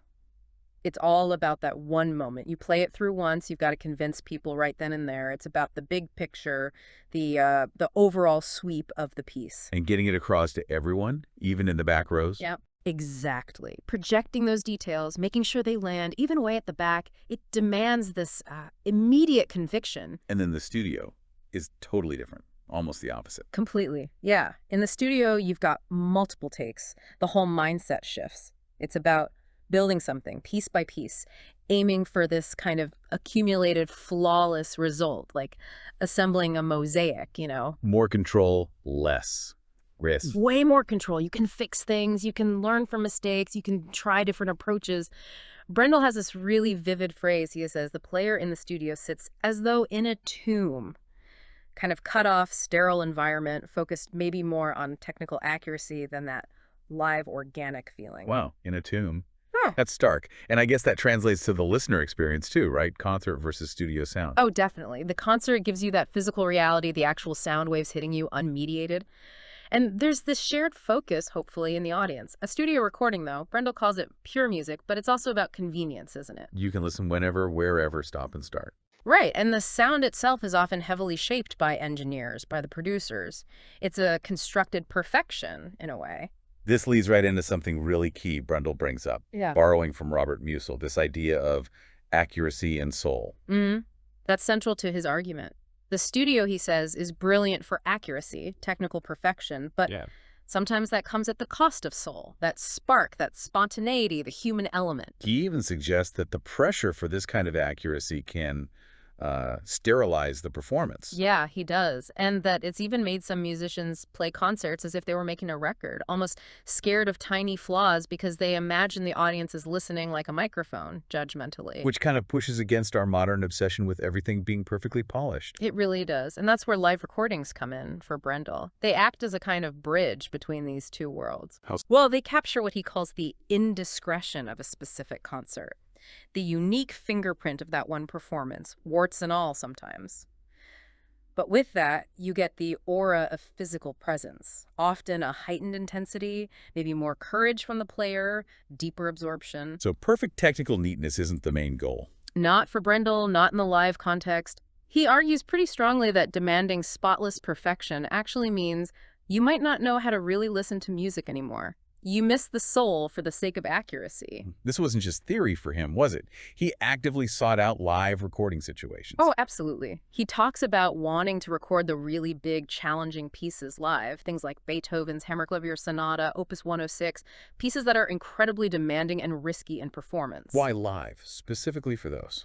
He felt it provided a kind of proof, evidence of mastery under pressure that you might not always get from someone who only records in the controlled studio environment.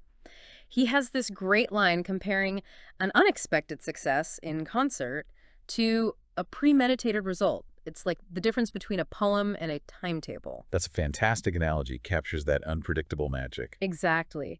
And he put this into practice with a huge project, recording the entire cycle of Beethoven piano concertos live in Chicago back in '83. The whole cycle, live. Wow. Yeah, it was ambitious. The idea was twofold.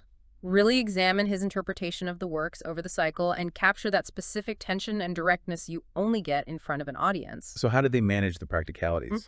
Live recordings can be tricky. They found a kind of compromise or synthesis. They actually recorded 2 full cycles. This gave them the freshness of the live concerts, but also some flexibility, like having a choice between takes from different nights, blending some studio advantages with the live energy. But still, the audience factor must have been huge. Crucial. Brendel specifically praises the Chicago audience for their exceptional stillness and concentration. He knew it was risky, the potential for coughs or, as he mentions, even screaming babies or a barking dog, things that can just shatter the mood. But that focused silence from the audience made it possible.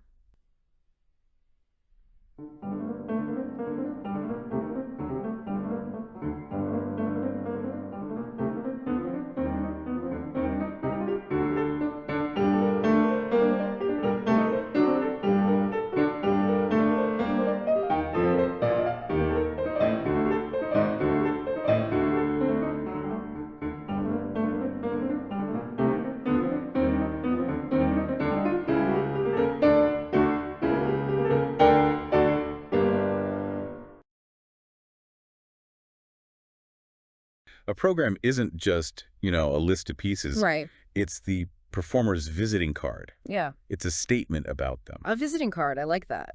And what's really remarkable is how Brendel traces the evolution of the solo recital itself. I mean, it wasn't always the standard thing, was it? Absolutely not. So how did this idea even start? A single artist carrying a whole evening. It seems so fundamental now. Well, it really, it properly kicked off with Franz Liszt, his famous declaration in 1840, Le concert, c'est moi. The concert, it is me. Exactly. He launched these things called recitals on the pianoforte in London. Before him, a soloist might just, contribute a piece or two to a much more varied program. So they wouldn't carry the whole show. Rarely. Yeah. And some of the old practices, Well, maybe we're glad they're gone. Can you imagine Liszt just stopping mid-concert to chat with the audience? Wow. Or Wilhelm Backhaus apparently used to discreetly improvise little bridges, modulations between pieces. Interesting. So Liszt basically sets the format, but then the length of these things got a bit out of hand. Oh, it certainly did. Liszt's recitals might have been a couple of hours, which is quite long anyway. Yeah. But fast forward to the 1890s, and you get someone like Anton Rubinstein doing these, quote, mammoth programs. 3 hours or even more. 3 hours. That's intense. Definitely. Thankfully, today, we've sort of settled on roughly 80 minutes of actual playing time, usually split, 40 minutes each half. Okay, that 80-minute standard raises a big question. Yeah. How do you fill that time well?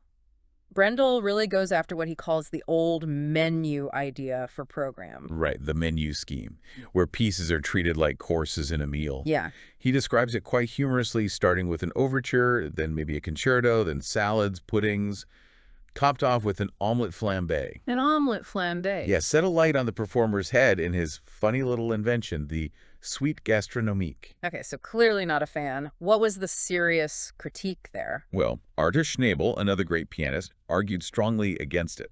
He said a good menu, a good program, needs consistent quality. All dishes or pieces prepared by the same chef or several chefs of equal merit, you need focus. So consistency, quality. Brendel must have some guidelines then. Does he offer any hard rules? He has one, actually. One hard and fast rule, as he calls it. Okay. Works in the same key should not follow one another, period. That's quite specific. Why such a strong stance? He believes you absolutely need that variety, the succession of different keys, to keep the listener's attention stimulated. He even points to examples. Like what? Like playing Mozart's C minor fantasy, K475, right before the C minor sonata, K457. They were published together, sure, but Brendel argues these two huge masterpieces in the same key, actually, they sort of cancel each other out. Interesting. Diminishes both. Yeah, prevents their unique brilliance from really shining. And he calls playing Beethoven's massive Hammerklavier sonata right after Schubert's final B-flat sonata, both are in B-flat, you see a miscalculation on every possible level. It's about letting each piece breathe, giving it its own space and identity. Okay, so key relationships are crucial. What about the placement of works within the program? Does he talk about starting or ending pieces? Absolutely. You definitely don't want a neck-breaking piece right at the start. Like what? Like, say, Schumann's Toccata. It's just too intense to begin with. You need to ease the audience, and maybe yourself, into it. Okay. And finishing pieces. And some works, he feels, are so profound. Things like Beethoven's Diabelli Variations or his last sonata, Opus 111. They create such a deep silence afterwards that encores are just out of the question. They are their own conclusion. Exactly. They provide their own perfect ending. Anything else feels wrong.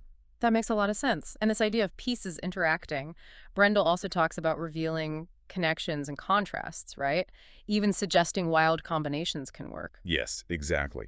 He gives this example. Bach Fantasies, Liszt's Hungarian Rhapsodies, and Beethoven's Diabelli Variations all in one program. Wow, that sounds eclectic. On paper, he admits it seems perverse, but he argues that in performance, the profane complements the sublime. It works.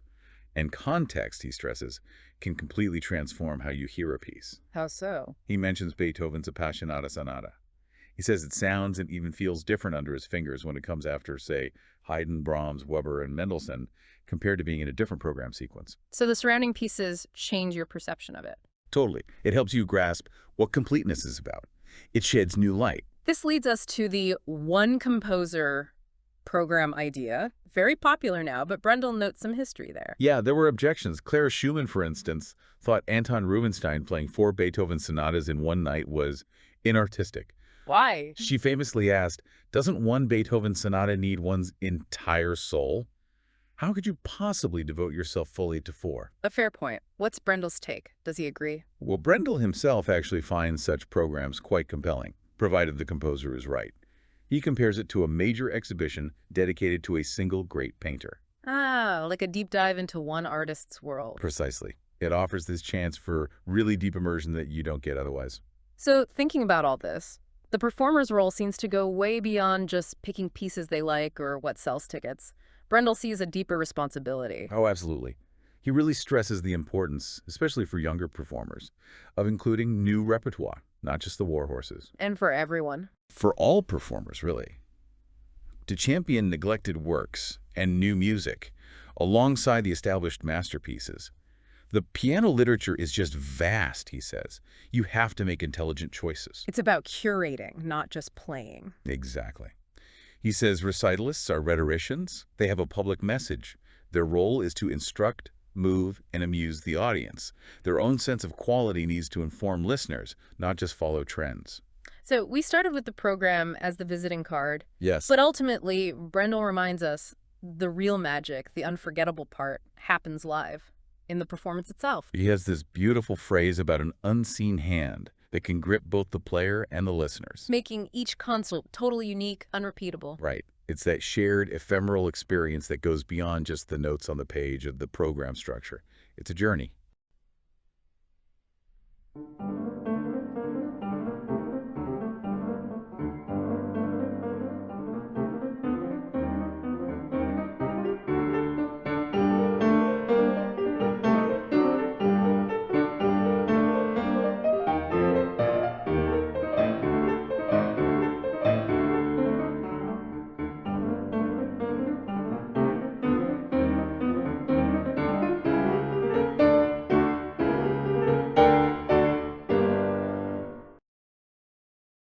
Music dictionaries. Specifically his review, or maybe journey is a better word, through the New Grove Dictionary of Music and Musicians. Right, the big one. Yeah. The monumental work. Exactly. And Brendel, he has quite a history with these kinds of books, doesn't he? It's not like he just picked up the Grove cold. No, not at all. He actually mentions devouring Hermann Abert's German music lexicon back in 1927. Devouring is the word. Cover to cover, he says. Yeah, and he was only 13, which is, pretty remarkable. And that book, how big was it? About 500 pages, Mm-hmm. which sounds like a lot, but as Brendel points out, that's considerably less than just the letter A in the New Grove today. Wow. That really puts the scale difference into perspective, doesn't it? It absolutely does. It highlights this huge shift, from these more concise, often single-author works to these massive, almost industrial-scale collaborative projects. And he talks about some earlier ones, too, right? Some quite entertaining examples. Oh, yes. Julius Schubert's Musikalisches Handbuch from the 1860s. That one sounds like gold. Like what? What did he find in there? Well, apparently, according to Schubert, Johann Christian Bach, get this, only wrote music in order to be able to lead a frivolous and dissolute life. Seriously? Seriously. Or that Francois Hunton, another composer, composed while catching flies in his studio. Catching flies. Okay, that's descriptive. And maybe the best one, the entry for puberty, apparently just gave the German translation and nothing else. Just the word. No explanation. Nope, just the word. It kind of shows how different the scope and maybe the editorial standards were back then. Definitely a different era. So these early ones were often sort of one person's view. Exactly. One learned individual's perspective, their tastes, their biases, all wrapped up. So George Grove, though, who started the dictionary that became the New Grove, he was different. A Victorian amateur, actually. An amateur. Started that whole thing. Well, yeah, but he had a vision for a collective effort from the start. And boy, did it grow. From 2 volumes originally to the, 20 volumes of the New Grove Brendel was reviewing. 20 volumes. It's almost like that Borges story, The library containing the universe. That's a perfect analogy. Yeah. A musical universe in print. But even with this huge army of contributors, as Brendel calls them, it wasn't perfect, was it? He found some interesting omissions. Right. He specifically looks for Francesco d'Andrade, apparently known as the most celebrated Don Giovanni who ever lived, and couldn't find him. And Lamar Krausen, too, the chamber pianist. Also missing. Yeah. Which is surprising, right? But then, on the flip side, he was apparently quite delighted to stumble upon a Spanish composer called Zubiore Oyan Barrenechea. Zubiore Oyan Barrenechea. Okay, points for obscurity, I guess. It just shows even in something so comprehensive, there are still editorial choices, maybe quirks, maybe blind spots. So, faced with this magnificent mountain of information, how did Brendel even approach it? You can't just read 18,000 pages. No, definitely not. And he didn't plan to. He saw it more as a tool for self-investigation. Self-investigation. What does that mean in this context? It means he used it selectively. He approached it with curiosity, yes, but also skepticism. He consciously chose where he wanted to dive deep and where he was okay not knowing everything. It wasn't about total consumption. That makes sense, a targeted approach. So Yeah. where did his curiosity lead him? What did he find particularly rewarding?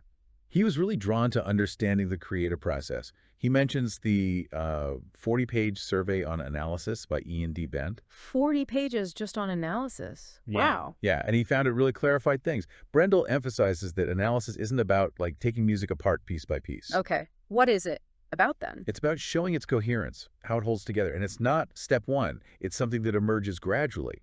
And crucially, it's not just, purely intellectual.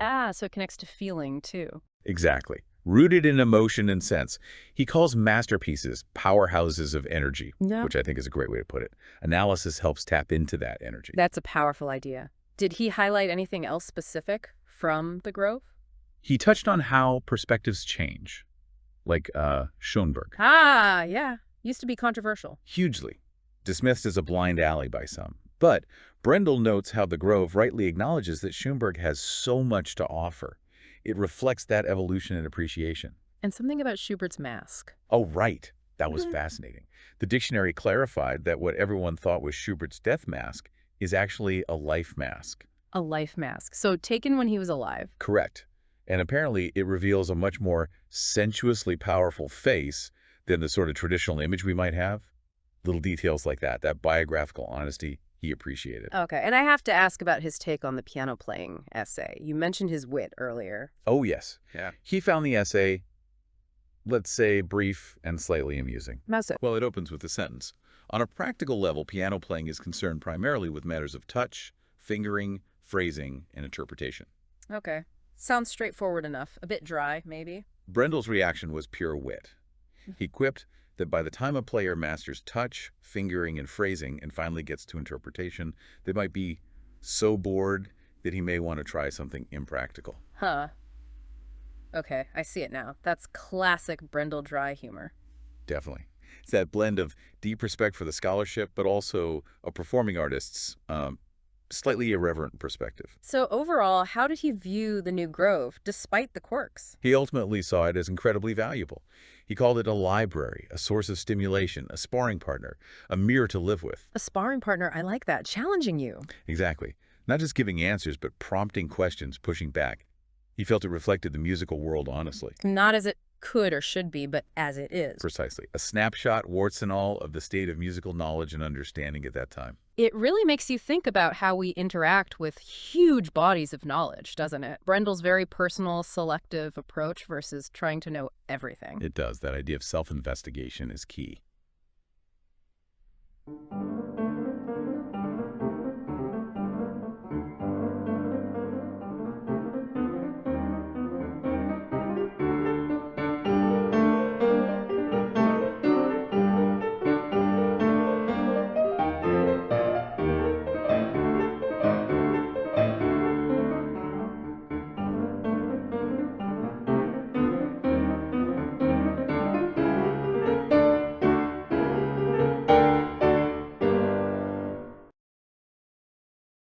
Talking to Brendel.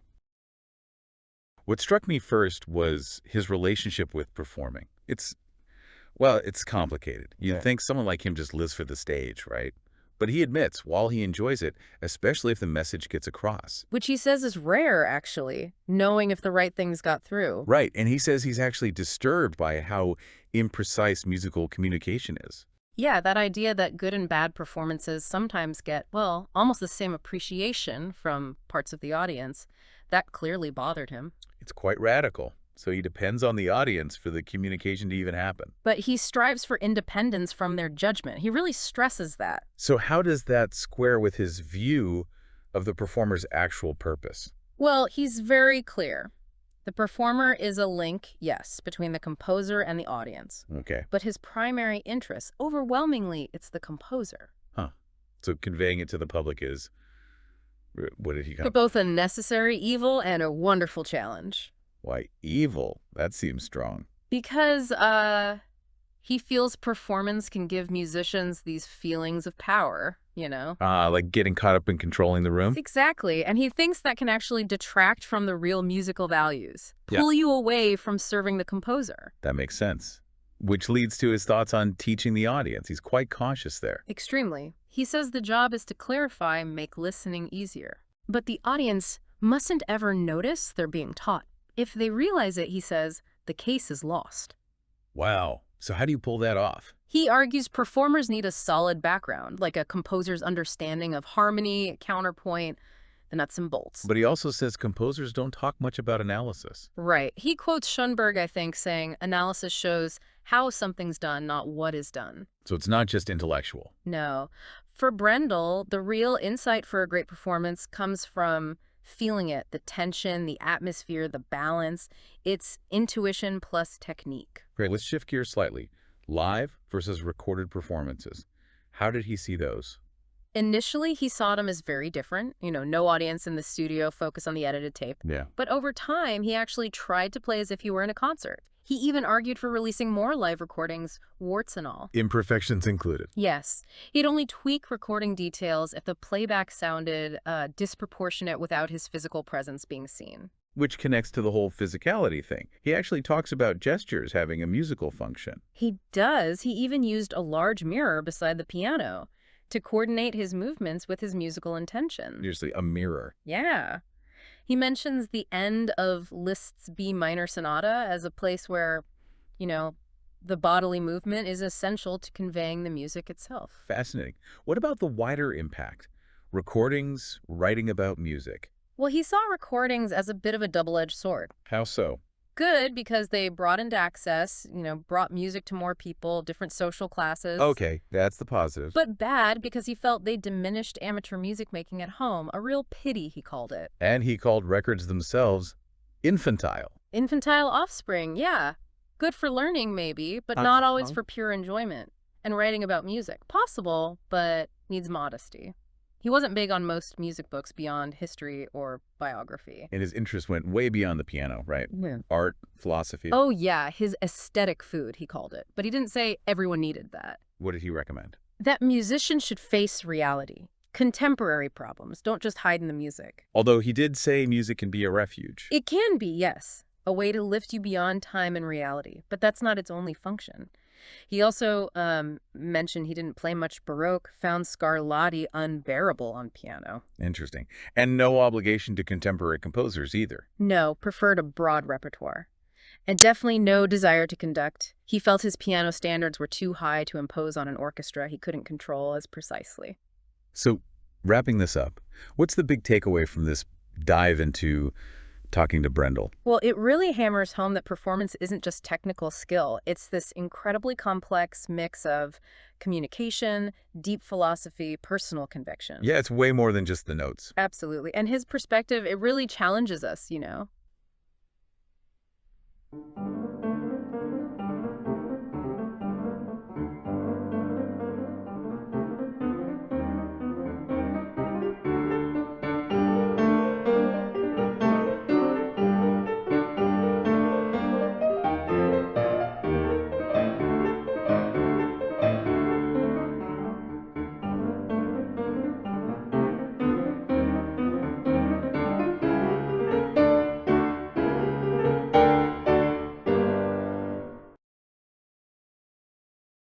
Bach and the piano. Looking at his take on, modern pianos versus historical instruments and why this whole conversation, well, it still matters so much. Definitely. And Brendel's own story with Bach is quite revealing. He actually admits he didn't play much Bach in concerts for years. Oh, really? Why was that? Well, partly it was the shadow of his teacher, Edwin Fischer, big influence. Brendel felt he couldn't really escape Fischer's way of playing at first. Okay, that makes sense. And also, this was the post-war period, and he was watching the rise of performance on old instruments. He was sort of waiting to see how convincing it would all become. So he was definitely aware of the authentic performance movement picking up steam. Yeah. But he wasn't fully converted, was he? Especially not for Bach. No, not entirely. He makes this really interesting point that for him, a lot of Bach's music isn't quite as tied to a specific instrument sound as, say, Monteverdi or Scarlatti might be. And that led him to, well, what I think is a key insight. He believed in the coexistence of historical and modern ways of playing Bach. He didn't just think it was possible, he actually said it was necessary. Coexistence, not conflict. That's quite a stance. Moving beyond just picking sides. Exactly. It's about embracing a kind of fuller musical picture, not saying one way is definitively right or wrong. Okay, so if coexistence is the goal, what did Brendel see as the upsides, the advantages of using the modern piano for Bach? Well, first, there's a practical point. The modern piano just works better in today's big concert halls. Simple as that. Many old instruments, they just don't project the same way. Right, the acoustics are different. Yeah, and Brendel even joked, if you insist on old instruments, maybe you should also insist on performing in a Baroque marble hall. Huh, fair point. But more seriously, he worried that this kind of purist insistence was actually making Bach disappear from piano recitals. And that has knock-on effects, right? A huge one. Pianists losing the vital skill of polyphonic playing, keeping multiple musical lines clear and independent. That skill is crucial way beyond just Bach. So beyond the practicalities, did he feel the piano offered something artistically unique to Bach's music? He mentioned something about restoring a dimension. Yes, exactly. This is maybe the most fascinating bit. He felt the modern piano could sometimes restore this third dimension. Third dimension. What does that mean in this context? Well, think about it. Some of Bach's keyboard pieces were originally for larger groups, like orchestral works, maybe transcribed or reduced for the keyboard. On a harpsichord, Brendel felt they could sometimes sound a bit two-dimensional, like a reduction. But the piano, with its capacity for color and dynamics, It can hint at that original depth. precisely, it can bring back some of that scale and grandeur. He even called some pieces, like the A minor Fantasy BWV 92 prophetic. Prophetic. Wow! Yeah, like they were almost waiting for an instrument like the piano. He felt the fantasy was kind of unsuccessful on harpsichord, but quite marvelous on the piano. That's a strong claim. Yeah. So, with the piano's possibilities, how does that change interpretation? Bach didn't leave many dynamic markings. What about tempo, rubato? Right. Brendel argued that on the piano, where you can shape phrases dynamically, some older habits, like maybe excessive rubato, that stretching and pulling of time become less necessary, maybe even obsolete. Because the dynamics can do the expressive work instead. Exactly. Maybe on older instruments without dynamic range, you needed more rhythmic flexibility to make the music breathe. He mentioned Forkel's early edition of the Chromatic Fantasy and Fugue, which did add lots of tempo and dynamic marks. That's that helpful. Brendel found some of it a bit much, actually. He mentioned a huge, hideous crescendo Forkel added, so it's not about just adding things randomly. No, it needs musical sense. Yeah. So how did all this, the historical movement, the piano's capabilities, change how we understand Bach overall, according to Brendel? He felt that both historical performance insights and developments in 20th century music led to a better structural understanding of Bach, moving beyond just focusing on color and atmosphere for their own sake. Getting to the architecture of the music. What about transcriptions, though? Like Busoni's famous piano versions of Bach's organ works. Did Brendel see those as helpful? It's interesting. He admitted he couldn't really speak for Bach's real voice, but he felt some of Busoni's transcriptions, especially the organ chorale preludes, could convey Bach gloriously. Even creating an organ-like sound. Yeah, he thought the piano could almost conjure up the sound and volume of an organ much more readily than it could imitate a harpsichord, funnily enough. Okay, so that brings us towards the present. Brendel added a postscript later, didn't he? In 1990. Did he see things changing? Oh, absolutely. He wrote about how amazing things have happened since his original interview in '76. It was quite optimistic. And what sort of amazing things, what shifts did he observe? Well, for one, the sheer technical level, the virtuosity on period instruments had grown incredibly. That was undeniable. Okay. And importantly, pianists, he specifically mentioned Andrus Schiff, had really succeeded in bringing Bach's keyboard music back into the mainstream piano repertoire, back into concert halls. That coexistence he hoped for, it was starting to happen. So less of a battle, more of a shared space. Exactly. And maybe the most profound thing he noted was a real cross-fertilization starting to happen. Performers from the authentic side and the modern piano side were actually learning from each other. So the enemies were becoming friends, as he put it. That's the phrase he used. What were once opposing camps started influencing each other, leading to a richer landscape for everyone. That's a really hopeful evolution, isn't it? From that initial uncertainty and division Brendel described to this sense of mutual learning and, well, coexistence. It really is. It shows how performance traditions aren't static. They breathe, they adapt, they learn. A fascinating journey.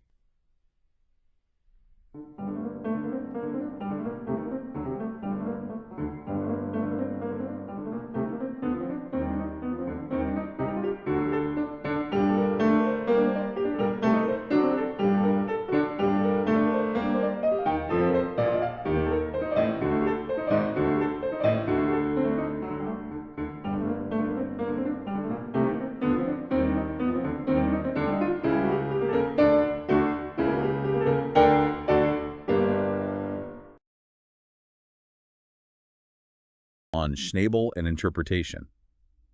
It's quite something to see one master pianist dissecting another's approach. There's admiration, sure, but also some surprisingly sharp disagreements. Absolutely. It's not hero worship at all. Brendel gets straight into it, challenging Schnabel's, well, his metric rules almost immediately. Right, the idea about overestimating bar lines. Exactly. Brendel argues for thinking in large unities. He talks about phrases unfolding like a curve. He even says quite radically that pianists should try forgetting about bars sometimes to get the phrasing right. Wow. Forgetting about bars. I mean, for a classical pianist, that sounds almost like heresy. What's the idea behind that? Well, he felt sticking too rigidly to the bar lines could break the music's natural flow. It's about seeing the bigger musical sentence, not just the punctuation. Okay, so how does that look in practice? Did he give an example? He did.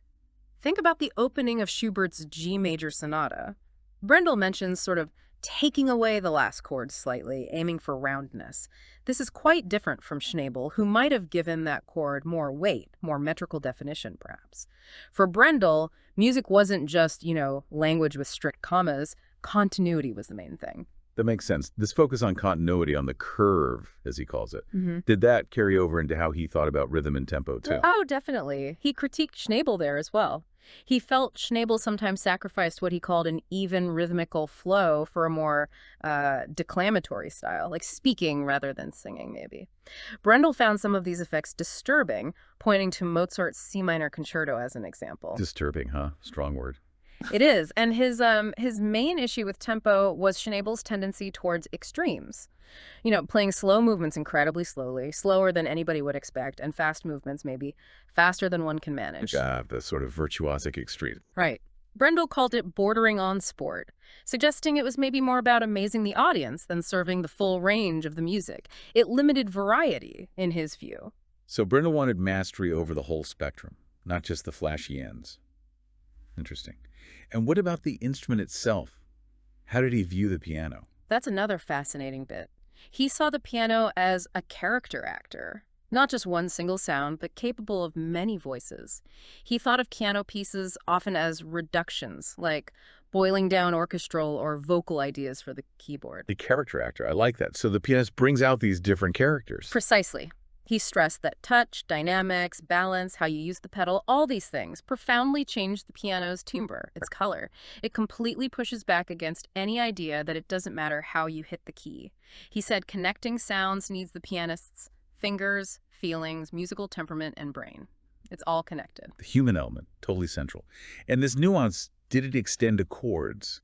Because Schnabel had some fairly specific rules there, didn't he? He did, and Brendel disagreed with just applying rigid rules for chord balance. Take Beethoven's Waldstein Sonata. Instead of just making the outer voices loudest, as the simple rule might suggest, Brendel might subtly bring out the inner voices. Why do that? To create a specific atmosphere, like a pianissimo misterioso, a feeling of dawn, he described it. Softer, maybe warmer. He also felt emphasizing the bass line is often, unnecessary unless it's really crucial melodically. Listeners usually pick it up anyway. So it's about the effect, the atmosphere, not just following a blueprint. What about octaves? Yeah, even there, he didn't always buy the idea of one leading voice. Sometimes, he felt, both notes of the octave need equal weight to sound truly unified. It's about listening, adapting. It sounds like they disagreed on quite a lot, fundamentally. But surely there was some common ground. He admired Schnabel, after all. Oh, absolutely. Brendel himself estimated he agreed with about 2/3 of Schnabel's ideas, which is quite a lot. They both firmly believed that musical analysis is crucial for deepening musical sensitivity, though it shouldn't dictate the interpretation rigidly. Okay, so analysis informs, it doesn't command. What else? They agreed composing is really important for students learning interpretation, and also the idea of associating music with human characteristics, pride, despair, joy as a key to understanding it. That makes sense, connecting it to life. Exactly. And one more fascinating point of agreement, sometimes a little bit of obscurity in the notes, a lack of absolute razor-sharp clarity can actually be more musically effective. Leaving room for mystery. Precisely. Not everything needs to be perfectly lit. Sometimes suggestion is more powerful. So looking at Brendel on Schnabel, it really highlights that musical interpretation may be mastery in any field. isn't about just following the rules laid down by giants. Not at all. It's this dynamic, thoughtful conversation with the material, with tradition, always pushing for deeper meaning, even if it means questioning your heroes.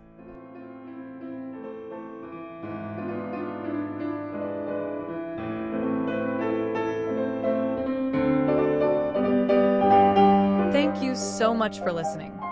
We hope this episode has given you meaningful insights and sparked your interest in the book we explored today.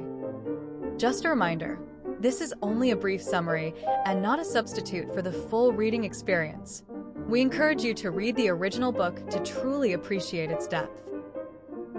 If you found this content helpful, don't forget to subscribe and turn on the notification bell so you won't miss future episodes. And if you'd like to support our channel, feel free to share this video with friends. Every share helps our community grow.